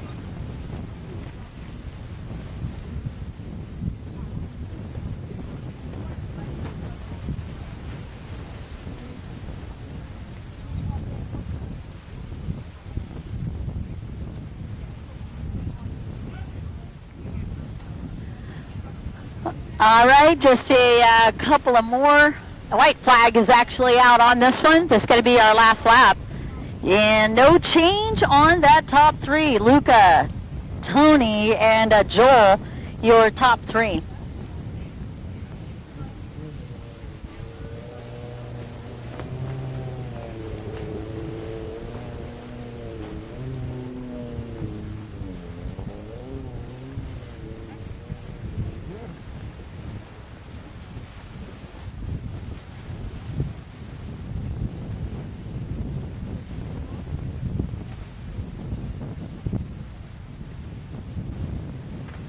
All right, here's your full order once again on this final lap. Luca leading after a great hole shot. Tony in second, and Tony Scartuccio never has moved out of that second place spot. Joel Vandekamp in third. Michael Carpenteri in fourth. Tate Simon in fifth. Yanni in sixth, and Dean rounds out your top seven. And that is going to do it for Luca taking the win, and you can see the reaction out on the water from the 891 boat. It's going to be Tony Scartuccio in second.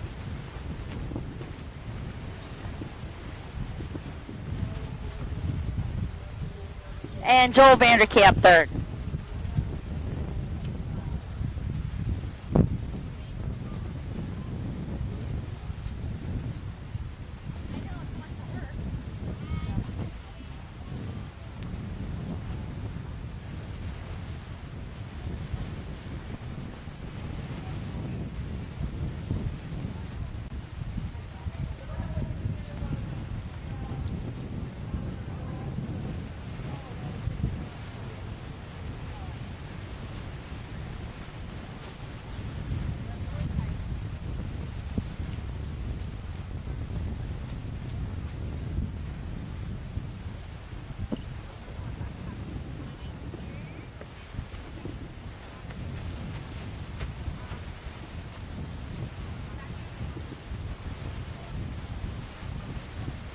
Oh, that's right. Pro-Am Ski and Pro-Am Ski Stock 1500 is going to be on the line. And this is another really good class. And again, just a recap from that first moto, that was Daniel Piana who actually took the win, followed by boat number 43, Joel Berry.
right, real quick, I'm going to do the lineup for you on the Pro-Am Ski Stock 1500. Lee Ferris on boat number 72. Matt Barber on boat number 212.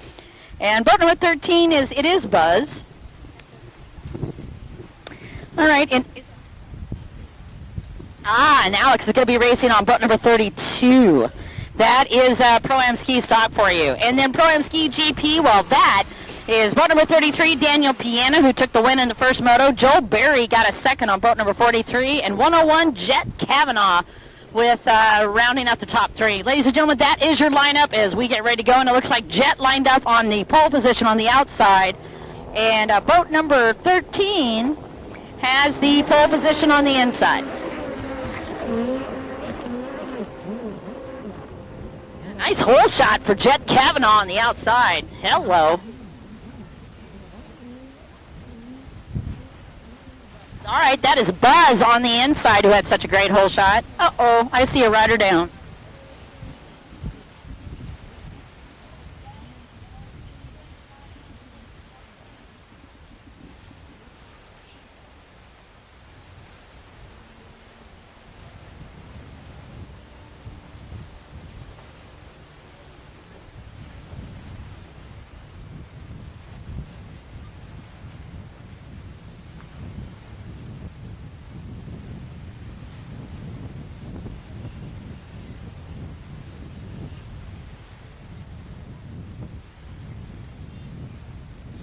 We'll get you an update on that rider that went down on the start. He's actually, looks like okay. He's back up in the tray, but we did have a rider down on the start. And Jet Kavanaugh unleashed. And Jet Kavanaugh with the hole shot, followed by boat number 212. That's going to be Matt in second.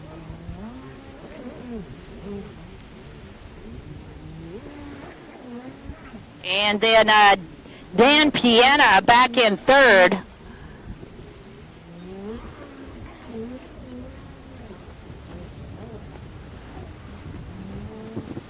And it looks like Buzz in third.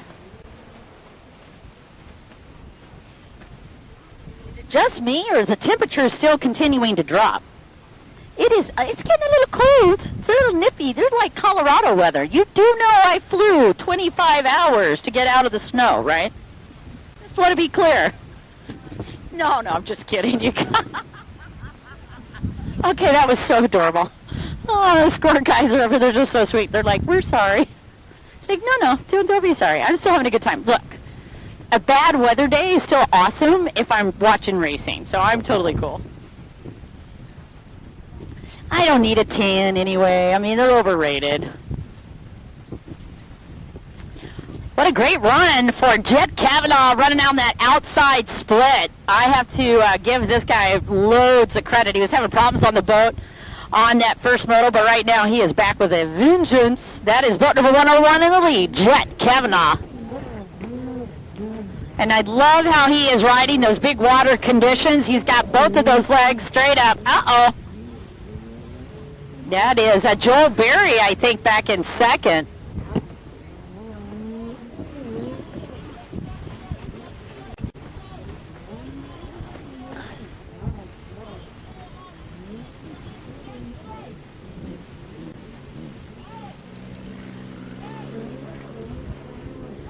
Yeah, again, I believe that is Joel Berry.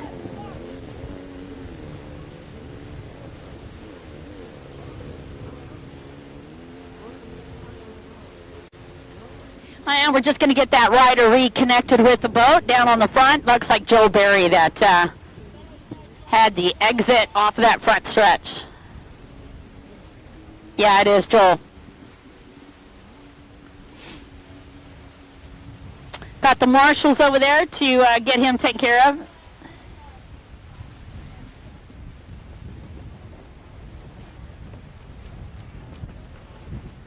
All right, they're going to actually throw a red flag on that one just for safety reasons as we get that rider back up on with the safety boat. Again, great race for Jet Kavanaugh, who took the win and at motor number 2, and we'll go ahead and just call it that one. We were going to reduce the laps anyway on all of those, but it did look like, now when that rider went off, he was by himself, but Unofficially, I would say that was something with the shoulder, the way he went off on the boat, because he is not able to move his arm too much. So they'll get him squared away and get him back in the lineup.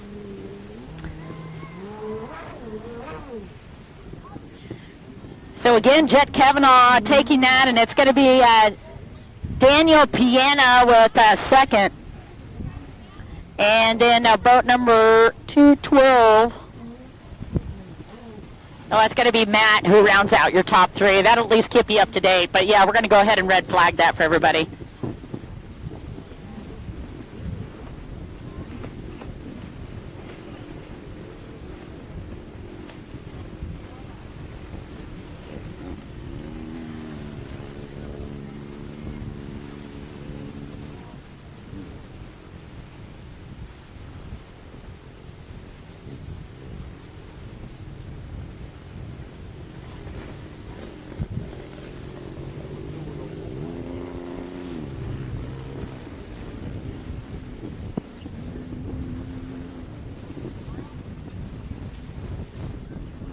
I see how you guys are.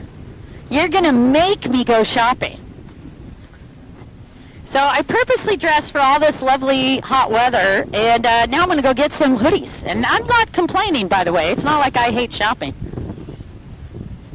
So if you guys know some good stores around here, just hook me up.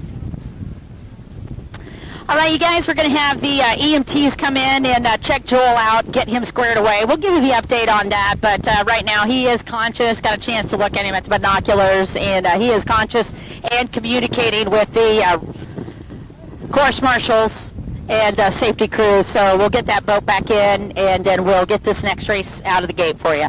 I'll give you an update as we go along.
I don't know if you guys knew this, but have you guys noticed that on the side of this EMT vehicle, they actually have it titled, they have a name for this? It's Rubeus Hagrid on the side of this. How awesome is that? Like, I just traveled around the world and I just ran into Harry Potter, which, by the way, is one of my favorite series of all time. So, very, very cool. So, I will tell you that Joel Berry's in very good hands. All right, so riders on that next class, just stand by. That's that Pro Open class, and we'll be coming at you in just 1 second.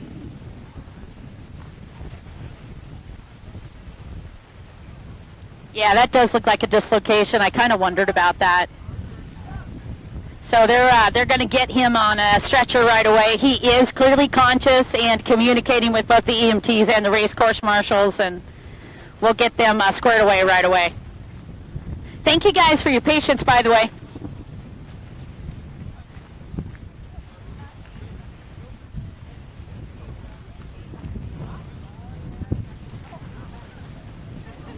Now, I gotta say, you don't normally see that. That's an unusual sight when the stand-up boat is towing in the sit-down boat. That's a trooper right there.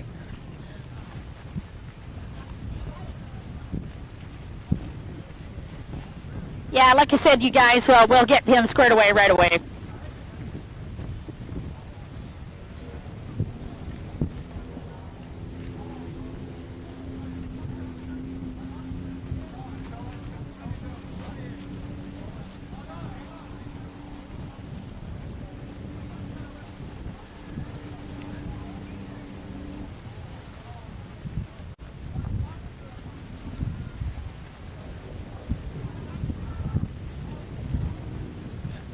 Yeah, and as you can see, the EMT is taking care of him right away.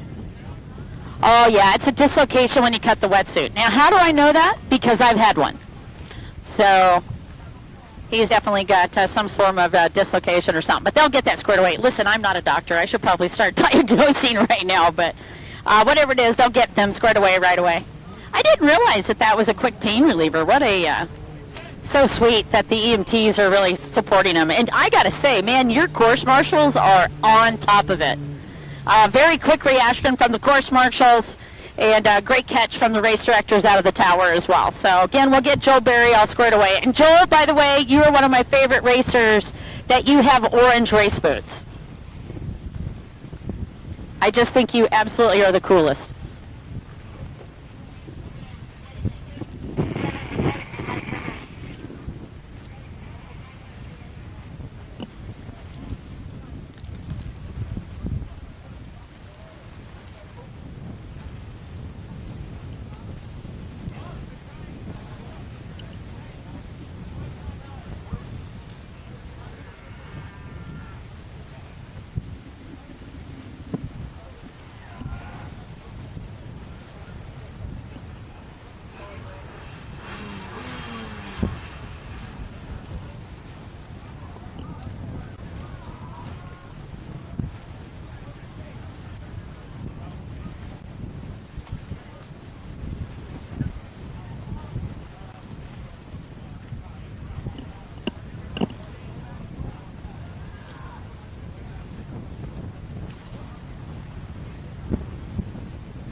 All right, what's next is going to be beginner runabout NA. Beginner runabout NA is going to be up next.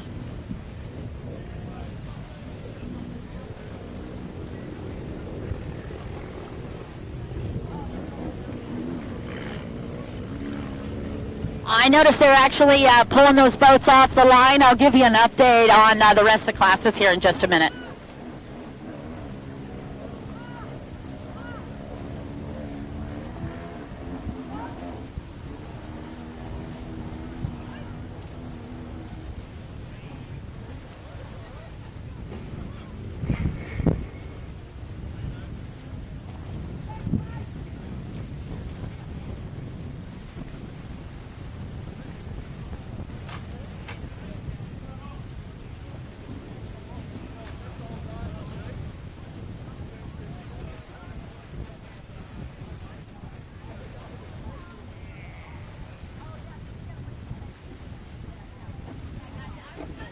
On that.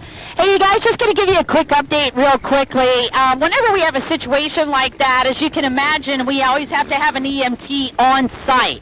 So we have to actually wait for the next ambulance to come back down so that we have an EMT and an ambulance ready. So because we are going to need this ambulance to go down the road and transport to the hospital, we are going to call the races for the day. And that way we can focus on the rider, but also making sure that we're keeping safe and perfect rider conditions for you. So that'll conclude our racing for today. But don't you go anywhere. We'll be right back tomorrow for the AJSBA National First Round right here in Glenmaggie Lake, in one of the most gorgeous places on the planet, Victoria, Australia. All right, you guys, I'm Dawn Dawson. On behalf of all of the race crew, I want to thank you so much for joining us on the live stream. Again, Joel Berry is okay. They are getting him transported in the hospital, but again, he was alive, awake, and aware, and doing pretty good. The EMTs were just getting him some pain medication. They'll get him checked out at the hospital. So again, you are in the know, and we'll be back tomorrow with another great round of racing for you, and that'll be our final day. Again, I'm Dawn Dawson. Thanks for joining us.